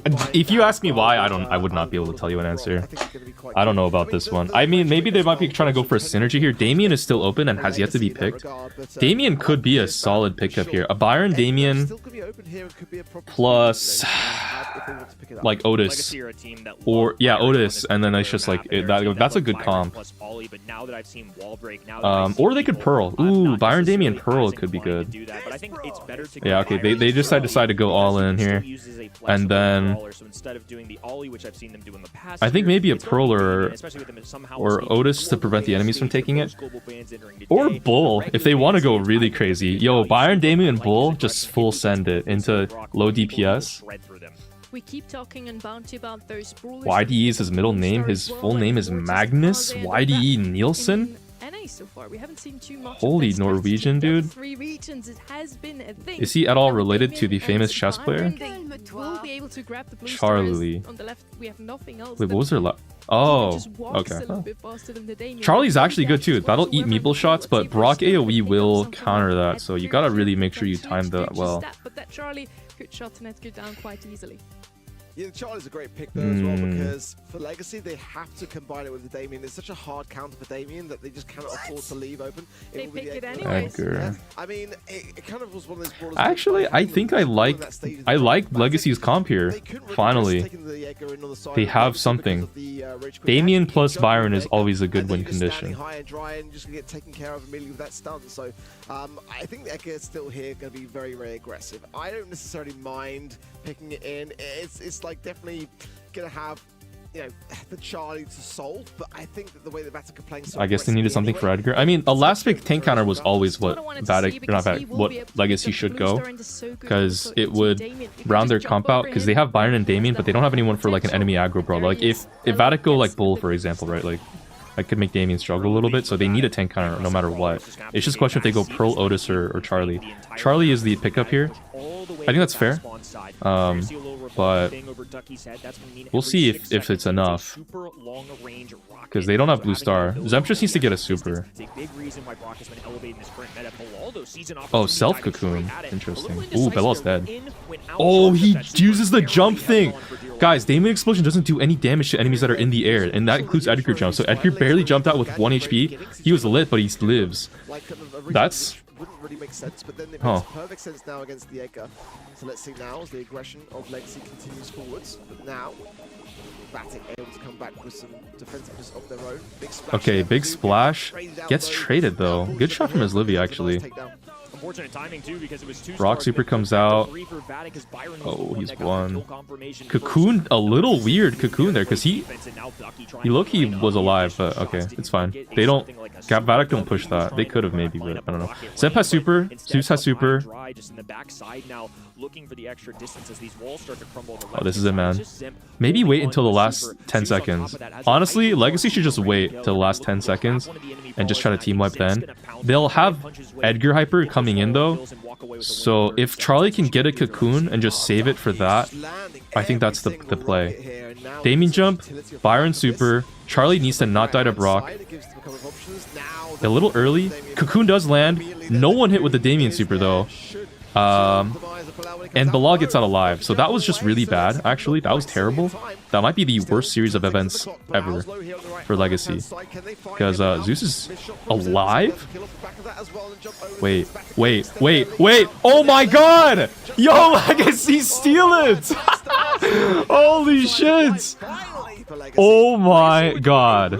Wow. They used everything and then they were able to still move around and spread out Vatic, so they were all out of position there. That was... That's crazy. As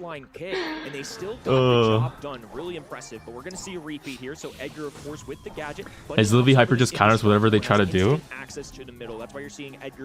Kind of. Byron Splash should still land though, you know? Like that should still deal damage no matter what. And Zemp can still punch them, even if they hyper. Like that's still damage. Zemp goes down. A little bad. It's okay though, that's just you're just farming super. And feeding. It's like when you have a farm, guys, and you're raising pigs for your farm. You know, as an aggro brawler, your job is to go in and die. And then you're just fattening up the pigs for the harvest. There's a big Christmas dinner happening, and a kill on Vatic is worth, or Belal here is worth extra more, because he's getting 2 kills. Totally, guys, not cope at all. Ooh, Zemp misses charge punch. Belal's low-key playing like crazy right now. He just got Charlie cocooned once, but like, you know, that's kind of out of his control. He did try to space it too. Because Belal did not even land directly on top of someone. He landed off to the side, but Zeus actually read the landing and still hit the cocoon anyways. Both teams are playing pretty well. Ducky's missing supers, if anything. Cocoon goes wide but gets the kill. That's a really big pickup, actually. But Zemp and Zeus now are worth 3 each, which is a little scary. Zeus had the miss super, but a great coordination there. Zeus still following up. Alright, Meeple's gonna get hyper. He has it. They have it. And also, all 3 of Vatic have hypers, which is like kind of horrible, because 2 of those are buffied brawlers. And Charlie has no cocoon.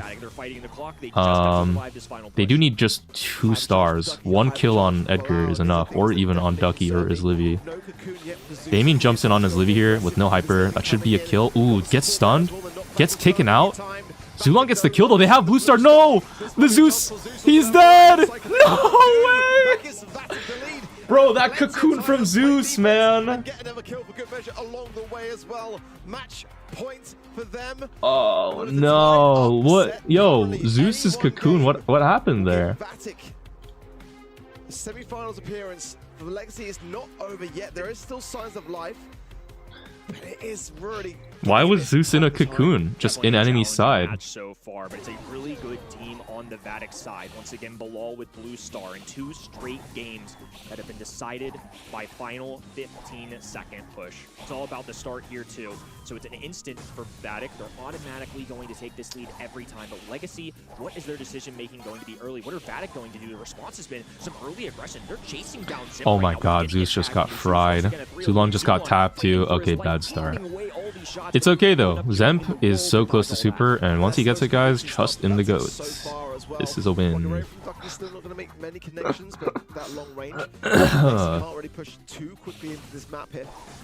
They've got it. Okay, guys, I think we should probably tone down the Israel jokes, okay? Relax, please. I will have to ban the word. I don't want to run the ire of those who know. Please relax.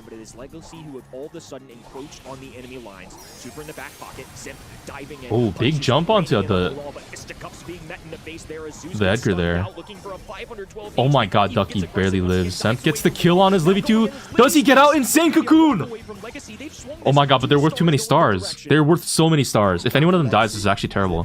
30-second mark on the clock. Time for some defense. There's Livy having super. It's definitely going to be a threat to that all 3. Oh my god, Zemp just got shredded. That's a hyper though that he has now.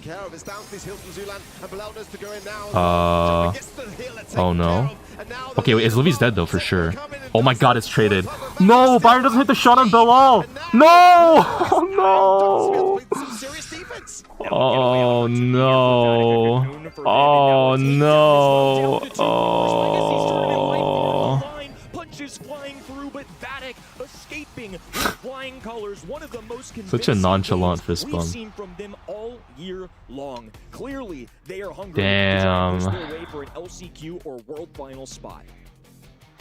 A crucial day for Vatic to get this right. They didn't skip a beat. You know, guys, I'm gonna be Where honest. maybe Legacy could have got some sets, but I mean, they just had opportunities. That was sometimes. close. That was pretty close. It was almost a winnable game. But, whatever. Whatever. Your goats maybe washed. I mean, whether or not someone is a friend of mine does not really come down to if they're the best in the world or not. You know, it's just how it is sometimes. It's okay. Your hometown does not always have the best team, but you still root for them anyways, because to do otherwise is wrong. Sometimes it's about loyalty, guys, over riches. The reason they didn't make it into the grand finals last Oh well. month was Team Electros, and Legacy were actually the ones to make that run possible for Vatic in April, knocking out Team Electros early on in the quarterfinals. They were thanking them back then. Now they're thanking them, I guess. I don't know, also guys. for The another Charlie point on the board and another step did not closer to do LCQ that for great. Vatic.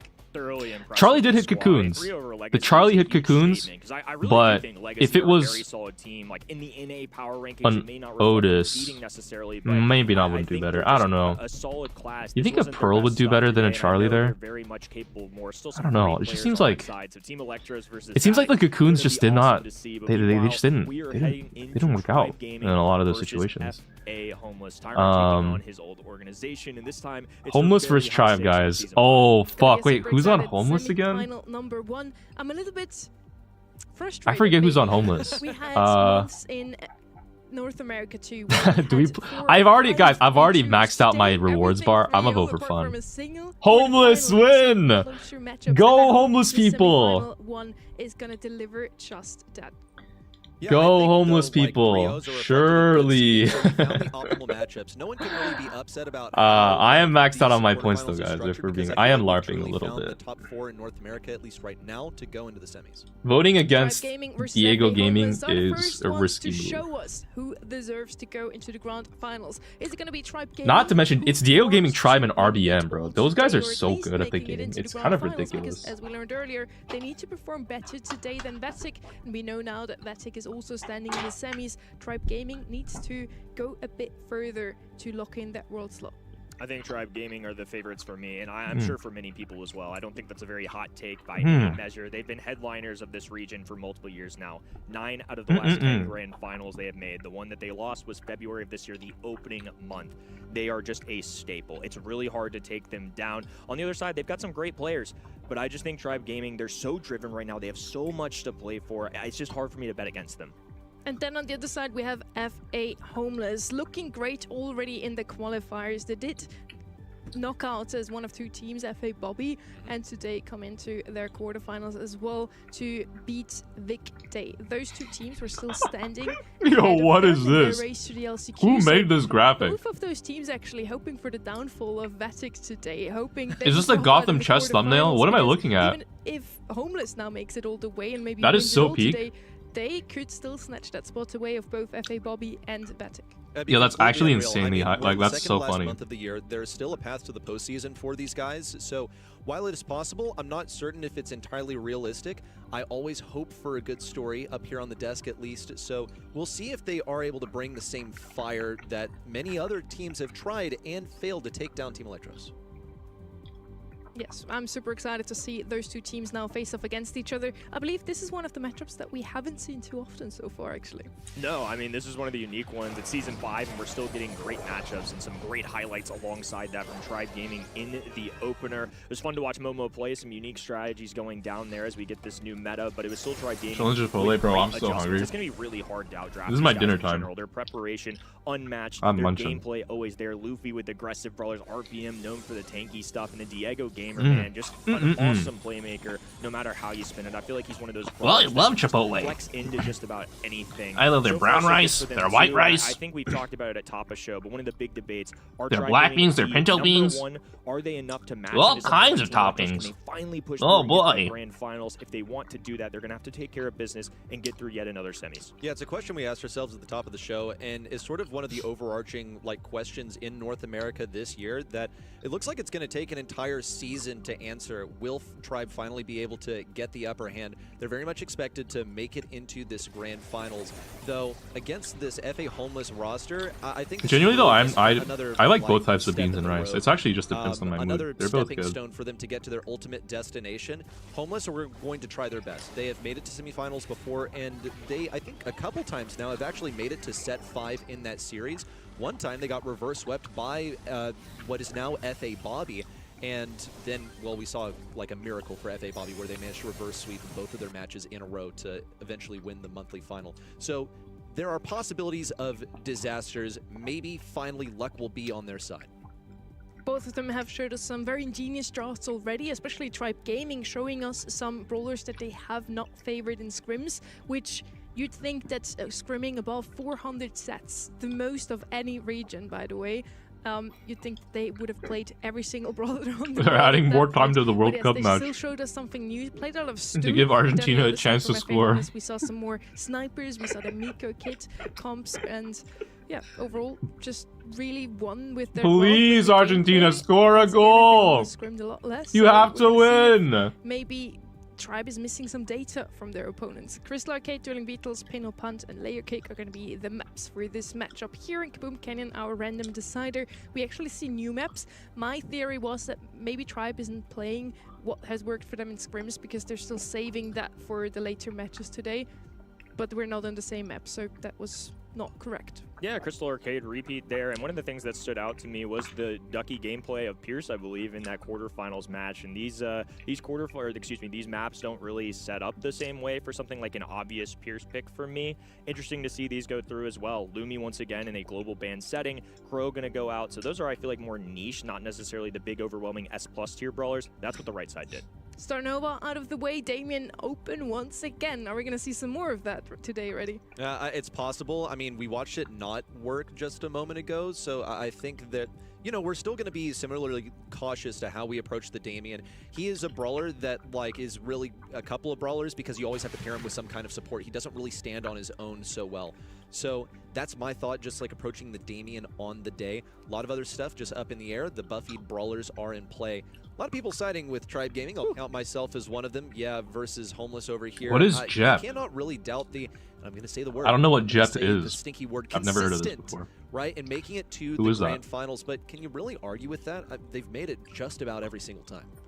Just about. They missed out one, and they still have never won one. So that is the huge goal for Tribe Gaming. Yes, they want to lock in World Finals, but they also want to get a monthly final win under the belt. You interviews Diego Gamer at the start of the series yourself, and he also felt like it's about time they make it there. Yeah, it feels like they're due. This is too good of a squad. I feel like given their seeding in the region, the results, and also on top of that too, Brawl Cup was pretty solid. I mean, a top 4 showing overall is nothing to slouch at, especially given some of the quality of teams there. EMEA were on another level at that tournament, but they weren't too far behind. I feel like Tribe Gaming really... Nah, bro, if Argentina win, it'd be so funny. In terms of I don't even watch World Cup, powers, but right? like, you can't deny it would be fucking top hilarious. of what we've seen from them.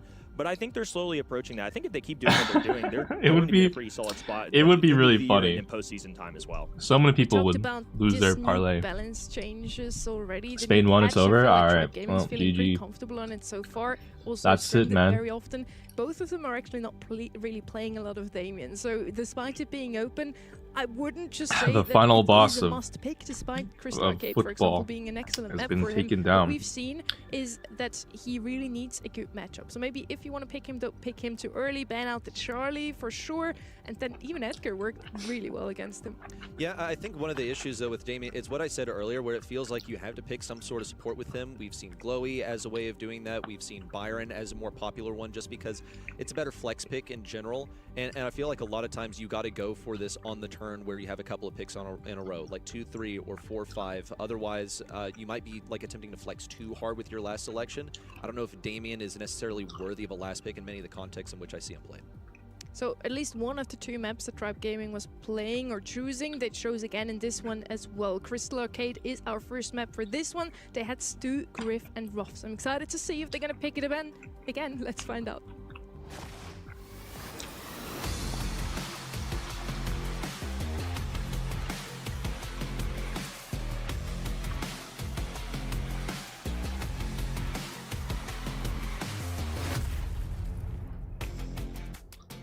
Tribe Gaming versus F8 Homeless. As I mentioned already, Tribe really loves a good Griff on a map like this one. I wouldn't be too surprised. Argentina lost the World Cup and their economy. They have nothing left. Him out right Oh yeah, now. what's up with Argentina, guys? Why is their economy so bad? Play a very short-range comp on that one. Sandy, it almost worked out. They came You guys are really rooting winning for a set top in this one. OECD country Griff is over a lined up. poor, Ruffs is there. destitute, First pick is undecided. third world Homeless. land There's like also Argentina? side to Come on, play. guys. Mac, Otis, and Can we have a little Spike. empathy The here? Spike is showing a lot up here. This in is all they LA a lot have. More often than in any other region. Yeah, it's really interesting. I haven't seen Spike a ton at all, but Otis, another one that's been shown. America happened? Oh, it's our Blue fault? in the What the similar hell? boat as well. And of course, What do we Surge do? escaping the ban, or escaping the global ban, so going to be in the regular ban. And still, OEC Meg, who's been, I feel like, a controversial one across our regions. Obviously, with the no. initial like June 30th balance changes with all these new buffies rush in, Meg was unbelievable. But they did a good job of tuning her down. Clearly, pro players are a little more scared off by this. And I think to your point, Reddy, when you were talking about Damien, to me, one thing I've learned throughout this weekend is there's no brawler that's like safe. There's no guaranteed free wins, free square on that one overall pick. It's just really hard to get away with anything right now. Yeah, and I think that's a good sign for a balanced meta, is that there's nothing that just immediately wins you. Okay, unironically, okay, guys, memes aside, Like we have seen in even previous metas. That's why do actually people hate regard Argentina so more much? balance in the present. I don't understand. Is it just like you guys don't like Called out Sunny again, just like a people who win? brawler that here on Crystal Arcade will be able to bust open the left and right lanes if you so desire. You always have the opportunity of choice whether you're going to do that Or is it like a grudge thing? Next coming in Because like as well. Argentina beat your favorite Surprising team? that Like she's what's up with actually that? Sliding through the bands here, as any gem grab map is going to be really good for this brawler. Just super slick. She can They heal played her dirty? teammates now with sneaky sneakers. How? So the first sketch that isn't showing up as often anymore here. Mac, by the way, It's a Kenny, you political mentioned thing? was a pick that showed up across the regions. She Argentina fans are highest notoriously win super rates rude and across the board. racist. Despite not being the most picked, she is Can you doing stop with well the if she's Zionist ever and picked, like and I Israeli believe shit? Like, that like that's not an actual. also. Is that an actual reason why people hate Argentina? What is their ties to Israel? That doesn't make any He has sense. also been showing up quite often on a map like this one. If What the there's like? no What wall what are we breakers, talking about, bro? There is on the left. He's so good on a map like this one. It's super hard to get back into the game on Crystal like, Arcade once I mean- you're pushed out. Mo can do that for your team, make some space. You again, guys are keep gonna you have your alive, opinion pulling decided out on a the team score. based on their Pearl's been fans? a way to deal with Max previously. Fuck Argentina I wonder if regardless? that's overkill considering they've already As a got lot of KC Chiefs fan, I DPS can going fully on confirm the that people road, just and don't like features teams well that on win. top of that. I don't know why Just people hate got Messi so done much in Meg. or Instead, they're Argentina. going with Pierce. So clearly, this is another one where I don't think it's like an obvious must pick on this map, but it's clearly something comfortable because this is now the third time they've drafted it. Sniper into Max though. Yeah. That's usually not what you see. You usually see it the opposite way. Yeah, and before Buffy's, the only context in which you'd see Meg is pretty much like into something like, and sorry, this Plays is dirty and gets goals from BS. Is that actually true though, or is that cope? Because like a lot of people get mad about offsides callings, but like that's an actual rule. Like if a team, guys, if a team scores, but like their offense is on, you know, the other side. Like if the rule set is the rule set, like that's just what it is, you know. Curious how this is going to go on the lane. I think it should be able to beat the Mo just in a lane matchup when push comes to sub. They got Shove 5 yellow against cards and a red the card while close Spain range got matchup 0. will Oh become damn. a little bit more technical for the individual players. Let's see who really has what it takes. Can Homeless finally break into a grand final despite being on the cusp so many times before? Or are we going to see the same old grand finals Israeli qualifier Prime as we Minister typically Benjamin do with Netanyahu July and top going officials on? backed 9 out of the past 10, it has been Argentina in the Tribe final as a and reflection of their Gaming, close but Homeless showing their alliance. stuff in the early Is that quarterfinals actually true, or now. did you They've make got a that up? comfort pick No with way. Chris Pierce, another interesting turn of Argentine politicians have made heinously racist comments about other teams like Spain. One of the longest tenured teams in this region, a franchise that has been I don't know if I would decide my support of a team or hatred of a team based on if the people I don't like support a team. Does that make sense? Is that like that's just weird? That is still kind of weird, to be honest. Like I understand like if there's like a small like satisfaction in like seeing the people that you don't like you know, be disappointed or whatever, but to like to hate the team so vehemently, I feel like it is a step beyond that. If you think the players are rude, like okay, I've not seen any clips. I'm a LARPer, I'm gonna be honest, but like I guess so. But seems like it's like a little, it's getting a little crazy. It's a little crazy.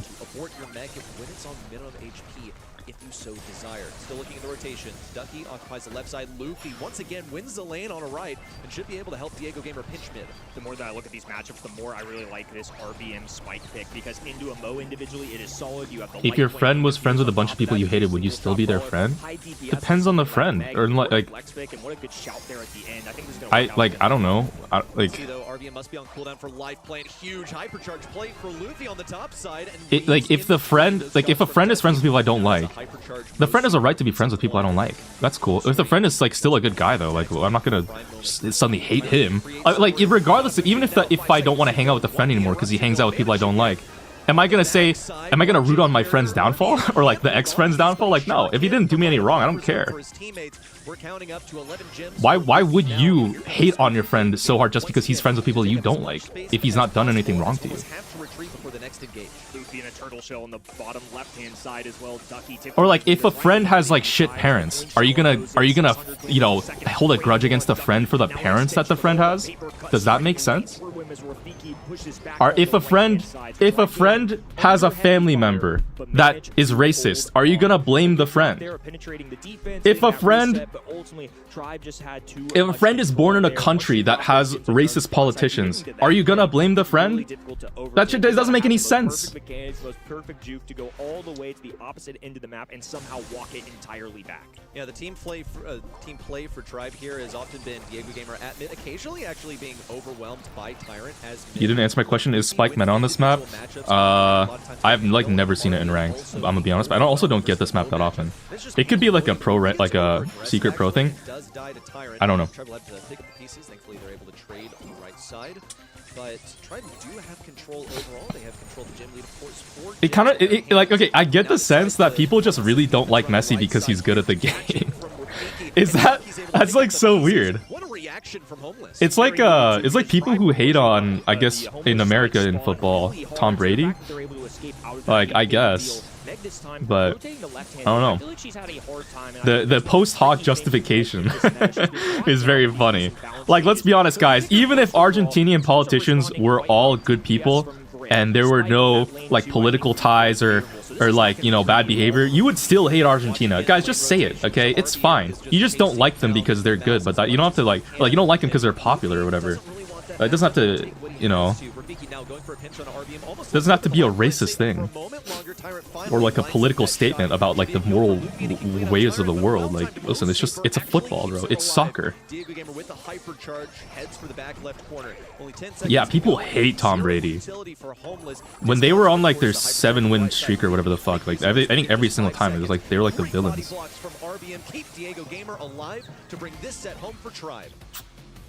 Beautifully done, just all the way through that. I felt like they had the lead in a stronghold on those gyms, which is obviously very important for the game mode. But I think just good drafting. Again, I'm really really impressed with the spike. I think it's just hard in this current situation to pull off a Meg first overall pick. Argentinian shell. I feel like Meg wasn't gonna have an easy time range. I don't even watch the World Cup. I literally don't care. But I feel like because I don't watch it, I don't know. Like I have like a very outside view of all of the fan reactions to what's going on. It just seems weird. Like you guys, everyone who says like oh, Israelis are happy at this or whatever. Like Benjamin Netanyahu paid XYZ. Like, oh, Messi kissed the wall. You know, the Goyim are upset. Like, it's just like you guys are just being weird. Like, I don't. This is like a soccer sport. Like, is it that serious? They had to go all the way back to spawn to rotate lanes because it was worth it. There was no point playing into RBM. Luffy with an 8-piece as well, so definitely doing his diligence there as Diego Gamer was just stable. Up in the mid the entire time, like you talked about, and RBM not overwhelming in kills. I mean, Luffy was really the only one that cleaned house, but you can see it there in the numbers. DPS clearly. Imagine saying the same thing, but with like Brawl Stars championships. Yeah, like. Just staying I'm sure these drafts will be very different. It's just been interesting to me. To like, I don't know. Clearly, that's something that the homeless side feel like is a. It would be like if like everybody just really didn't like Crazy Raccoon, and like Tensai was like sponsored by, you know, Israel, or like, oh, Netanyahu's so happy that Tensai is again, you know, that Max got Buffy so Tensai can cook. Oh, like it's just like bro, what are we doing? And like, oh, but it's okay, Bedlam, because Tensai behind the scenes, there's rumors that he's like doing this and that. Like, okay, bro, sure, man. Barely ever saw this month, by the way. So Tribe, I'm sure you're really upset about that. Homeless now goes over to Dueling Beatles, who again not a very good map. When sports betting is involved, people can get a little bit rowdy. That makes sense. If your money is on the line, I guess, and you've like bet against Argentina and you lost money, like maybe you hold a grudge. But getting it like political is just like a weird way to frame it. Workouts even better. Mech is coming in here. They paired it with a Mortis and Scrims. Can work out here, I believe. Crow will be left. Crow is actually globally banned. That was their comp in Scrims. So Mech coming in here. She has a very big hitbox, so it's really easy to hit her. But FIFA literally did everything to Argentina win. Like that, Lou are actually out of the way, what did they do? Is there a ruling that they made in favor of Argentina that was actually wrong? Or is that like insane cope? Or like was there an actual bias in ruling? Like an actual one that you can like tangibly prove that's proven? A lot? Really? Like what? Also, just the fact that Griff has generally good survivability inside of the zone. You got business resilience. It is trickling HP, and with the fanning shot, you'll be able to make good use of Meg's fat hitbox. Egypt game was full of BS. They disallowed a goal for no reason. Or a hypercharged sleeper, which would fulfill that role even better. I was just looking. Okay, I actually don't trust you, but like maybe you're right. So why are you picking this map? I'm so confused. I guess because Tribe are not going to prep it against them would be one of my guesses. That is this a football stream now? No, the game's over. We can hide the because I had the football counter. It's 1-0, Spain win. I wonder if they again pull the trigger on Pierce. I mean, they've been keen to it in terms of like lane matchups. They're outdistancing both of those brawlers. The interesting thing that they have to prepare for now is a Gray has appeared. There's no Ims alongside it, but that doesn't mean that Gray can't be lethal. Damien's still on the board. I would say Ash is somebody that frequently shows up on top of that too. Instead deterring and going a different direction, Glowy, somebody that I feel like has shown up a lot more in the second weekend. EMEA, I feel like it showed up a lot frequently when I was spectating them. I think Glowy's still in a very good spot as well. Just tethering onto opponents, it's really one of the most frustrating if you're playing against a good Glowy to go against. Making sure that Meg always stays in mecha, despite, of course, if she decides to pop her gadget. She will get her super back within just 5 seconds, so still a very, very decent opportunity for her to shine. Damien left open. Damien is going to get picked up here. Bedlam, who makes political jokes all the time. Gambling addict, just point to me. When have I made political jokes about like all the time? Like I don't make them that often. It's not that serious. Chill out. Or the 2-3 or the 4-5 turn, and that's just how it plays out so often. This is also relying on a lack of damage from Tribe. They sort of teased that they would play, yep, this is exactly what I was thinking too. Because it worked earlier, by the way. Ash is going to have that tank trade. He's going to get a bunch of damage off of it. He has a heal that he in my dreams, okay, bro. Versus Damien. I think it's a pretty respectable matchup. I think you'll be able to out DPS him. But there's also a technical requirement of this. You have to have the mechanics to... The refs are favoring every big team. There's like an 18-2 VAR decision for bigger nation. England should have lost against Ghana. So you don't end up getting stunned when he goes in. If they offer him a lot of damage, though, then yes, Damien is going to be getting repeated supers. I like the synergy, and honestly, I do favor... Okay, Exotic Wiz, you can call me a shill all you want, but like being a hater is just as lame. You realize that, right? Like I'm also not a shill. I don't care. I don't watch the World Cup. But you actually watch it, and you have a hate boner for a team for seemingly very little reason, just because, I don't know, besides like what? Like, I literally have no idea any, like, I've yet to see like an actual thing from you about any, like there's just nothing of substance here. You're just being as weird, if not weirder. I don't even watch the World Cup. They decided to place Mag on the right side when they knew that Tribe were actually going to go for the wall break on the left. I mean, that's what you're supposed to do here. So there's room to improve, I suppose, for Homeless here. It led to them having suboptimal matchups in the beginning. Also, here comes the TP. RBM got those reds just when he needed to. It was about time. Just stop talking about this topic. These people are so mad. I was gonna say it's an RBM kind of meta on this ball. I mean, they can be mad. I don't really care. I genuinely, guys, if you lose, if you can't watch this stream anymore because you are that angry about Argentina, who lost the World Cup, by the way, I don't know what to tell you, bro. You actually have a brainworm. You need to like cleanse your mind. Ooh.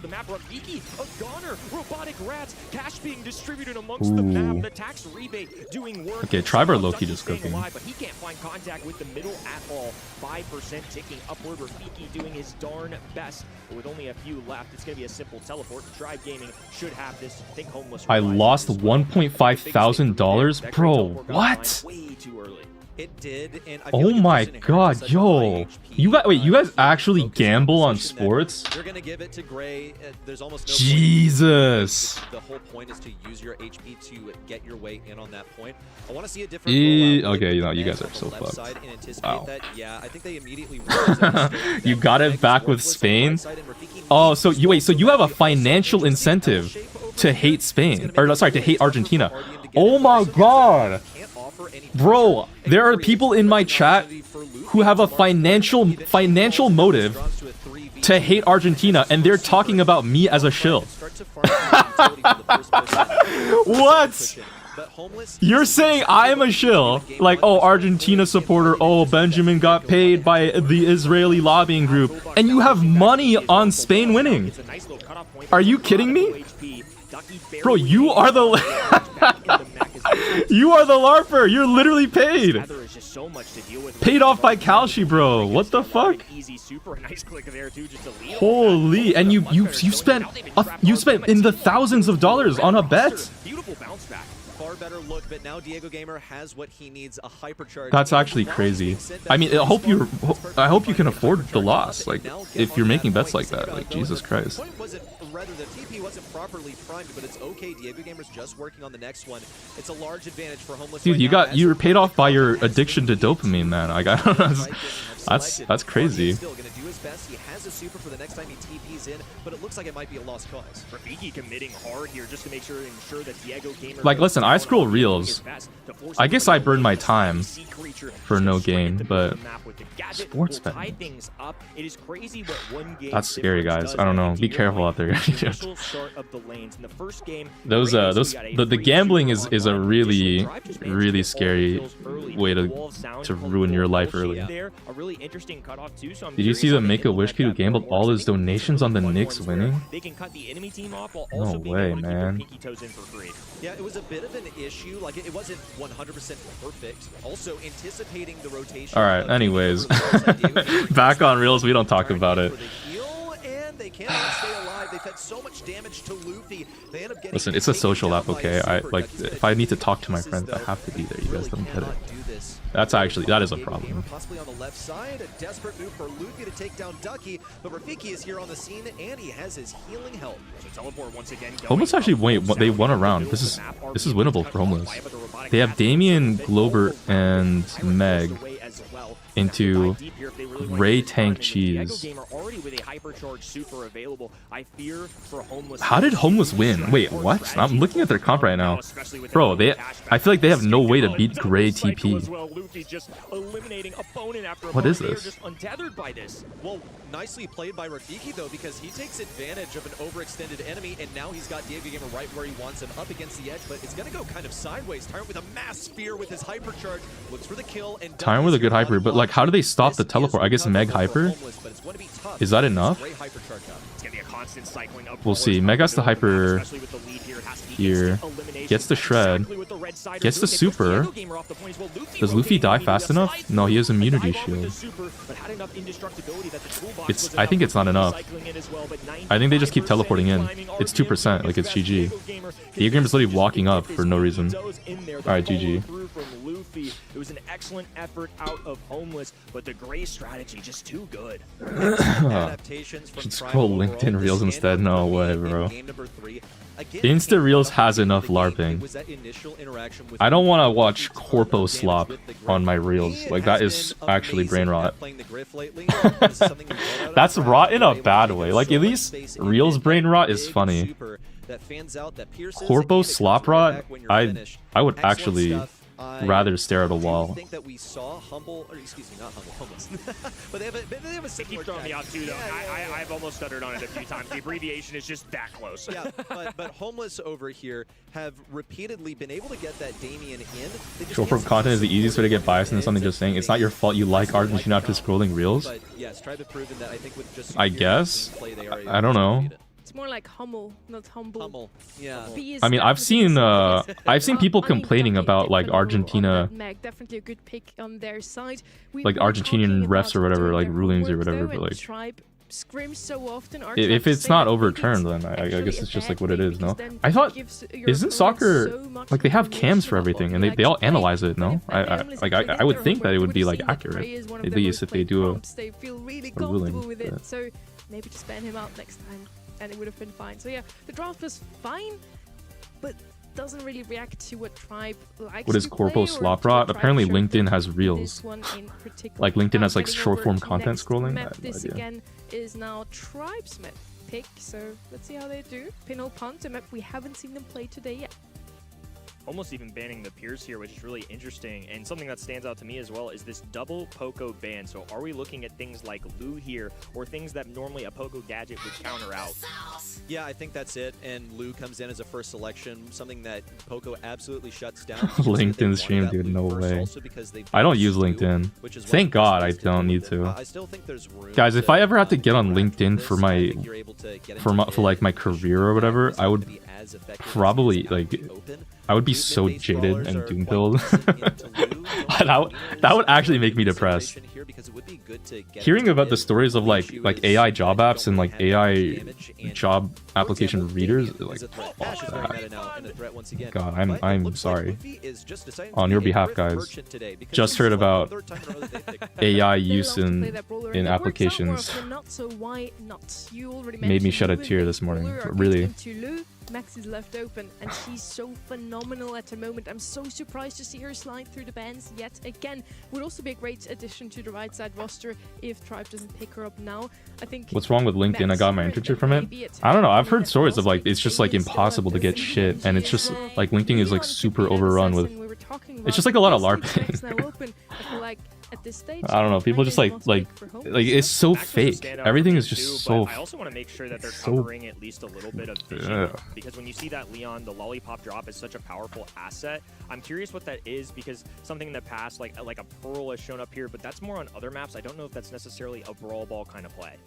Yeah, just as a reaction to the Leon, a lot of times Ash once again makes an appearance. The tank that counters tanks. We'll be saying that all day long, folks, because yes, that is a lot of times the function that he fulfills, and he's going to apply a bunch of pressure also in these bushes. But you might have to wave your sweet bushes. No, I don't. I have not. Shubbers, I don't need to add Brawl YouTuber on my resume because I've not applied to anything. Ash is going to be feeding a lot of what am I going to apply to? And Griff, so let's see what comes in last. The healer wouldn't be too bad. Now Poco bans out. Chloe would still be left open, for example, to help out that Ash. Mac, I was about to mention her, then I thought, actually, it's not that good into the Griff again. But there she is, picking her up for the third time now already, I believe. I mean, sometimes comfort picks just work out, and this could be the first map now where for Homeless, she brings them some luck. It just feels like a comfort for them too. That's something that Humble or Someday you might need it. I'll figure it out. Have glued themselves to here. It's Not just, again. I mean, it's been tripping me up all day. The logo's just so darn close. But Meg is something that they've been willing to die with, and additionally to Pierce as well. It's a good brawler. See, that's when I switched to becoming a Moko content creator. That's my future, guys. When Moko fixes their game, wait, you're just like Clancy? That's crazy. When Moko becomes the best game in the world, Yeah, okay, it's just, Code like, Bedlam tough to will fit go him into crazy the comp there. A lot of times you just have to wait for the prime moment to make him work. The downfall of Clancy Don't worry, many times is guys. just that I've it made my takes him investments. so long to become effective. You need to get to level 3, get that gold badge in order to be effective in mid. You have a wide open mid. Now, when Clash Royale has its generational rerun, that's when I switch to becoming a Clash Royale content creator. You guys will see. Alright, Clancy is interesting. Already level 2 though, and he's using dash, so he's got the fun build. Really, really close on the timing there. That would have been a goal for Tribe otherwise. Pretty good into 2 tanks, honestly. I'm just surprised Clancy over like Otis, but I guess Lou was picked, and Griff is also picked, so if they just need another one, it's probably fine. Just trying to have fun. I mean, they're up 2 sets, honestly. I don't think they need to like sweat this too bad. They're still winning though. Just be a grifter. I'd rather see that than Clash Royale. Yeah, you think I should go into political commentary? Tyrant has a super that he can use to take over mid. And watch how wide Rafiki flanks on the right side. Does create sort of a void in control that allows Tribe to gain some ground on the left We side. want Boom Beach and 8 content. Now just within striking distance of RBM, but it's only here's the hypercharge. The Boom Beach positioning guide. Wow. Can't wait. I don't know if that was really worth the hypercharge. They're going to fall back to mid just as they were. The main difference being What if I did like history of like XYZ troop videos for Boom Beach or Heyday, but like all of it is wrong because I don't play the game. And like I just took ChatGPT, I slap it. Wow. No, that sounds horrible. I'm not doing that. Watching this on the right side, Diego Gamer. Wow, I can't believe he won that using the lollipop as a body block versus the little Meg. Still managed to hold on to that defense. And RBM is waiting for his enemy to make the first move, the first mistake, because he has this hypercharge in wait. Diego Gamer taking advantage of lack of information, but gets absolutely battered by Ducky's gadget. Oh my god, Luffy Hyper actually kills the Ash. He's gonna try and send it all the way home. Pocketing on the left is fine. Ash Hyper does get 2 though. I don't think it was really worth the big Diego Gaming, ooh, looking for a kill. Gets taken out by Tyrant because he misses the first round of his shots. Luffy trying to get the trade. Does get Tyrant low because Tyrant kind of misspaced himself there. Just walking the Luffy's shots. Meg Gadget comes out. Griff Hyper gets a kill. Triber up a goal. It's up to Rafiki to try to win a 1v2 and score this. Probably not happening. Yeah. Wow, guys. Tribe are looking so good.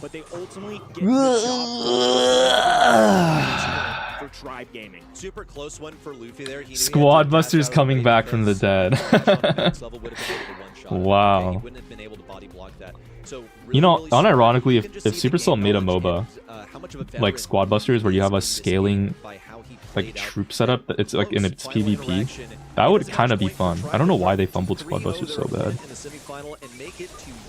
I feel like they just never realized that like the whole point of their game was it's fun to scale, but like the problem and it's unfun is how bullshit and RNG it is. Did we have that in Brawl Stars? Well, our MOBA MMO is like kind of shit right now. Like it has a lot of issues. And they haven't worked on it at all. Watching to see how long it takes Luffy to get leveled up, because despite Tribe having control of mid right now, it looks like Homeless are... It's crazy because Supercell hasn't made a successful game in ages and keeps milking their current games for money. It's not really sustainable. Inside the super with all the speed in the world, gets to shove this one. Why would you say it's not sustainable? Because they can just milk it forever.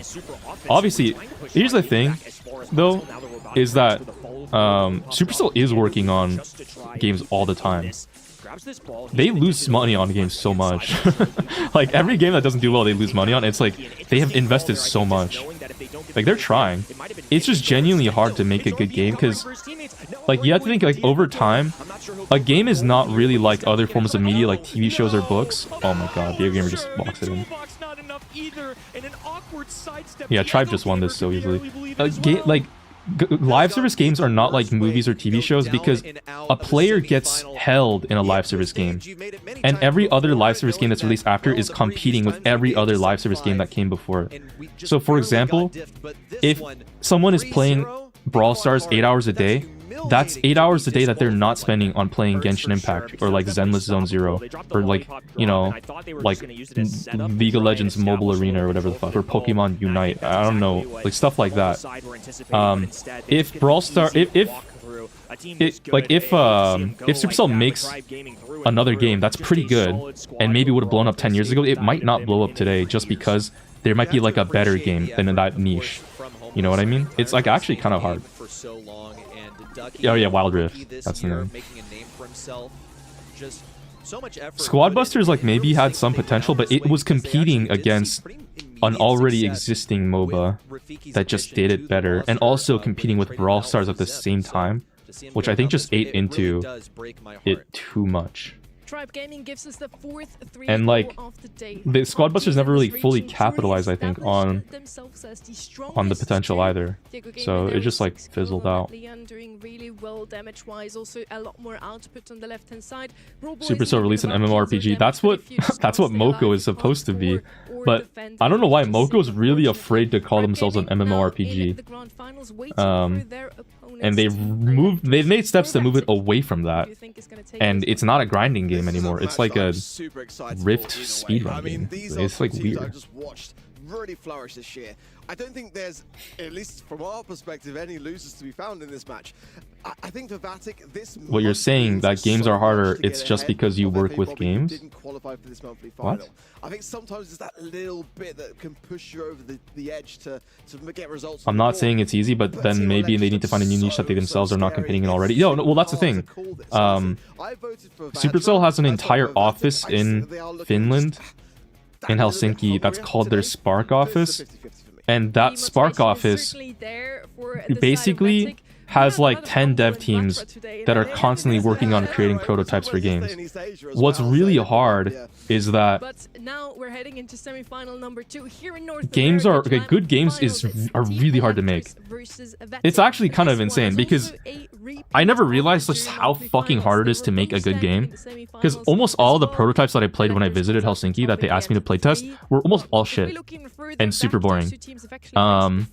And as I was playing like all these games, I was thinking like man, I guess I never thought about it before, but I only ever play games that are successful.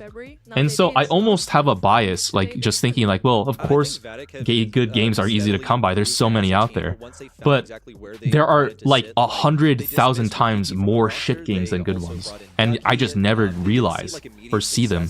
So I almost have like an intrinsic bias to think like, oh, it's so easy to figure out what gamers want and just make a good game, but it's actually like almost a statistical impossibility.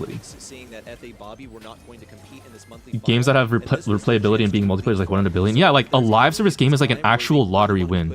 That's good. Like a good live service game is like you've hit a cash cow and you should just milk it, because you're almost never gonna make another one. Yeah, for me as well, looking back at the qualifiers, I just felt like Electros, should maybe have had a more convincing win, actually, over LXD Esports going to the 5th. And I feel like you can kind of see it in, like, kind of picks for today, and that first like I don't know, like I really like Hollow Knight. Silksong, in my opinion, is not as good. I don't know, what's a hot take. Maybe, that might be scalding. But, like, it's like almost the same formula. They just tried remaking it and added more content, but, like, somehow it's not as good as Hollow Knight is, in my opinion. And it's just like I don't know, like sometimes like even with sequels, like you have the similar formula, but it still is not good enough. And some sequels are like better than the original, and like, but that's also like pretty rare. It's hard. It's actually so hard. Strongest they did all year long. They had I think that's not fair because Silksong doesn't have DLC yet. No, it's not about the DLC. It's just the feeling of the game, the music, and the boss fights are not as fun. It's just a lot of minion slop. All the enemies do ridiculous amounts of damage, and the music is not that catchy. and then Barry making 2 appearances also in 2 drafts in a row, just, you know, leveraging their own skills. He's very meta right now. We've seen him like target ban for... Just look at COD. They haven't made a good game since, what, Black Ops 2? Yeah, I mean, they had a good run. COD had a generational run. They were running that shit for a while. And then just never again. Because since then, too, you have to realize, like, there's so many games competing with COD now. Like, that shooter genre is so oversaturated with live service games that are still played. And it's like, people, all those players that would have played COD move on to Fortnite, they move on to PUBG. Well, I guess people moved on from PUBG to Fortnite, right? It's like, it's hard. They all compete with each other. And it's, and then after, like, now people don't even play live service games like that. They just gamble on a call sheet. It is super difficult. Giving that on a platter in any way, shape, or form, and they've still got to get past Vatic to even get. COD fell off because the company got on their high horse and fired thousands of employees. Well, you have to. I feel like to some extent, though, you would only fire thousands of employees if your company is not profitable, and the company is not profitable if they fumble like 3 game releases in a row. Then they go bankrupt, and so they have to fire the employees, right? Because where's the money? Unless it genuinely is like a CEO cash out, but. I don't know. I would really wonder if it was the employees that were fired first or if the games fumbled first. What do PC players even play right now? That's a good question. Shooter extraction games, I think, was like the trend a year ago. I don't know. People really like Arc, I think. Oh, friend slop games. People really like friend slop games. That's what it is. To see some, you know, new maps coming in here because we've seen it's like all the it's like Roblox and like yeah, Minecraft, but like, you know, like Mecha Chameleon, shit like that. Are we reserving certain maps for later so as to not reveal what we're going to go for? You place too much good faith into large game companies. No, it's not good faith. It's just I'm just imagining what I would do if like what would make sense. Like, listen, if you're trying to make as much money as possible and you have a dev team that's releasing banger games, why would you fire them? Just hire them and pay them to keep making games. Because like obviously it's working. They're generating your company millions of dollars and you're paying them like a fraction of that. And if a game does well, like these game devs are salaried, so their salaries don't increase if a game pops off. You as a shareholder or like a CEO, you are making bank on the backs of these people. It's all profit that's going to you. Why would you fire thousands of employees if they're generating money? That doesn't make any sense. Now, if the game devs fumble like 3 games in a row and you've lost like $1 billion, like they're all gone, they're cooked. I'm firing every single one. You know what I mean? It's not like I'm trying to give a CEO, like a company, the benefit of the doubt. Like they're gonna you know, they're gonna keep employees on for the love of the game. Like maybe some would, but like, you know, just realistically, if it does like money sense wise, if the games are good, then the employees stay. Vatic, a little louder, please. Where are the Vatic fans? These Imagine they release GTA 6 and it fucking sucks. Dude, that's so true. Imagine, right? Like, you have to think, like, why is Half-Life 3 not made? Why is GTA 6 not made? It's because it's so hard, bro. It's too hard. That shit is impossible. Why is Pokemon always the same slop shit? Pokemon are so lucky, by the way, that their game formula is like a free money printer, even if the game sucks, by the way. Like, guys, there hasn't been a good Pokemon game since like Gen 5. And yet, it always prints money because the formula is too addicting. And their audience doesn't care about quality. But like, yeah, dude. Like, I don't know. Good games are hard to make. They're really hard. I'm all for it. I think, you know, it was kind of heartbreaking yet again hearing his Livy speak about things earlier today and saying that, you know, he just wants to have just like one more chance, one more land. You know, he seems to feel like that's kind of maybe all he's got left in it. What if you just mismanage finances and have to downsize and lay off without the fault of any employee? Yeah, that's possible too. But usually they can take on debt, I think. Like, you can just like take out a bunch of debt. If you know your next game is a banger, you would just try out whatever you can to keep the ship running, right? You would have to really fuck it up, like really bad, like global financial crash, kind of like bad investment bad, I think, to fuck up a profitable company like that. It's like bankrupting a casino. Like, you have to understand, right? If you have a game dev company that's printing money, you would have to really fuck it up. It's just free. Games are so profitable. Like, I think the game industry made more money than movies and music combined recently, no? Like, games are actually so profitable. We are on Kaboom Canyon, and this one has the potential to finally be a 3-1 or a 3-2, right? Yeah, like Clash Royale. So I think this is a really competitive match. If you're putting all of your preparation in just making it to the grand finals, and they should have done target prep for Team Electro's pretty much only. Scarlet Violet was good, but having it released on Switch 1 was a horrible decision. I like the designs of the Pokemon in Scarlet Violet. I played it. The open world was like really like whatever though. I just, you know, I sped ran Scarlet Violet, and I feel like I got like 10 hours of playtime, and I got the team I wanted, and I beat the Elite Four, and I was like, okay, well now the entire gimmick of the open world, like there's nothing left to explore. It's fantastic. And I just don't care about any of it. Like I had my fun, I guess, but man, was there better ways to spend $60 than on a graphically buggy piece of shit that doesn't even look that good? I like Scarlet Violet is good for a Pokemon game. But that's like saying, oh, you know, like that's a good show for a kid's show. Like it's not, that's not actually a compliment. Too often today, actually, despite being so good on heist maps still currently. But yes, that Crow that we mentioned is double banned. The Max that we said is also super strong in the current meta, completely wide open. Super surprising to see that. Now, will we see a bit more damage from the left-hand side? They already have the control down with Finks. And just like Tribe Gaming earlier, when we K's said, 1, hey, Kaboom Canyon, 2-3 Finks Lola. Let's see what TE go here. Between scrims and now already. Yeah, logical response into this Lola would be something that can pierce her in the ego. So like a Carl. Oh yeah, Arceus was okay. You know, I didn't even finish Arceus though. I got Arceus when I was in college, and I was busy, so I never got to actually play it. It's just sitting there. I think a lot of times can keep Lumi at bay. Also, is just like a great way of scouting out mid. You see how much priority there is. I think they're doing a sequel based on Arceus now, or did that already come out and make no waves? Ordinarily see on a typical match of Kaboom Canyon like Glowy. Is the Arceus sequel what Wind and Waves is? So it's a primary focus. Or am I thinking of something else? Kaboom Canyon is the mid for both of these. No one is trying to win this race. What was the sequel to Arceus? Oh, Legend Za. Oh yeah, that shit. I think that shit was not that good. I didn't hear anything about it. I feel like he has slid back ever so slightly. They did, and it was buns. Yep, there you go, guys. There you go. Hey, there it is, guys. You have a winning formula, you try to iterate on it, and it just flops. Because you don't know what the magic was to begin with. Shit. Tale as old as time in the game industry. The Lola is getting double counted out here by both the Ember and the Lumi. Lumi was also global banned a couple of times. I'm playing Legend Za as I watch you right now. Oh shit. I think Period T was really trying to get me to play that. Also the other one. What's the like the chibi looking Pokemon game that's like supposedly like a post-apocalyptic story or whatever? What was that one called? I don't know. I forget. Am I thinking of something? No, I think that was a Pokemon game. Not until it fished out a ton of Pokopia, yeah. That's safe down to now 20%, and Team Electro's back staying on this defense as they know they've got to recollect themselves. Do I own a Switch? I have a Switch 1. I never bought a Switch 2 because there's like no games that I would even play on it. Guys, I don't even play my PC games that I own because I just play Brawl all day, trying to push fucking pro.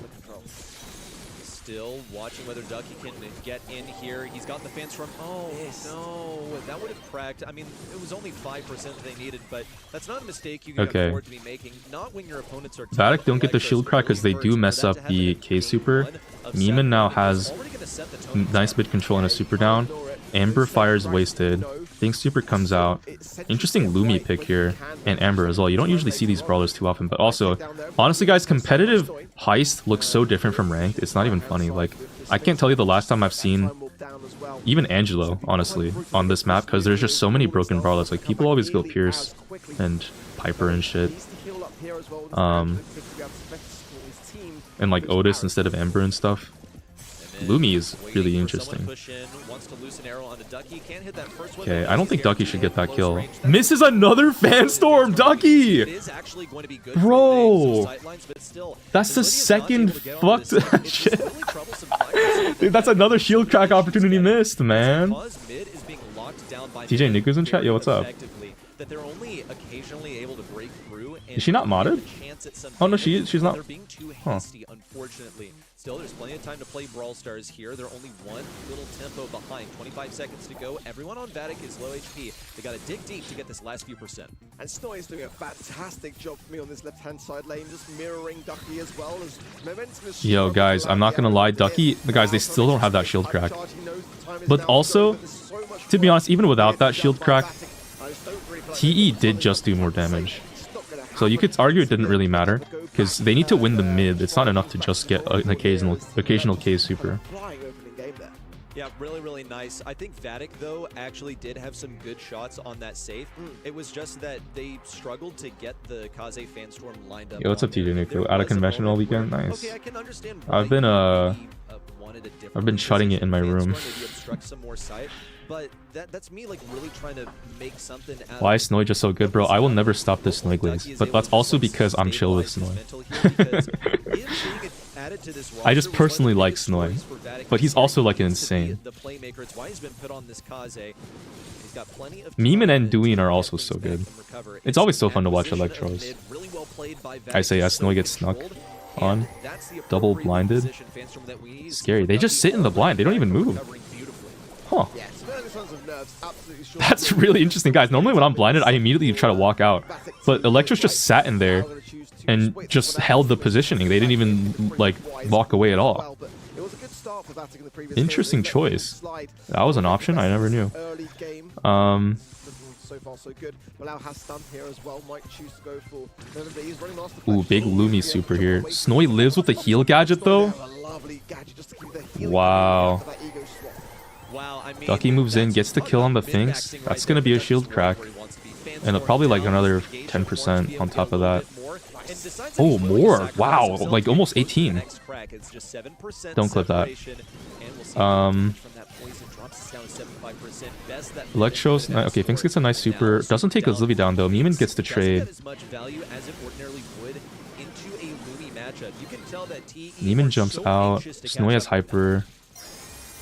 Puts it down. And right-hand side has been burnt down now. Livy playing some defense. Snoy gonna have a charge, but not do too much more with it. Neeman's just poking right now. Like nobody's even stopping that. Charge league, as we know, gonna be really quite brutal for Vatic on this defense. And Snoy's already been playing this loader so well. Case goes in. Finks gets the kill though. Bro.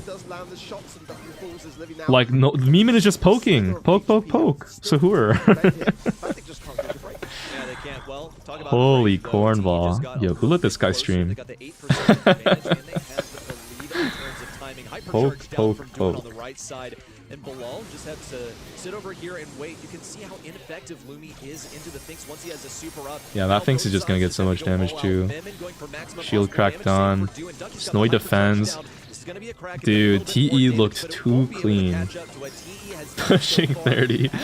Did you forget about the free Nori box? No, sorry, I put it in my Discord and I made a video about it. I didn't make a post. Apparently, YouTube has been cracking down on like QR codes shared in posts. I could obviously send a link, I just didn't bother. But yeah, I mean, I can send you the link if you want real cheese.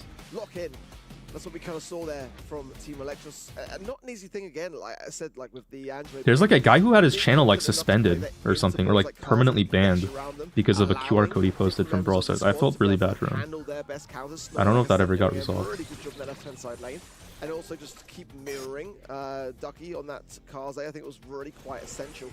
We'd like to have seen a bit more from the Lumi myself in the later stages of the game, but I think to me, I think just the way that Team Electros were able What? Why? Because it's like a YouTube automated thing. Like they just don't allow QR codes in posts anymore or something. Yeah, it's weird. I don't know. It's the risk of having Kaze as a brawler that's really only effective for getting on top of that safe, because when he did dash in and try and get some kills, Duan was ready with the TP, Snoy was ready with the TP. I don't use Discord much, so I didn't know. It was on a second channel vid. Yeah, I didn't make a post on it on the main. I should have done it though. You're actually right about that. That's my bad. But the matchups didn't really go in their favor. Another one that stuck out to me, just like in terms of the long game, Bilal really struggled into the Finks matchup, which he wasn't really able to anticipate when those bushes permitted for covert lane swaps. Once the Finks super came down, it was all over. I left the stream for a bit and came back, but what on earth is that picture above your code? Bro does not know the lore about true gold bling Buddha bedlam.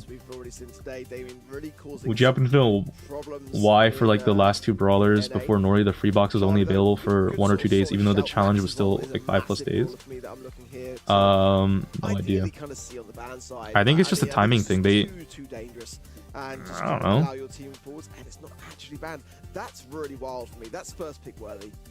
Okay. They usually don't do the box at the start of the challenge. Maybe it's like a hype thing. Like if they do all the hype at once, it's like less hype. But if they like do a first run and then a second box at, like towards the end to like generate more hype, maybe that's what it is. I guess. Yo, Ravcat, thank you so much for the 440 jewels. I appreciate you so much. Thank you. Unk alert, he says. You going for pro this season? Yeah, I do it every season. But I think they deliberately left this open also. I feel like it's $1 billion company can't afford real people operating it. What, YouTube? It's not that. Yeah, you like to hope so. Like the scale of YouTube is just obscene. Like I don't think. Yeah, they can probably afford it. It's just like, why would they hire all those people just to handle that when they can just get AI? It's like an insane scale. YouTube operates at such a crazy scale, guys. I think there's like terabytes of or more, like a video uploaded every hour. I don't fucking know how they handle all that shit. Damien's still open here. It's a possibility. Still, though, the third and final pick with Vatic, it's definitely a riskier brawler to consider in this scenario here. But I feel like the free box has always been available until the end of the event. Until recently? Huh. Like, oh, the box is only available for 1 to 2 days and the link expires? Or you mean... Yeah, I also just like Kenji into the Lumi. Wait, what do you mean, Zhang? To work with, you know, Stu is going to break it down eventually, but you should be able to get the link expires. She doesn't really have much that she can work with. I didn't even know. Wonder if we'll see a Finks. It seems like there's a priority on speed here for Team Electro, so they don't really want to wait around for Finks to get a super and win off of that. But Kenji and Lumi. Be helpful for Vatic. They're just thinking about what can they do in close range versus this Kenji. Meg. Interesting that it took a while for this one to sneak in, but I think Team Electros are generally just going for the strongest brawlers in the game if you look at it that way.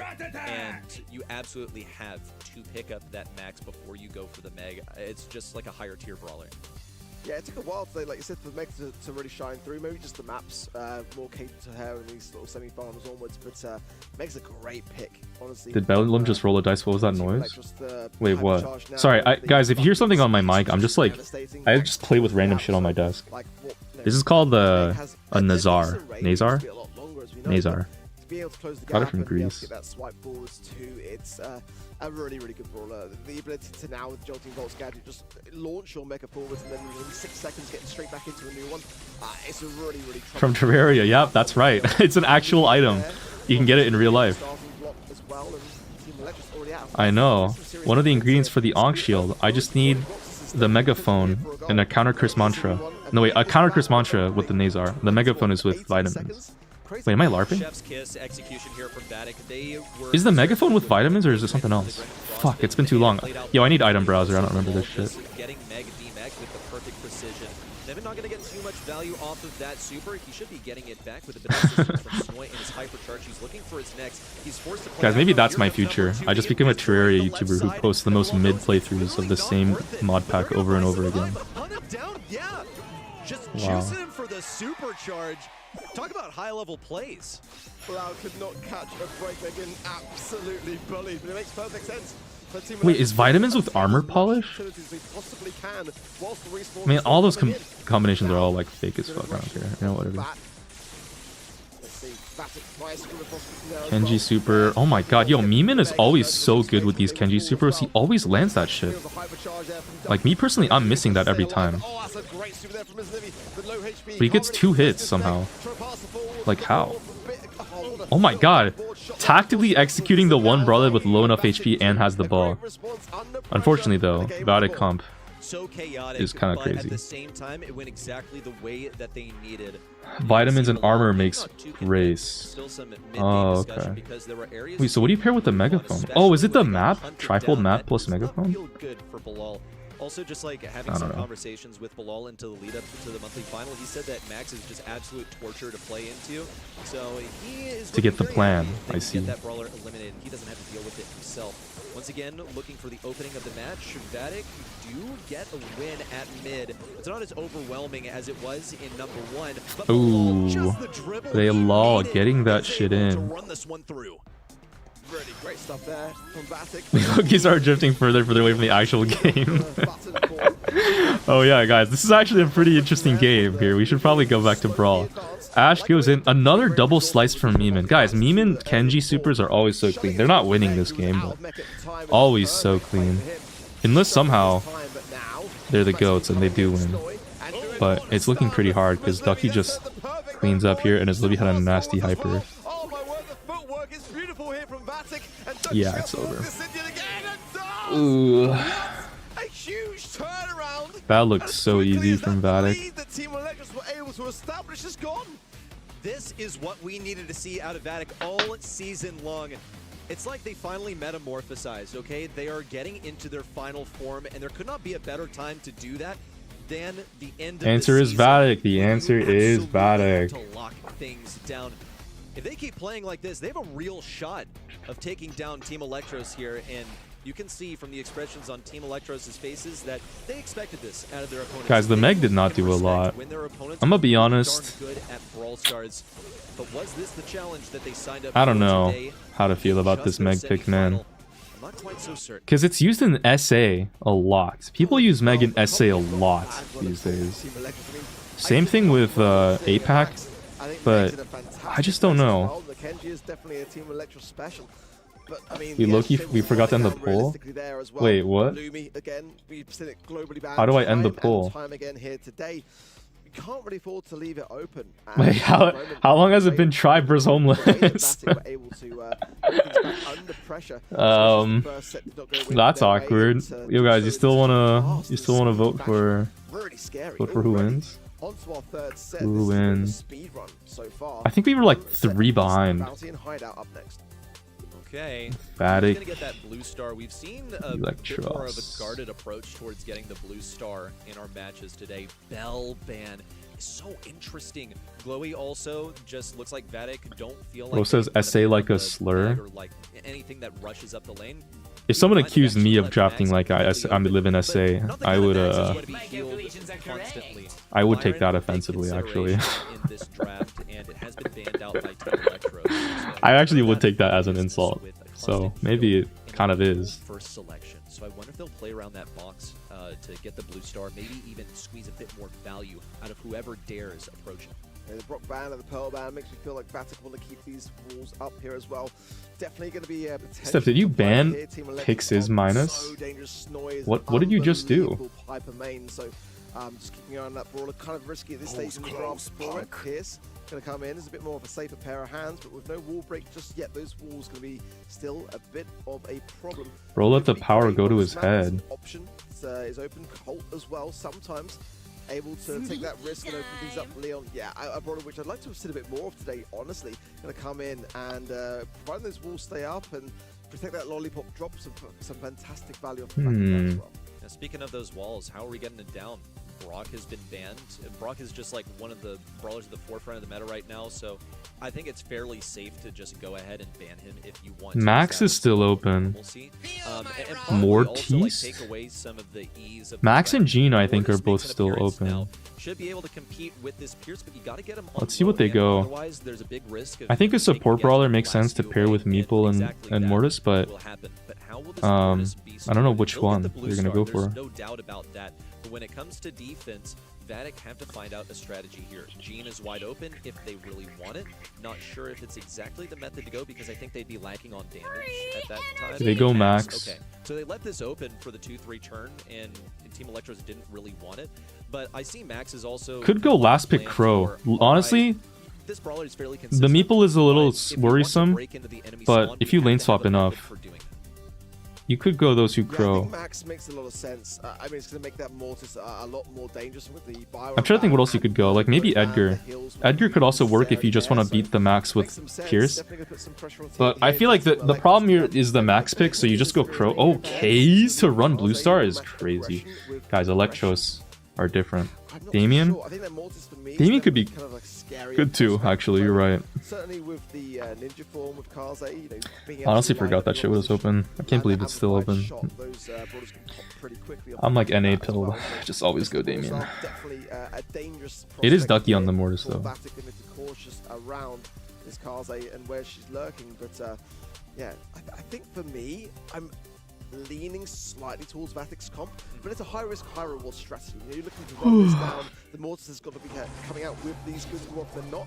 And actually, the Mortis does get the blue star, I believe, there as well. So the Kaze couldn't quite close the gap. That is kind of a tier list for like who's best at getting the blue star. And Mortis sits at the top over there. I think competitive with like Volt, who's not in the meta right now. But wait, they didn't even take the blue star with me, man. What did they go the case for?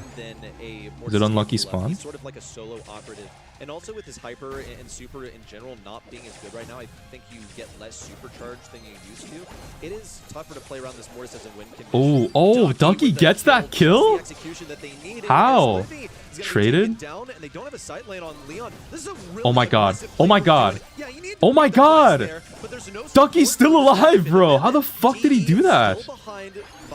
Guys, he kept dodging like individual daggers somehow. What the fuck? That's actually ridiculous. Okay, pretty good case Fanstorm actually. Got 2 hits and a good blind positioning wise. Meeman misses shots on his Levy. So that's going to be something for Team Electros here to have to think about, and already starting to come back into the middle of this map. Watching for the hypers and the supercharge. As Livy's thinking about it, will they pop it? Waiting for everyone to close in. TE knows that this could happen. They're looking to poke on the left and right sides. They have good ways of... Ooh, oh, that's a big Pierce super. Oh, man. Oh, that's so big. Oh my god, Team Wife. Wow. Yo, Snowy just got the fattest super I think I've ever seen in pro play.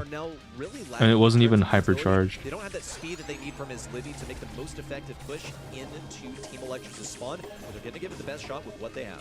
I like that from Snowy to Okay, early super here from Doing. He just suicides to try to take some pressure off his team. Snowy eats a super. Ducky has hyper. Hyper's nothing. Both teams low-key hypered nothing, but yeah, TE have this. Wow. The game looks so easy. I love the way that Vatic were clustered in that defensive position. It was Snowy who initiated them to have to go away and yo, Steph, you gotta chill out, bro. It's not that big of a deal. You're good. Steph is stressing out over a misc like that. It's fine. Really nicely done by them. Vatic got cornered in. They weren't really able to do much when Team Electros had every single exit covered, but it's about the journey. Like, how did they get there? How did they allow Vatic to take up so much space? And who's behind Snowy? His like polycule thruple. They live together. It's actually very cute. That's why I support Snowy.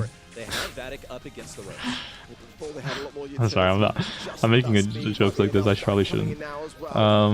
Snowy gets a nice tap. Meeman lives too and gets the trade. Oh my! Yo, that was a clean execution from Meeman. Super into form switch heal into attack. Just excellently played on the interaction by Meeman. Was able to predict where Ducky was going to go. That or maybe auto-win. Snowy with a nice shot. Well played. Second nice shot. Deficit for Vatic. They have to have a plan for reacquisition. Now they do have this speed, and it's a good dodge there from Ducky. Still waiting to see what this play is for Vatic. Speed in. Everyone has the shield. Chasing down Team Electros, who are now on the retreat. And they have enough room to do so. They're not really pinched up against their back lines. They have the Snowy is so close to hyper. You must be like one hit off. That Vatic was able to earn off of that speed. Yeah, not really. Just a little bit of mid-control. Shouldn't be too long before as Livy gets another. They just need 28 seconds left. I don't think Ducky has hyper at all. Actually, with max hyper, he'll have it. That's scary. Oh, not hyper, just super? Okay. Okay, Pierce Hyper's at Bilal, that's good. Pushes them back as Livy's 1 HP, he's forced back as well. Second super, misses on Bilal, that's actually bad. Snowy still gets the kill. Triple bats, Ducky still dies, and it's GG. Wow. That's enough for Team Electros to take the lead. Alright guys, stop. Yo, chill out with banning 4 Pix's minus node. Oh my god. Really what was needed to be able to turn the scoreboard, really just establish a bit more of a mid-control, but I don't think Team Electros were too deterred by the prospect of Max combined with his mortals, which for me terrifies me. Yeah. Like that's a really scary thing to be staring down the barrel of. And I think this Is Mortis the dash still bugged? Is Mortis dash still bugged? I don't know, great question. It looks like it probably is. It didn't look bugged though in this game. I wonder if it's a Wi-Fi thing and not a LAN thing. Damn, is it still going? Yeah. Monthly finals always takes like 6 hours. Of how they just lack the pressure to stay away from that position, and they don't have a great way of fighting out of it. I think also that third game could have gone. Honestly, guys, the ego K's pick is generational. I can't lie. Meeman is just him. I would never have the confidence to go K's like that, but he just did it and diffed the Mortis, and it worked. I can't even believe it. I guess they just identified the Mortis as the main issue, and they just wanted to specifically have a dashing brawler that could keep up. He actually held it down against Ducky Mortis the whole game. Can you believe that? That's like his main. And Neiman, for Neiman, it's just a brawler of the week.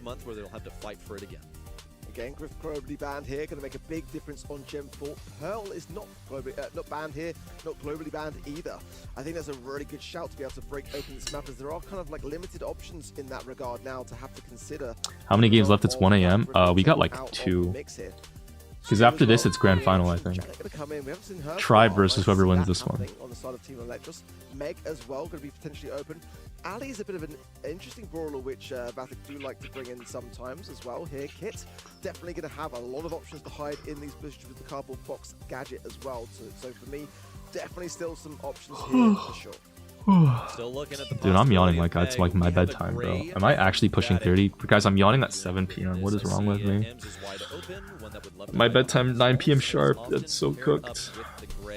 Can also just like pick a Gray and ease it, but I think the big thing here for Gray is that he's also able to break walls and just like pull someone out of position, ideally a gym carry. Yeah, it's the Ems. It's been just like kind of the new hotness basically to pair these two together, because Ems now, thanks to her buffies, will get that invincibility from popping her super as long as you're running the hype star power. And with a hypercharge, she'll be blasting everyone away. It's basically just a guaranteed way to literally fumigate the mid. Graham's on Gem 4 is really interesting. Potential option here. Janet pick is also really weird. Going Janet, I guess because there's no bolt, it's like kind of alright. Damien is open still. Ash. Electros do like their Ash. It seems to be almost a brawl which is kind of like taking more of the spotlight than Damien. It's Ash and Pearl guys that are played so much right now.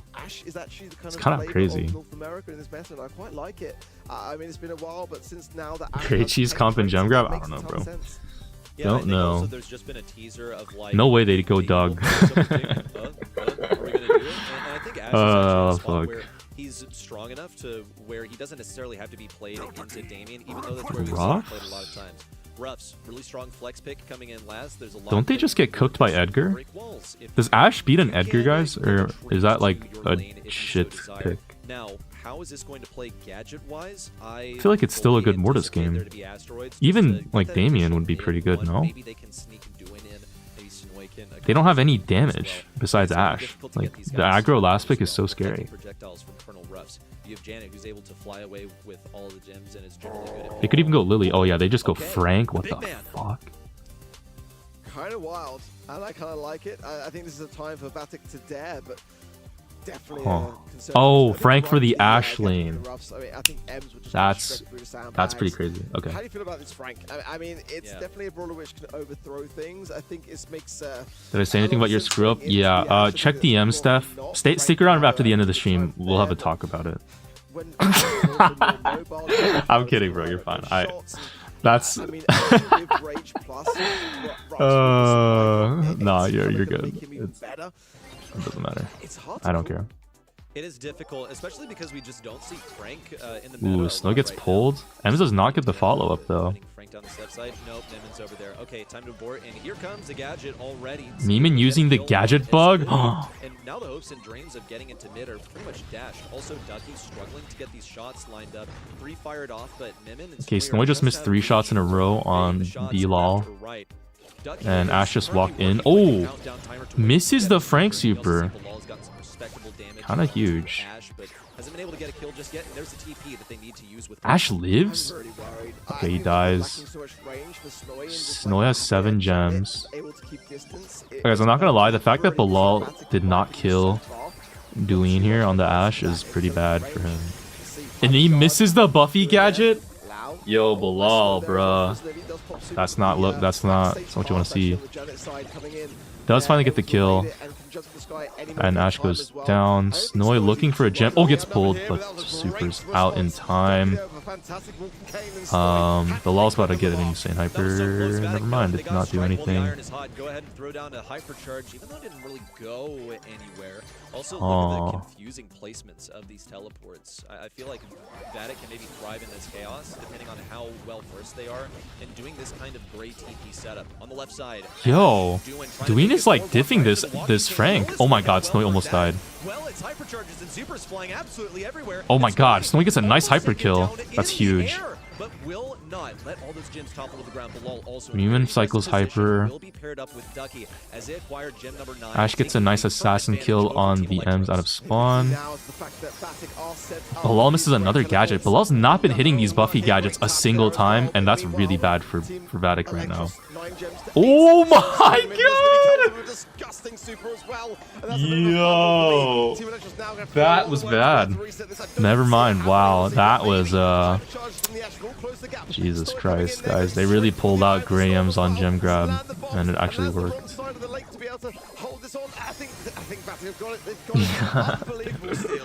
Wow, that was awesome. I was wondering why exactly we didn't see like a gray long pull, but it ended up being quite Janet is low-key just the worst Star Nova. That's an interesting way to think about it. Awesome stuff, and really deep kind of here from Vatic to make such educated, but also yeah, I mean not really, but kind of. Janet has more range, which is relevant because Janet's more of like a gem carrier mid. To get that utility on the board is dependent on a hypercharged portal. Because honestly, I felt like Team and also Janet hyper actually takes like some skill to use. Star Nova is kind of like just auto aim spam. They just evade from Ducky, keep their distance from him. Oh my word! That's a pretty big wall break. For Ducky, that entire right hand side and the push now opened up. Duin is actually cooked here. Yeah, that's huge. Unless. See that's the first thing that TE oh my god, he almost trades. Bilal left on 320 health. Neiman gets a nice kill. Snowy gets to trade on the Frank as well.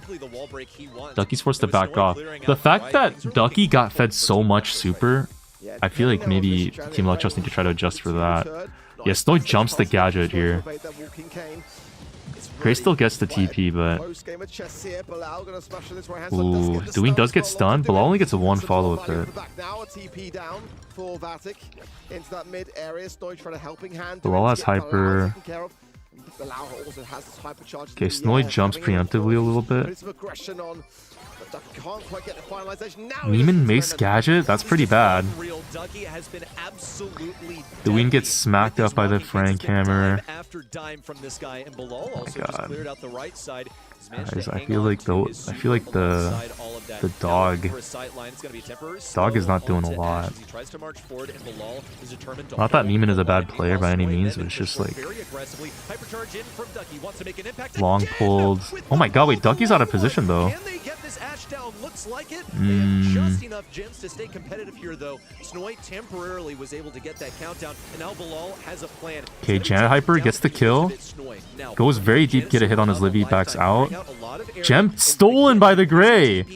What? Dude, that was it, man. If that would have been countdown, unstoppable, they would have to try to kill. Oh my god, Snowy doesn't get the gem. No, dude, they're wasting too much time. Mimi gets pulled. Oh my god, it's all falling apart. Electros are panicking. They can reset, but... Wait, they can't reset. They took 11. No, they can reset? It's close. Oh, the gem just spawned. Wow, that was close. Oh my god, 2-2? Guys, this game is so damn tight. To see the Frank coming through as well in that drop, I wasn't sure. Having now seen Ash have that Low-key code Bedlam is a worse code OJ? You want me to ban you, bro? What? How fucking dare you? OJ makes so much money. Come on, guys. You're really gonna vote for the big guy? No, I'm kidding. OJ is chill. Like a Frank pick also coming out of left field is huge, but I'm not gonna lie, Ducky completely took my breath away with his gray play. Went from a suspicious set number 1 where he just didn't really see, OJ was never one game off, bro. He would never realize. On the entire map, and that is a tall task when you're up against a TE who, and sometimes have been called like 3 NA guesties. Okay, am I a fraud for buying Brawl Pass Plus with code SAND instead of code Bedlam? Yeah. But Sans did just get his code, so I will allow it, but next month I better see 2 Brawl Pass Pluses bought in compensation with code Bedlam. It's not even really the most impressive when it comes to kills, as Livy was the one making excellent use of the TPs, but the damage department for a non-DPS brawler, you have to acknowledge that. Gray and Ems don't only work on Hot Zone, it seems. Gem grab a map for it too.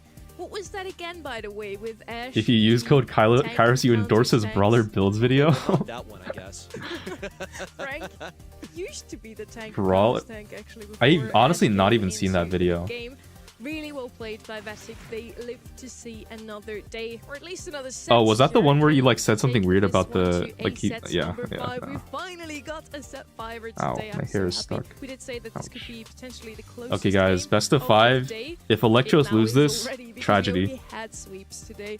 Now on the left side, they're on Dueling Beetles. The first pick, we are on Dueling Beetles. Yes, with M's banned. Poco first pick from Electros. Poco was banned out. First pick here now. Yo, guys. Poco and Kenji could be a really disgusting combo here for Team Electros. I mean, they tend to gravitate towards the Kenji, and that seems to be the starting hand for it. So you have to bear that in mind here on the side of Vatic and have. Please react to that vid, the Kairos build video. Is it that big of a deal? Maxim left open as well, so that's always a dangerous prospect. I'm glad to see the Lumi ban here though, and the 8-bit ban as well, because it's one of Vatic's really strong brawlers with a 100% win rate, so having to ban out themselves, they know that it's better to do so. Ash going to come in as well, and already I'm kind of feeling like this could be a tanky, healy comp on both sides potentially. So what is the Poco picked for? I'm trying to understand. Like, I guess Crow is open, but Lu is globally banned, and like what? Ems is banned. So you know that Team Electros want to keep that possibility open of going for the Poco. Damien is open. Same exact thing in mind, actually. Ems is banned out, but I think Gray could still come in here as a possible 3rd pick for the side of Vatic. On the left, we already have that healer. Let's see if we're gonna have some tanks with it. Did Bobby's team playing this? No, they didn't qualify. Do a video about what makes a good Buffy design. I feel like it's a little too nuanced to say in just one go, but maybe. Frank picked. Or we could see that also on the right side here for the side of Vatic. A lot of options still left open. Now on the left we have the aggression. I think they need damage. They could go Meg again if they wanted to here. Or they could go... Yeah, I was thinking Barry too, because ultimately I feel like some damage would be really good. Great. Ooh. Like you said, for Team Electros, I think Barry can still work really well with this Ash side here of Vatic, who have this final pick. Really quite surprised that they actually gravitated away from the Kenji, unlike Team Electros, but maybe they just taking. This is where you go Dynamite. Guys, if Vatic are real as fuck, they go Dynamite here. Excuse me, Griff. But this has already been accounted for by Team Electros. It's really oh, they go Gale? Okay.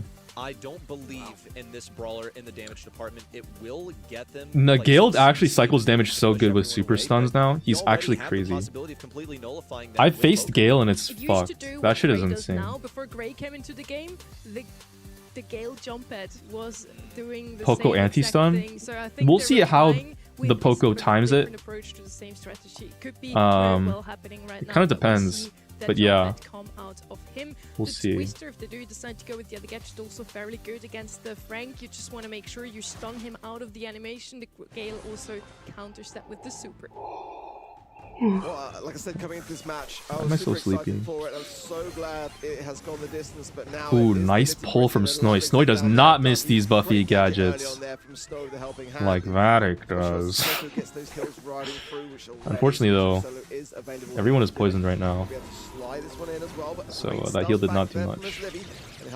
TP is already set up though. Yeah, stellar response from Vatic, and here's the Twister saying, Snowy, Gadget. no, actually, we want you to take a different Pulls Ducky, route. just gets Now the Snowy's gonna hit. break open those walls, gives him more places Slow, to Ducky dodge. goes down to Mimir, has Hyper already. Plays Hypercharge out That's from gonna be so doing. good. And now Vatic have to run for the hills. They don't even have an advantage in terms of percentage. That's especially concerning. Oh my god, great double TP setup, guys. Is this Bilal Hyper? Team Electro, so as soon as they're able to close in, now they need to Neiman misses all his shots, gets pinched as well, but then Poco and Frank just immediately spawn in with immunity to CC. Bro, dude, Vatic are getting a taste of their own medicine. Fucking great cheese, man. Snowy doesn't quite clear all the Ash pets, but still gets enough value. Oh my god. Gale Hyper doesn't do anything. Wow. Guys, Vatic getting a taste of the annoying ass gray cheese. Bro, if I start seeing gray cheese in my games, I swear to god.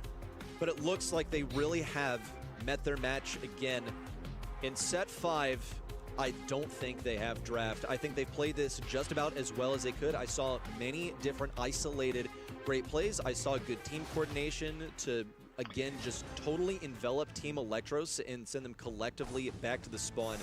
But when you see Team Electros win mid immediately, even though they don't have a great TP up, that spells bad business. Ooh, big slow here from Crow. He waited specifically until after the Poco anti-stun wore off. Still no zone time. Misses Grey Hook, gets the pull on Ducky regardless, and it's a series of kills. Yo, Meeman is too accurate on the Crow. I can't believe he tapped that. Nice stun from his Libby though. Fantastic work. Has to come back now. He's got the damage gear rolling in, low HP. Robotic rats down from Ducky. Huh. Poco's using Screeching solo. You notice that? He just did damage with his super. Survives, even though it really looks like he shouldn't. TE getting dismembered as they attempted to hold on to the point now. Oh, badly timed gadget from the Poco. That's a wasted super. Buffy gadget pull, and Ducky stays alive because the rats tank the pull on Meeman.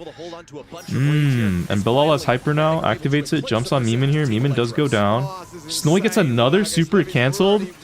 This is looking sloppy from TE right now, bro. What are they doing? Never seen a Frank go down so quick, and Bilal buying his time and jumping from the mid to the right-hand side and getting so much value for it. Hypercharge. Okay, Snowy gets an insane kill with the pull and Hyper. Slow plus everything there. Meeman did not get Hyper. Guys, Meeman is not getting Hyper. Just got it. The Frank stun comes out. Ash does get taken down. 86%. Is this winnable? Oh, Mimi gets a nice tap. Poco's not walking in with the teleport, which is interesting. Okay, 10%. It's actually still winnable for Electros. Like, I'm not kidding. They can win this. Nah. Ooh. Oh. What? Why did Mimi reset the pet? Oh, it was over. Wow. Do you believe in this team to finally upset Team Electros? Absolute insanity. Unreal. I mean, Vatic played. Okay, Meeman took a while to get Hyper. And they've got the momentum now going into this final one. It's double. This is really close. Is Libby taking a big sigh here? Also, bad timing on the Poco gadget. Oh, that was just really bad. Snowy got 2 supers cancelled, which actually makes such a big difference. Protective choose gadget yet again, which concerns me a little bit. No, Meeman misses hook. That's a rarity. This conclusion is just constantly been sending a chill down my Big spine. Poco There's really super, that's no so way to good. know where it's gonna end Eamon's up. missing shots right now. Vatic playing extremely cautiously now. Their aggression, I think, is what allowed them to envelop and decimate TE in the last game. Even then, it was Okay. close to fair, just a few percent separation. Meeman misses another one. Yo, Meeman, no.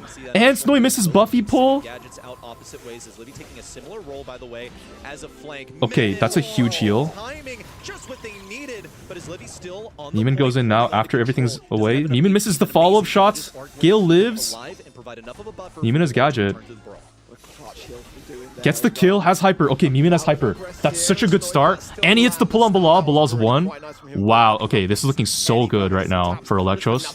Way better. Eradicate it immediately at that. Lizzie's gonna come in, gets a nice stun as well, but he needs the helping hand now. Robotic Rex Oh my coming god, in. okay, no, Electros locked in. This is so much better. Bad Ash hyper too. Oh my god. Oh. Oh. Neiman sidesteps the hyper, gets the kill. Oh. Snowy super comes out. I think this is it, man. They get the kills, but I mean, 11% against Tank Gray. Like, what do you even do about this? Like shit. What do you even do about this? Yeah, Ducky knows it's over. GG. What is that? What is that? Had that generated on the ready. Who is bald in that picture? I can't even tell. That's someone on Vatic. I don't know who. Bald and with a dog leash is insane work. And they made it to a double match point, but really close game though. To think that Vatic defeated by their own Gray technique. Such a good showing. Man, it really seems like they deserve to be GG, buddy. with them going this far against Team Electros. Truly unthinkable. I believed, man. Gale pick was so bad. I was thinking damage. They went with CC. Gale does do damage, but yeah, it wasn't enough. I think. Shit. What did I say? I don't even fucking remember, honestly, at this point. W Snowy, bro. Let's go, Snowy. Those who Snowy.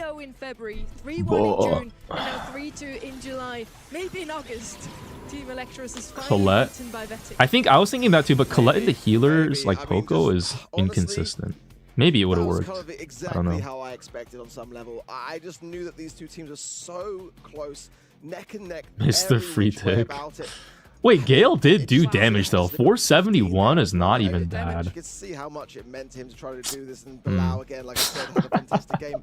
Everyone on Vatic trying to throw. Guys, have you ever seen a 568 DPS number? What is that? Guys, how did Crow do 568 DPS? I have never seen a number that high in a DPS stat, I think, in a competitive match. That's insane. Alright, guys, I'm all in on TE here. I think Tribe could win, though, but I just support Snowy through and through. I have to go take a piss. Still working out somehow. By the way, if you are in these 5%, It's making me re-log into my YouTube account. I'm really sorry for the points, but maybe you get luckier in the finals. It's now Tribe versus Team Electros, and you get to choose who you think That is super you will weird. win the grand finals. But guys, I have to go here piss in and get some July water, in but North America. I'll be right back. You guys can listen to the casters talk about how they're so excited for the last match and how they can't wait and they're so anticipating this insane showdown between the two I did not teams. expect the double match point. Absolutely incredible. And Vatic certainly proving that they would be worthy if they were to earn a postseason slot in this region. I still feel like they have that capability, but the job is not done yet. Teams are not secure yet, but because of Team Electros and Tribe Gaming going all the way to our grand final, now they're looking like Worlds are even more close to being locked in. It's going to be really a race in this Season 6 for that third spot. I hope it's going to be a race. I hope this wasn't the only 3-2 we saw today. It was double match point as well. Let's listen into those last seconds. Come on. Nice. I'm dead. It's fine. Just get zone. Same. Yeah. Just TP. Together. Yeah. Go. Chops. Zone. Oh, insane. Nice. No, GG's. Buenas noches, Capi. Let's go. Let's go, bro. It's so hard, bro. Now they got off to show that meme twice. Unfortunate for Vatic. But yes, they came closer with every single time they're facing Team Electros. And they're not the only ones who are struggling against this team. Tribe Gaming is the steadiest team here in NA, but they're still trying to prove that they're on the same level as Team Electros. Because so far, every single time they face, Electros completely demolishes them. June already 3-0. Let's find out how they do in July. This is your grand final for today. It's Tribe Gaming versus Team Electros. Tribe on the left side because they're in the upper bracket. So yes, Tribe Gaming looking like the best team here in NA. They're sitting in that #1 seed. They have everything, and they now also have locked in Worlds. The one thing they're missing is a monthly final win. Yeah, I mean, it just hasn't been fruitful for them. I mean, getting 4 reverse swept in March, I mean, they've been in the grand final 3 times and they've failed to secure the win every single time. It's just not really kind of what I expect from Tribe. It's still incredible, and they've got the results that just have enabled them to be so successful in this region. But you know, it's just one of those years where like it just seems odd. Like I just can't imagine getting to a world finals without Okay, Tribe what are these having at commands, least guys? You won gotta chill. a monthly final. Yeah, they're definitely due one at this point, but I can't help but believe in T, if I'm being very honest with you. This is my prior. I'm not going to switch up going into this grand final. The youngsters have had my eye even since the preseason. This is who I picked to be #1 in the region. I'm going to default to them. That's no shot at Tribe. Tribe, obviously excellent, but I really feel like this series has been awesome throughout the year. I believe it's 2-1 overall. 12 minutes for the next match? Setting. I think it's going to be a good one, too. I mean, the last one went 3-2 with Vatic. I think this Guys, is I'm about to scroll reels. What the hell? same thing. It's so exciting to see those two teams stand here today. 12-minute delay. Monthly finals What are we actually waiting went for? This way in July, where the top 2 seeds also have to face off against each other in the grand finals. We want to find out who truly is the #1 in the region. Both of these teams have the chance to lock in the world finals. For Tribe, it was enough to just place better than Vatic, so they can now shake Team Electro's hands, actually thank them for that, because they are the first team in NA to lock in world finals today. Team Electros has the chance to do the same, but they need to beat Tribe Gaming. Yeah, it's going to be a tough ask, but I mean, it's definitely doable. I just kind of think to myself, though, with like Team Electros, that was a grueling process just now. They got some downtime now to kind of like, you know, collect, Yeah, it goes plan green. ahead, do their draft Dude. for the maps and such. But I mean, how much have Vatic taken out of that stamina? I guess, That's my yeah, own Team Electros concern should here take for a them. break. I think that at the moment, I'm kind of preferring what Pyro I'm seeing Spin? from Team Electros than I have been from Tribe Gaming, just in the way that their mechanics have just been so unmatched, and the draft itself for Team Electros 2, very, very scary. This is Electros' gauntlet now. They've got to win against Tribe in the grand finals to lock themselves. Kairos time, part of their, best at least, build for every journey brawler. here It's for like the the top final one, search if they wanna result. get the How job done controversial here. is this video? But on top of that, this is a team that was The one from, basic 2 months for ago? something like Brawl Cup just a few months ago, and in that I guess 3rd or parallel now to what would be our 6th, they fell just short in a quarter. Oh my god, Nobody is 3.6 to Never take 860 this spot dislike for granted. like Tribe Gaming ratio? have made so many grand finals. They will tell you all about that. They are still trying to clasp on to just one this season. If Team Electros get it done today, they can sit. Go through all 104 brawlers. Guys, I listen, I like Kairos time, okay? I don't want to like talk shit about him. But even if he made a mistake, like listen, it happens. In the game and cover their best build, the But best gadgets to use. What, the alright, best tell me powers to what use, should the I best gears to watch? use, What did he fuck up on? Tell me. Ooh, I want to see it. buffies to use. Just kidding. That's easy. Just all the buffies that you can get. Those are the best ones. Those and hypercharges are easy. This is the best build for every brawler in 2026. Now, a couple things to keep in mind before we start. We will be going alphabetically. So we will start with 8-bit and work our way all the way down to Ziggy. Keep in mind that there aren't always clear options for every brawler. Sometimes it depends on the map, the mode, the brawlers you're playing with and against. Sometimes you really can't go wrong. Other times you absolutely can go wrong. A lot of times for free-to-play players, you just use what you can get. But this is going to help you choose the best abilities for each of your brawlers. Especially next up, we have Ali. Ali's data is super clear, and I 100% agree with it here. We got the Feed the Gators gadget, which heals her for her next attack. Super clear. And What is this data? Gear unlock rates. Damage and shield and speed. That makes sense. Most people use lizard limbs? And most people use Feed the Gators? Is that true? Talked about the data? When I think the data's wrong. Going to impact things as well. So switch abilities to perms, you absolutely can go wrong. A lot of times for free-to-play players, you just use what you can get. But this is going to help you choose the best abilities for each of your brawlers, especially if you have options or if you're trying to choose which abilities to purchase for your brawlers. Also, a big fat disclaimer, that personal play style preference is obviously going to impact things as well. Some people like to play differently than I do. So I'm going to be sharing my opinions a lot in this video, but I'm also going to use some data to try and justify those opinions. I may even tell you when I think the data is wrong. We have more to cover, but I have a really exciting announcement to make. If you missed it, I'm actually making a mobile game here, but damage gear also works very well for 8-bit. Or drop, or a mega box or something. Tracked on the website, and then like black powder. Data actually works. Just sign up using my link below and we'll send you an email with instructions on how to play. Okay, let's get back to the video. Now for today's video, we're going to use some data from brawlify.com and I want to explain how this data actually works because the information is incredibly useful if you understand how it works. This is data from Brawlify?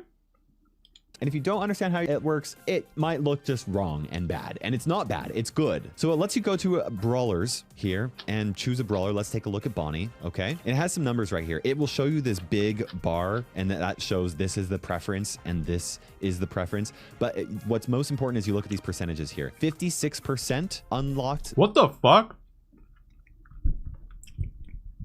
Black Powder and Sugar Rush is the lesser used one? Really?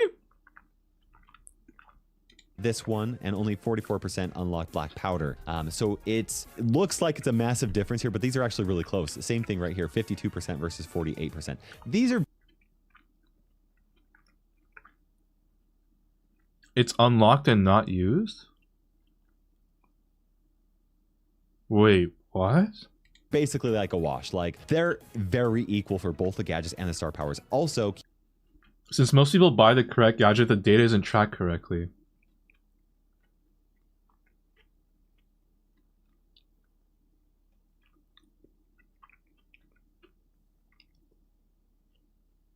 Oh, wait, so you're saying, like, if they get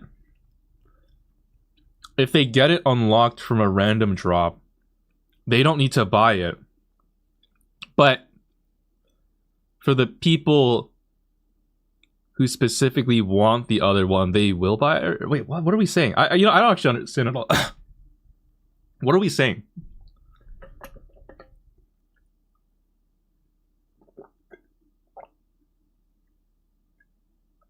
Unlock from drop and buy is the same from the API view.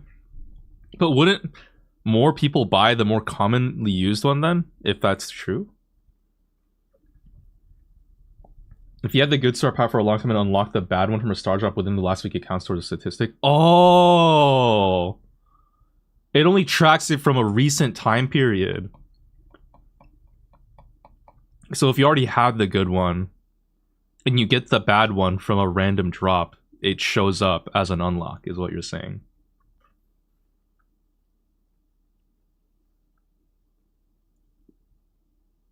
Huh.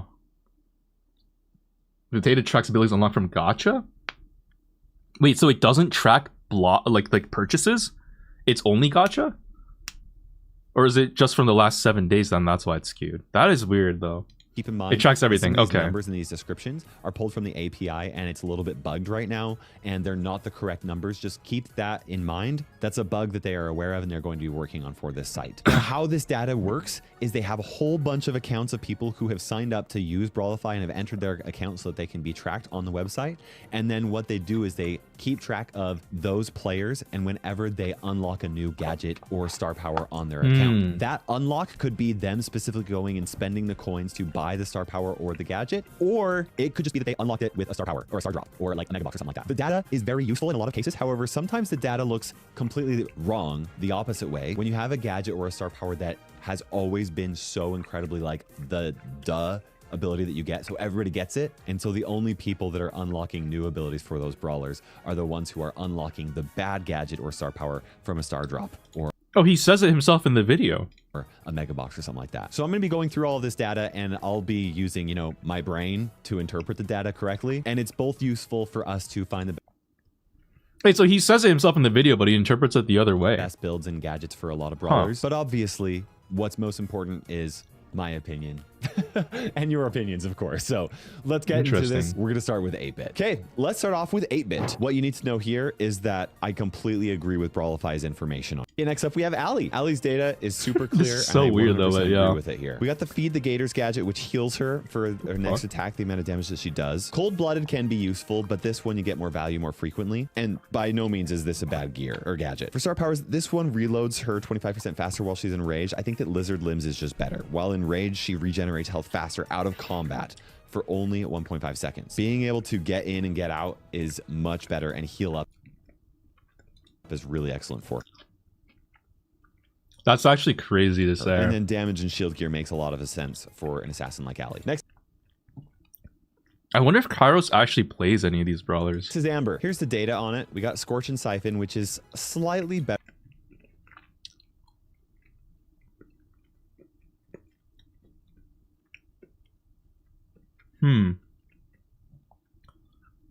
Oh, so if you watch it and interpret it the other way, that makes sense. So more people use Wild Flames and Dancing Flames. But then they get the other one from random gotcha more often. Better than Wild Flames. But Is that what this is? That's so weird. I don't know. That is so strange. Flames here for the gadgets. And then for gears, reload speed is a clear winner. And then a second is Sticky Oil versus Shield. It's a really tough choice between the two of those. For me personally, I do think the Firestarter is the better option for my opinion though. Next is Angelo. Okay, now here's the data on Angelo's, and we have a strong preference for Flow. Yeah, so more people use Empower and Stinging Flight. Oh, yo, that's crazy. Gadget, Kairos, no, don't do it. Kairos. Problems with that, but let me talk about this briefly. Not every map has water. So Kairos, stop. You want this as an looks like significantly longer than this. No, Kairos, no. Oh my god. First Bash and Chill Pill are definitely the more used ones. Oh no, Kairos does not know. Like heck is the better star power. Oh, However, dude, don't tell me the whole video is an hour and a half of this. Really good. Okay, here's the data for Barley. Very, very slight preference over extra noxious. I mean, Barley, honestly, though, is a 50-50 on the build. That is true. To full health while still attacking, and then the gap. The only very clear, obvious choice is damn, man. Gear for her. Yeah, this gadget looks so out of place, too. It's so funny. Why? The green bar is not representative at all of the percentages. It's 52 to 48, but look at the discrepancy on the bar, like visually. That is so weird. Build. Next is Bell. Okay, again, shield. Like, again, like, what is the bar difference, bro? The fuck is this, like, fake-ass bar? Oh, my mouse just died. We'll plug it in. Gear, reload, and Bella's also kind of dependent. Yeah, look. Making a mess 54. What? A strong all right, man. For some reason. Someone told me to go to Shade. Wait, what is the most replayed? Aren't, you know, using bushes and stuff like that, but Gene is just so good at finding enemies. Wait, is the game about to start? How much time do we have? Let me look at Gene and Shade. I want to see what's most replayed. Seconds after is just really valuable in a lot of situations. It's funny, Magic Puffs I used to consider to be a bad star player on Gene.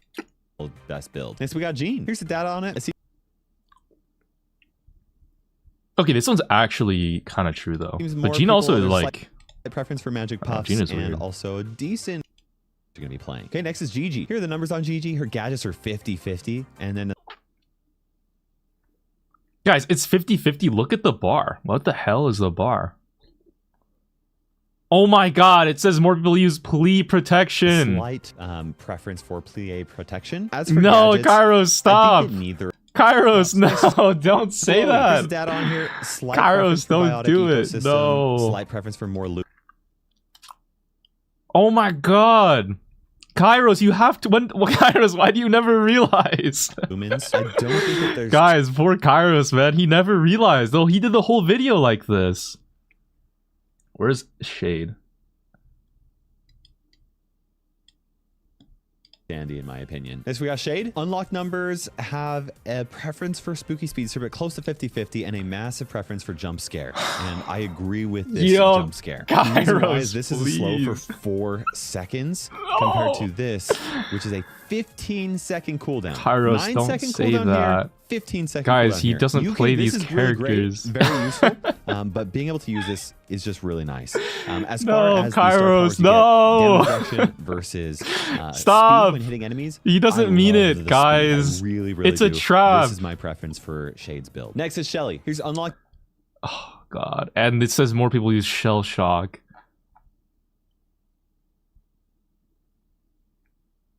That's crazy. That's so weird. I don't know. Yeah, I'm surprised he made a mistake like that. It's so strange. Anyways, For Team back to the monthly really finals. likes to pair that Shade in the past with the Brawler, picking up Gale instead. Here, decent answer. We've seen it already today with the Twister and also with his super. That's real unlucky, guys. His Unfortunately, that was just a mistake happened somewhere in the production pipeline. I think there. I don't know. Oh well, it happens, dude.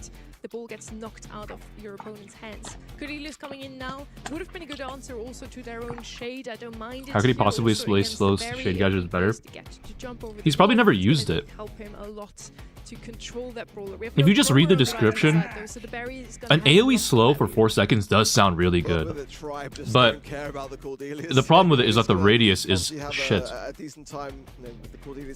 don't think Kairos ever really plays shit. Oh, speaking of Shade, look, he's right here. It's RBM. It's Tribe. This is just Tribe doing Tribe things. I think the Shade here is a really, really good shout. I mean, All right, last fight at Chipotle, guys. No more it's one after of those this. things where we see it happening a lot in East Asia and in Brawl Ball especially. Very hard to keep a level head to control that kind of brawl once they get flowing and hypercharge, very easy to cycle, the speed of which it brings to bring the ball from one side of the map to the other. Snow already going to start with some long arms, but doesn't quite connect with the shot. Here we go in the grand finals. This has been an awesome rivalry throughout the year. Youngsters and Team Electros trying to claim another grand finals. Meanwhile, Tribe working on their first. An historic organization. Okay, I will say, Con Clasher, Kairos does not pay him to play on his free-to-play account, or any of his like, I don't think he pays anyone to handle those accounts. What Kairos does is he pays someone, but I don't know if it's paid, but his editor Moxie has an account named Kairos Time YouTube, but Kairos doesn't own that account. And then Moxie records the footage for gameplay videos on like balance change and stuff. But I have physically seen in person Kairos play on his free-to-play account, and he does it every day. Unfortunately, not able to do anything about that. But there's the Essence Raid. That's a good answer into the Shade, and already there, Yeah, Chicken is his editor.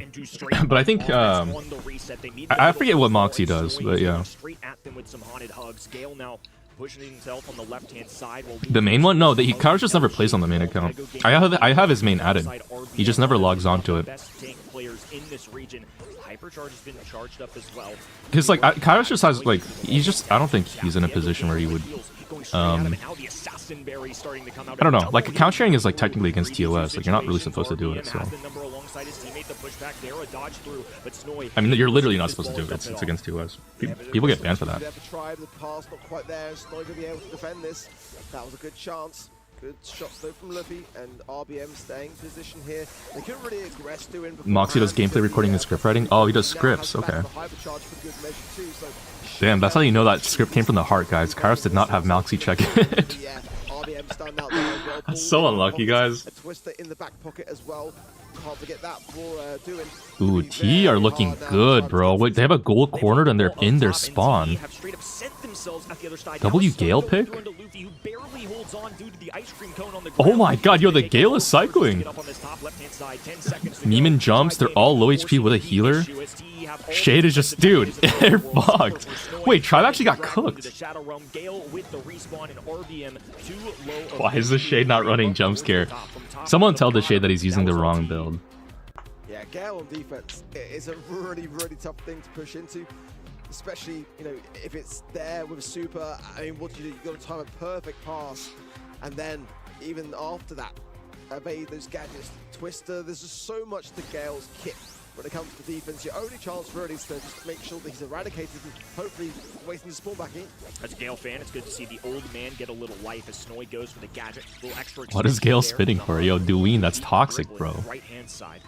Gale gonna be positioned just to defend against it, gonna hug up against this wall as the acid spray goes through. RBM now looking for a pinch alongside his teammate, and now it's a team effort. Diego Gamer expanding with space. 3v2 situation is Snowy forced to just try and work for this first super. You'll see it once again. This is Okay, big cord super there. I don't think he gets the kill. Oh, he does. Okay. Snowy needs a super. Once Snowy gets a super, he activates. Can't be too far away from super anyway. RBM is trying to be real careful not stepping in that circle. Available for RBM. There's a couple of taps. Snowy as well. Gonna struggle here with these very shots coming Okay, Shade has super now. It's time. Goes to Snowy. He does not get the double gadget, but he cycles, and that's what matters. He dies here. Neiman jumps. Gets a kill on 1 HP. Gale double stun, no cycle. Oh, RBM gets the goal. Okay, Shade here. Full reset. He's gonna have to super and get an insane play. Yo, cameraman. Cameraman, please. Okay. Neiman misses hyper? That's really bad. I don't know if that was auto-aimed or not, but that did not look good. Whatever happened there. Snowy cycle super. Sitting in the wall right now. Oh, gets cooked. Triple stun! Oh my doin, bro. That was absolutely ridiculous. Unreal. Oh, and Meeman hits the super this time. In a 1 versus 3, no less. Eagle Gaming goes down here. Luffy forced to use gadget. Snowy almost has super. I think he must be like a few ticks. There you go, he gets it now. Dodges RBM shots. He's dead though. He just lets it go. 1-1. I think in overtime, shit's scary against. Oh no. Oh my god! Dude, Doin is crazy. Guys, this Asian man with glasses is him. Dude, look at this guy. What the hell was that? Yo. That was so good. 2-0 up against Tribe. God damn, son. God damn. Guys, are we making a Gale vid tomorrow? That's crazy. He's just a goat. Drink that water, King. He's so... Why is he like perspiring right now? Just absolutely ridiculous, honestly. Dude, that's so good. Dude, he did so good. Doin actually saved this game so hard. Holy carry. And Snowy also, not to undersell, he did get a really good shot with Shade that clapped all 3 of Tribe's members at the same time. Like, they all died together. Like, that's actually so wild, bro. That's, wow. Can't glaze enough. Insane. Like, bro, look at that. Oh! Dude, I would have fucking blew everywhere. I'm just so happy for Kenny, honestly, knowing that this is his favorite brawler. Those who blow, bro. Those who blow. God damn, bro. That was insane. Both the gadget and the super are just so good at making sure you get the ball knocked out of your opponent's hands. But he's also just so good at scoring, as we just clearly witnessed. Now heading over to Safe Zone. This is now Tribe Gaming's map pick. Again, I do really wonder why they went ahead and picked to go first in terms of map pick all day long, and now finally in the grand finals they just swapped that strategy. I'm sure we're gonna learn more about this. It's still month 2 only where we try banning Surge even though they have first pick. They must have a strategy here. That's why they, I mean, it's their map pick, so that makes sense. Directly a double ban. On the left now, they're banning Shade as well. Pick hold. We haven't seen it even once today, but both of those teams have played. Chuck is open technically. Any heist map. Is this really? Big OKs. First pick here for Tribe. I'm not sure the Shade's necessarily a warranted ban here for me personally, but I don't mind it. The Surge and the Carl, I can make my peace with for sure. Carl's a very aggressive brawler. Fanstorm on the safe. What's not to really love? Chuck open here. Melody as well. Not necessarily expecting to see them, but the Cordelis is as well open, so that hard counter still to be available if it does decide to show its space. again, Otis. Okay, Yeah, Snowy picks Otis. back pocket for brawlers like that to be on the aggressive, and Penny. Team Electros are looking to get a chokehold over Tribe here and let the turret do all the work. Two contrasting strategies for sure. I mean, Kaze obviously is going to gun it for the high save. Meanwhile, Penny and Otis don't mind playing back. The mute button, excellent into Kaze. You're looking for that into Assassins in particular. And then on top of that, old Lobber is there for just kind of chip damage or just forcing the enemy teams to maybe have some awkward footing. The less space they have to work with, the easier it is to land shots. I really like this out of T. Yeah, same. I think it's a Wait, Brock is open. I think you go Brock and then yeah, Brock and the defender. I don't know who, like Amber or probably not. Probably not a second aggro, right? You're just feeding Otis. And Penny more? I don't know. What's like a good defender that's open? I don't have the brawler list in front of me. That's my cope. Maybe just Amber, honestly. Because then you deal with Melody. You're like, you wouldn't go Pierce here, would you? Could you go Pierce? Not sure. Again, why not Colt? Wouldn't Monkey just be better here? Oh, they go Lumi as their defender. I'm with you. Okay, I see the vision on that. Flavor of North America this month, it seems. Miko is a little risky because against good players, they always hit you when you land, and so you can kind of struggle to get up the map with only 3 ammo. Penny gonna struggle. Otis gonna struggle a little bit in terms of that range of the fair. So I'm still down for that Colt. I like to see it. I don't really know necessarily whether it will show its face forwards, but there are still some options in that regard. Yeah, I don't know what Electros is picking. If they go on aggro brawler or they just go Colt. Okay, they go Colt. Yeah, I think it should make sense too. Like, I feel like they needed just some serious high. I don't think Tribe is weak to Edgar that much. Penny can chip away, but it takes Kay's can diff in Edgar, and Brock jump can also nullify Edgar pretty decently. Lumi is weak to Edgar, but Lumi can just space it. I say just space it, but like, you know, there's some positioning you can do. For Tribe's sake, it's not going to be the same fate today. Yeah, for Tribe, they really do need to work hard in this set to try to bring things back into order. We mentioned it a lot here on the desk, no denying that, but Tribe still searching to find that first monthly final win of the year. And it's not through lack of trying or lack of scrims. We know that. They are putting in the time and the effort. Snowy on the Colt. Alright, Snowy, I hope to see an insane performance here, bro. Beams Diego Gaming. Snowy. Oh, gets the kill on Luffy. Lives with super, dies to Diego Gamer. Terrible. Still gets a slight percentage lead. Neiman puts the Penny turret down. Luffy goes in to take that out. Focuses on killing the Penny first, but... Ooh. Oh, big mute from Dwayne here to finish out Diego Gaming. Snowy just shooting the safe, gets the shield crack. Wiggling RBM right now. Okay, dies to the Diego Gamer super. Chaos Fanstorm does not miss. They're not bad at. They get the shield crack. Defensive Penny turret. Daggers down will give them enough to tie the ball game as Memon now works this right-hand side. Salty Barrel trying to trap Luffy. This incendiary rains out of old Lobber. Neiman and Snowy trying to pinch Luffy right now. Okay, Snowy has super. He breaks that wall. Very important break. Oh my god, insane Otis mute. That's so good. Holy damage. Alright, Penny turret should finish that. Wow, Luffy does get the kill on Penny, but it's a trade. Oh, damage. That range on the Brock Rocket actually hit Snowy there. Snowy does dodge the Buffy gadget. Misses the Colt gadget, but gets the kill on RBM. Penny has another turret. Maybe hoping to save it to use it offensively because she has hyper. But she does have to solo defend Diego Gamer. Misses the shots. He does get the kill on the Diego. Even right now. Oh my god. Penny's still saving turret. I don't know if that was a call, Neiman. I think you need to just put it defensively and just cycle. Not use the hyper, but just use the base turret at least. This is looking pretty bad for Electros right now. Okay, Brock has super.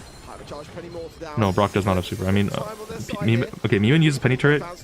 Big damage coming down. They have to kill the K's. They have to kill the K's. Hello? Why are we looking at Dwayne's face? Oh my god! What the fuck? Bro! Are you kidding me? Yo, cameraman, hello? We missed it! That's a couple times now where it looked like, oh, Tribe Gaming in the previous set. We missed everything! No, Just some insane Brother.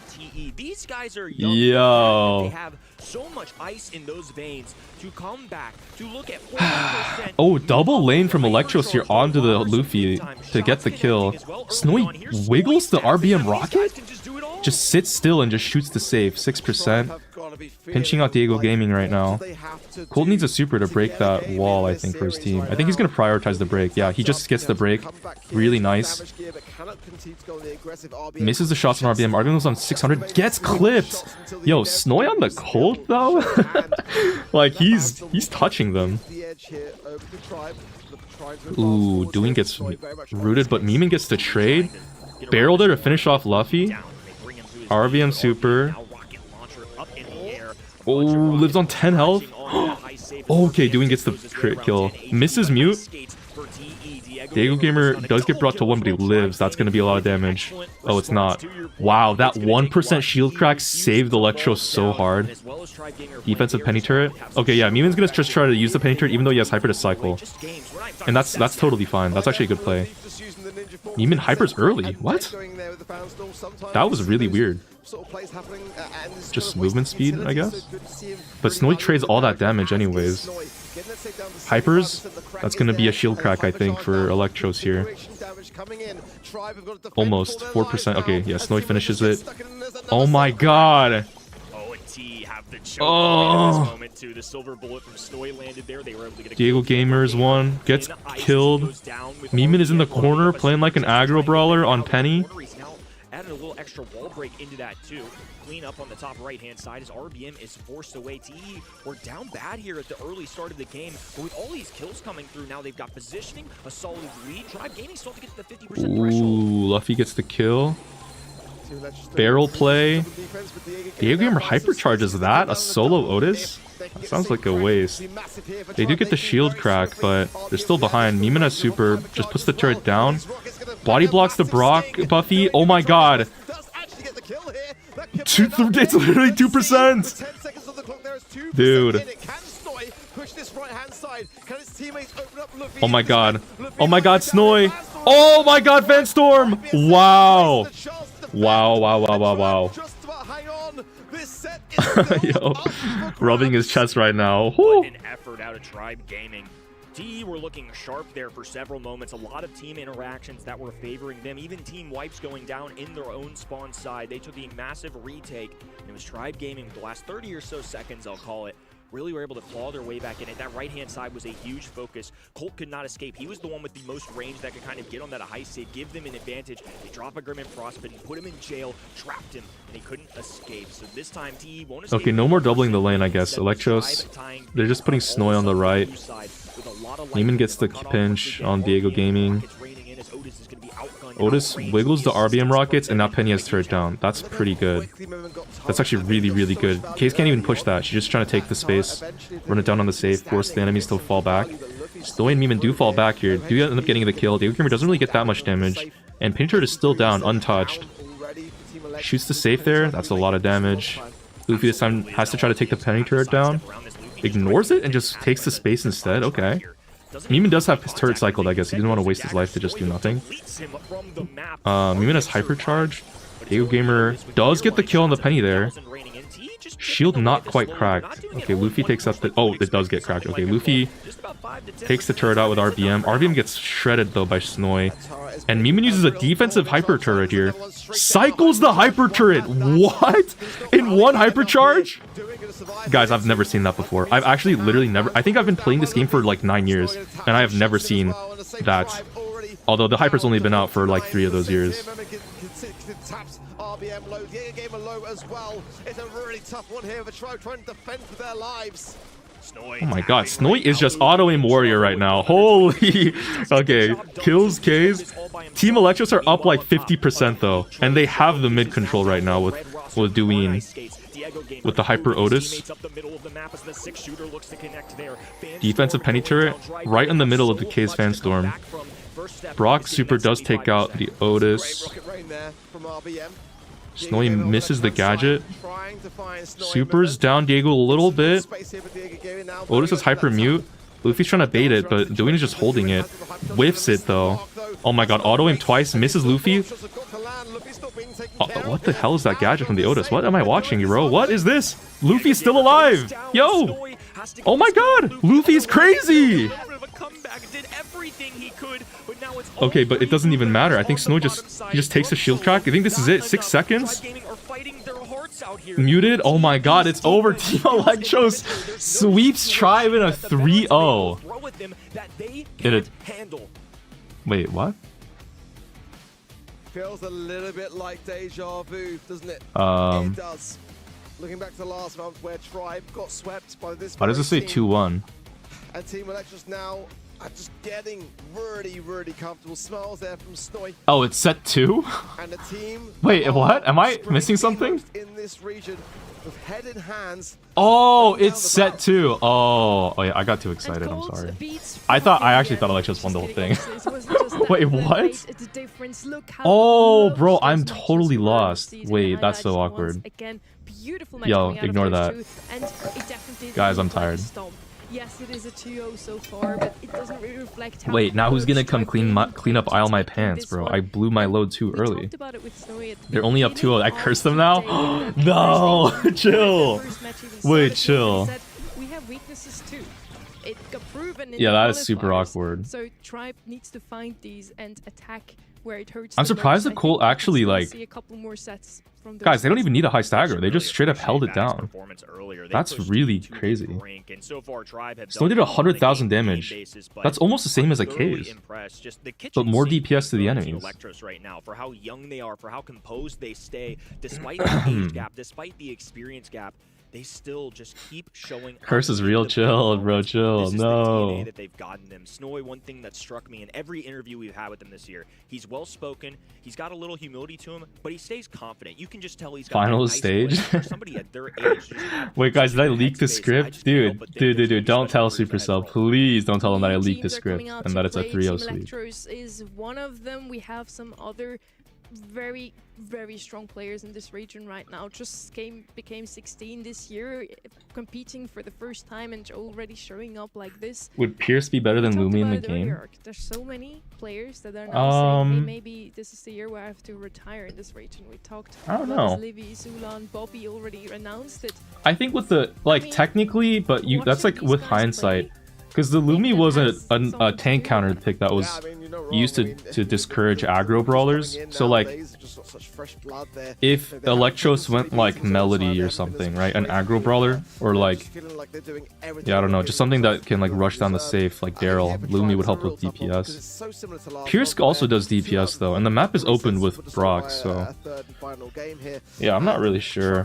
Maybe Lumi does better in the penny turret. That might be what it is. Lumi might be, but then actually, I will say, Electros on the penny actually tapped Diego Gamer up in a lot of interactions. Yeah, like Pierce also does damage in the Melody and stuff. I don't know. And Byron combined with that Pearl could be quite disgusting here for Team Electros. Over to Tribe now. Some options still available. Ollie could be I think they were just afraid of like some specific pick with the Lumi, but then Electros just went Colt and then shredded anyways without even having an aggro. Penny carried more than the Colt? I mean, Penny got a lot of kills, but like, bro, Colt did 100k damage to the save. Snowy was nasty. I think Pearl's an easy first click for Is me. Pearl meta? She's used a lot by pros right now. So good. There's the Byron that you alluded to as well. I think it goes in tandem with The thing is, options. I think Ollie, it might be a little competitive play has more bans than rank, so a lot of broken brawlers, like normally first pick here, imagine if one of the brawlers in the bans was like open, or 2 of them, 4 of them even, right? Like you just wouldn't have an opportunity necessarily to go the Pearl as much. But it is still really good. You can use it in your ranked games. As a brawler, it's strong. Wait. Yo, post lamp. Thanks for the $1. Thanks for leaking the script. Nobody could have predicted TE winning. Chill. Don't expose me, guys. Stop. Surprised to see Piper come out before Andrew even mentioned. Fuck, now I gotta be like George R. R. Martin. I have to try to rewrite the whole script just so I don't seem like I copied a fan. So they're getting exactly what they want. This is a comfort pick for them on a map like this one. They what a comp here. they double have to support get on the tribe second side board finally. into Charlie's Piper, Ego, over Pierce, and then we also have Pearl and Charlie. Charlie's good for pets against the Gene pull. The Byron will probably run Pierce star power to clear those. We also have the Buster. I don't know whether that was realistically what Tribe were thinking. I kind of wonder whether that Charlie may. Notice how Naja has zero relevance anymore. What a generational fall off. I feel like, She was picked in Asia, APAC monthly finals. She was picked like twice, and she won. Naja was good, I think. You just have to hit every shot, and it's still okay. I feel like with the way that Team Electric's playing, with the way that they've got 2 sets ahead. Hi to arrows in YouTube chat for Steph. What's not to love? Hard to go against it. 2-0 lead for the Youngling. And on the other side, Tribe Gaming looking to try and finally get the job done. Hoist the trophy for Season 5, but right now they're under heavy fire. Memon in prime positioning. Snowy now in the middle of the map. Yo, how did Diego Gamer get brought to 1 HP? I'm sorry, I was looking over at the Pearl vs Luffy matchup. What happened? I blinked, and Diego Gamer was 1 health. They have the RBM who can just walk this up the map. He's got a Buster Shield on top. Oh my god. Oh my god. Does he live? He does. Oh my god. Yo, doing barely dodges the Byron shot that would have killed him there. On the Pearl, that was nutty. Oh, Meeman's out of position. Oh, Pearl gets touched. Piper, no damage up close. Trolled it. Did I really curse them, guys? Chill. Might just be able to fall down here. Big heals needed actually there from Luffy. It was a bit close towards the end, but I think Tribe still, though, after they were able to get out of the spawn side, made good in that situation. Buster's already got Pearl uses super to break the walls. If they so choose, to make sure that they don't get pinned and spawn too early. On the other side, though, TE, not a lot of supers to show. They have Memon who activates Hypercharge. Eamon totally whiffs. Still gets the slow, actually, which is good enough. And then it's also 3v2 with no Buster. I think Tribe are kind of cooked. They just have to charge Byron Hyper mostly, because Gene doesn't really need Hyper.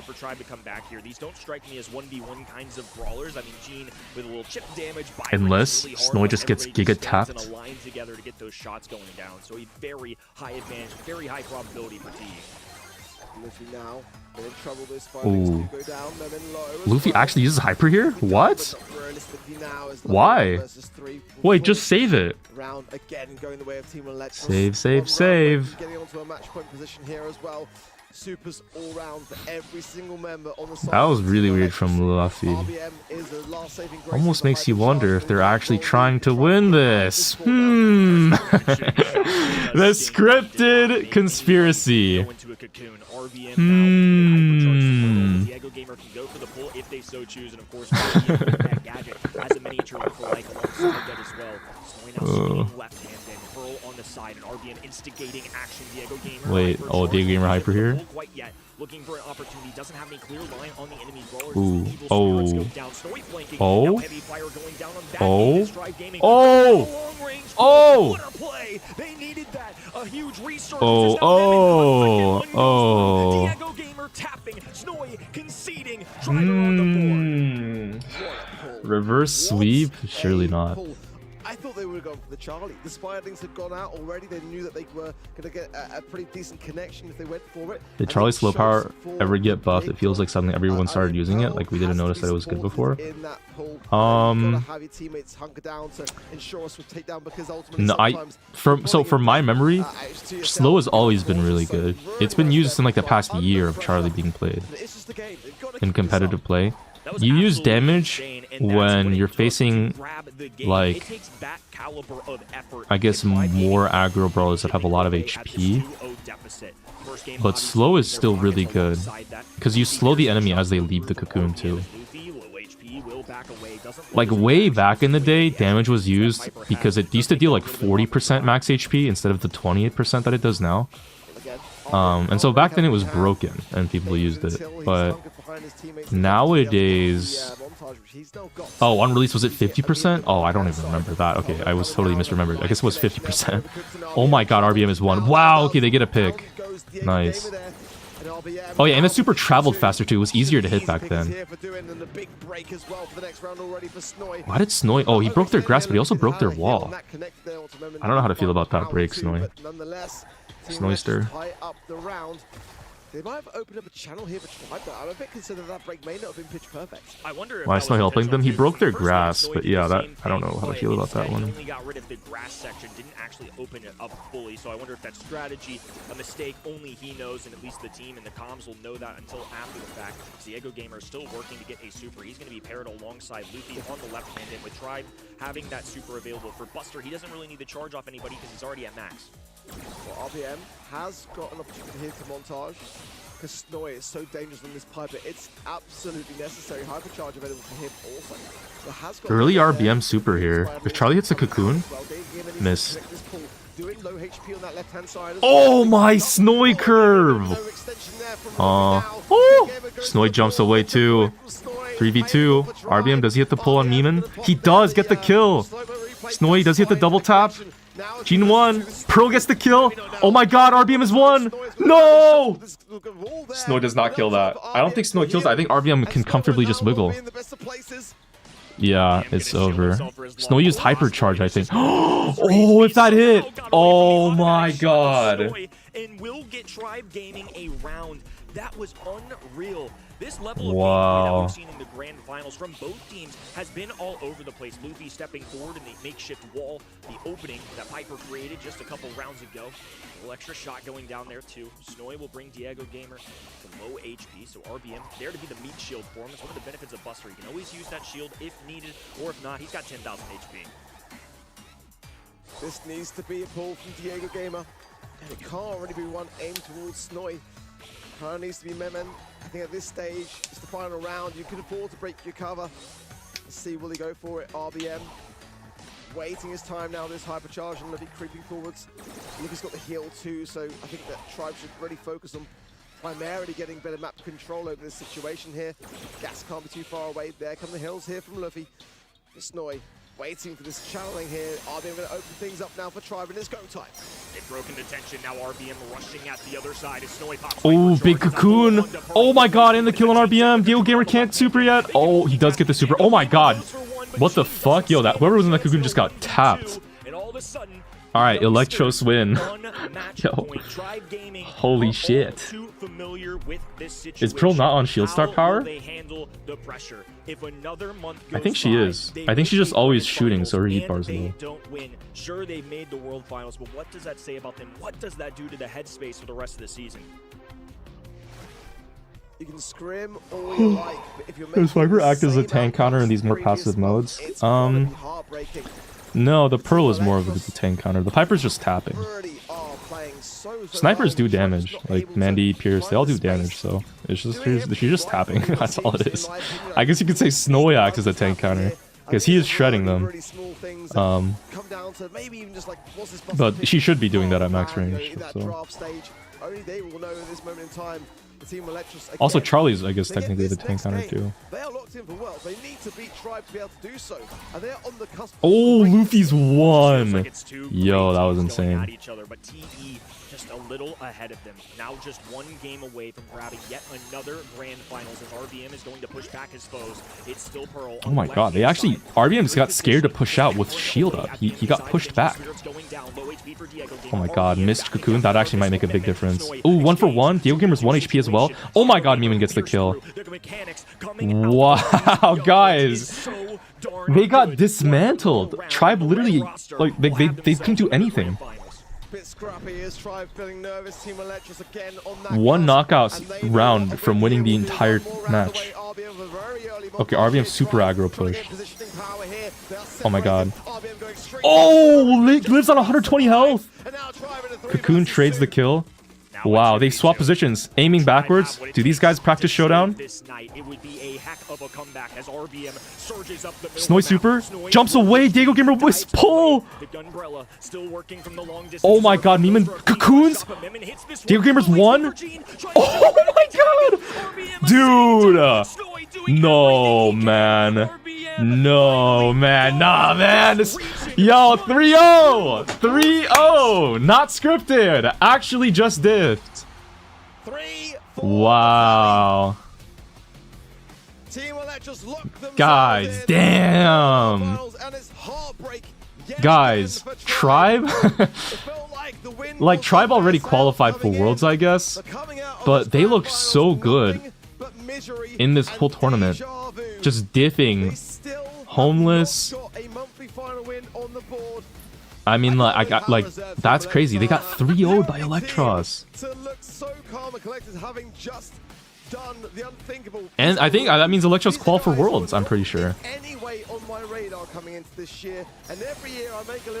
Dude, W Snoy, man. Such a good player, dude. Absolutely excelled, exceeded all expectation. They are the team to beat. Vatic took him to 5 games, that's true. Wait, Vatic are better than Tribe, question mark? Confirmed? I paid Tribe. I'm so glad that Electros did not get reverse swept, bro. If Electros got reverse swept after I said they won 3-0 early, that would have looked so embarrassing. Oh my god, that would have been clipped to the end of time. God damn, guys, Snowy with 300 DPS. Now they are making light work of North America. Tribe has Actual light work. Today. Yes, it wasn't a monthly final win for you, but World Finals is the goal at the end of the day, and they've locked it in still as the first team. Wow. Team Electro is now second team, though. With that win today, they cemented themselves in the history of this region. North America has 2 teams who already have that golden ticket to the World Finals. LCQ is still up for grabs. Those 2 are going to Tokyo. The others still are chasing China. Yeah, it's going to be a very interesting affair going into the final month in North America. I mean, anything can still happen. It really, really can. And as we know in the past, even like an alarm that doesn't go off in the morning can determine whether you make the World Finals or not. So, you know, don't count your chickens until it's over. I mean, it really is the case. God damn. Everyone needs to stay on their A game, and you know, and look, just comes down to the wire. A scrim between Foot and TI I would love to see. It would be interesting, right? I actually have no idea how that would go. Like, you would assume Foot would just clear because they're just so strong, but T looks nice, man. That's sick. I have a team to root for at World Finals! Let's go! Guys, I really thought I'd show up to Worlds having to fucking root for Tribe, man. Oh my god. What was it actually? Once it was the Griff for Tribe Gaming, of course, and on the But it's okay, Electros got us. That was so genius. Electros are them. And its finest, insane win. They have clashed a couple of times already. 3-1 the score over. Even when Tribe won, it was only 3-2. Now that I'm looking at it, though, Electros are just different. See from Tribe's webcams, right? They're going to be thinking about this. You're traveling to Worlds? Yeah, I'm going to Japan, Tokyo. Pull up. And I'll have my own hotel room, and we can do a big party. is really kind of making much of a difference here. I think this is coming down to something a bit deeper than that. I feel like for... Oh yeah, by the way, guys, I'm also in-game friends with Luffy. Just to be clear, but you know. Damn, they look crushed. Guys, RBM has his head in his hands, bro. He looks devastated. Wow. At least in my opinion, I think they've got to get back down to the roots of why are they losing consistently to Team Electros? What is it that they are considering themselves as their weakest attributes in that regard?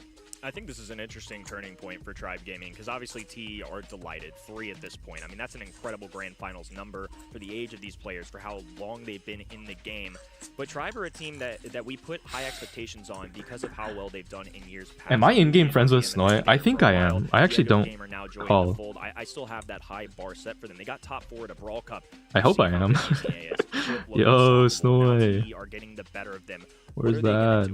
What are they gonna Oh yeah, I am friends with Snoy in game. Nice. Bet. We still got him. We still got him. Who are you? Wait, I think I'm in-game friends with RBM too. I am. I got 2 out of the 3 Tribe gamers in my friends list. Wait, I'm a bigger Tribe supporter than TE, I believe bro. actually, despite those 2 being the ones to lock in World Finals already, they might be the 2 teams here in NA that feel the most pressure. On the one side, we have rookies become the team to beat, and on the other side, we have Tribe Gaming, as you just explained. We expect a lot from them because they have been doing great for such a long time already. We now have Snowy on the mic for you. Welcome to the broadcast. Yeah, no Diego Gaming. I hope you can hear us. Oh shit, wait, I gotta turn this up. Oink. There it is. Good job. I said only oink, once. Oink, oink. That's Nice. it. That's good enough. He promised us to oink on stream if he wins today, Yeah. and I do have a screenshot of that chat yesterday. So Yo, you Snowy, actually follow wipe through your with that. webcam Now, if with we a can cloth. survive in There's a layer of consecutive oil finals, over his we have webcam. really established It looks ourselves foggy as in his North America's room. team to beat. He looks like So he's in what a is going through sauna, right bro. now? The gamer musk. Just I'm wipe really it. happy. I just hope we don't slack off and we continue to grind for worlds because that's where the real competition is. Gamer So, aura. After this, like, next I 3 looks like days, I could looks like I wouldn't be able to breathe in here, my friends, bro. This and looks like then the Canada go back and wildfires. Start scrimming again. So 3-day break and then back to scrims. So I got to ask, for me, you know, you're like a shining It's example called Aura, in this bro. community for a player that was not necessarily Holy setup. this year have just exploded onto the scene. There's going to be many at home who are aspiring to be in the BSC. Like, what kind of message do you have for those people that maybe want to be in the position that you are in now going into next year? I think they hotbox the room. Just That's don't insane. ever give up. Find a team and stick with it. Don't like. I see a lot of players that like switch teams consistently. But yeah, holy stick shade. with one team that you can grind with. That's what we did with Memnon and Doyen. It was for like the 4 months, 5 months in the off season. We just grinded together and we got really good. That's what it is. You gotta get lucky to find a good team. You also need good ping and stuff like that. But besides from that, you need a good team. Stick with them and just grind it. Have a good mentality as well. That's really important. Notice no black people in the tournament. That's not even true. I think that's going to go along with my question. I'm pretty sure Your your team Zeus just is seems black. So well composed. Every time you speak in an interview, you're really well spoken. Clearly, you've got the work ethic. You're humble, but you've also got this level of confidence that's needed for a pro player. Where does all of that stem from, especially from your age? Oh yeah, Sans is also black, but he's not in the dad, tournament. I think my dad's a really big part of it. He's just, it's hard to explain it, but he's just an amazing person. He's taught me to be how I am, and my mom as well. Like, they're both, I think my parents, I come from a really, really well-respected family. So I think that's like the major, like the 99% of that. Guys, the fact that this webcam is so oily is pissing me off. Why does it like it's so bad? Which matchup Oh my are you god. looking forward to the most? Foot, Humble, CR, give me all of them. All of the above, very well. Well, do you have Yeah. one last message for everybody out there coming to see you at Worlds?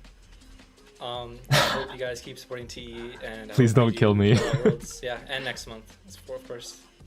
There's still one more monthly to go, so good luck for that. Thank you.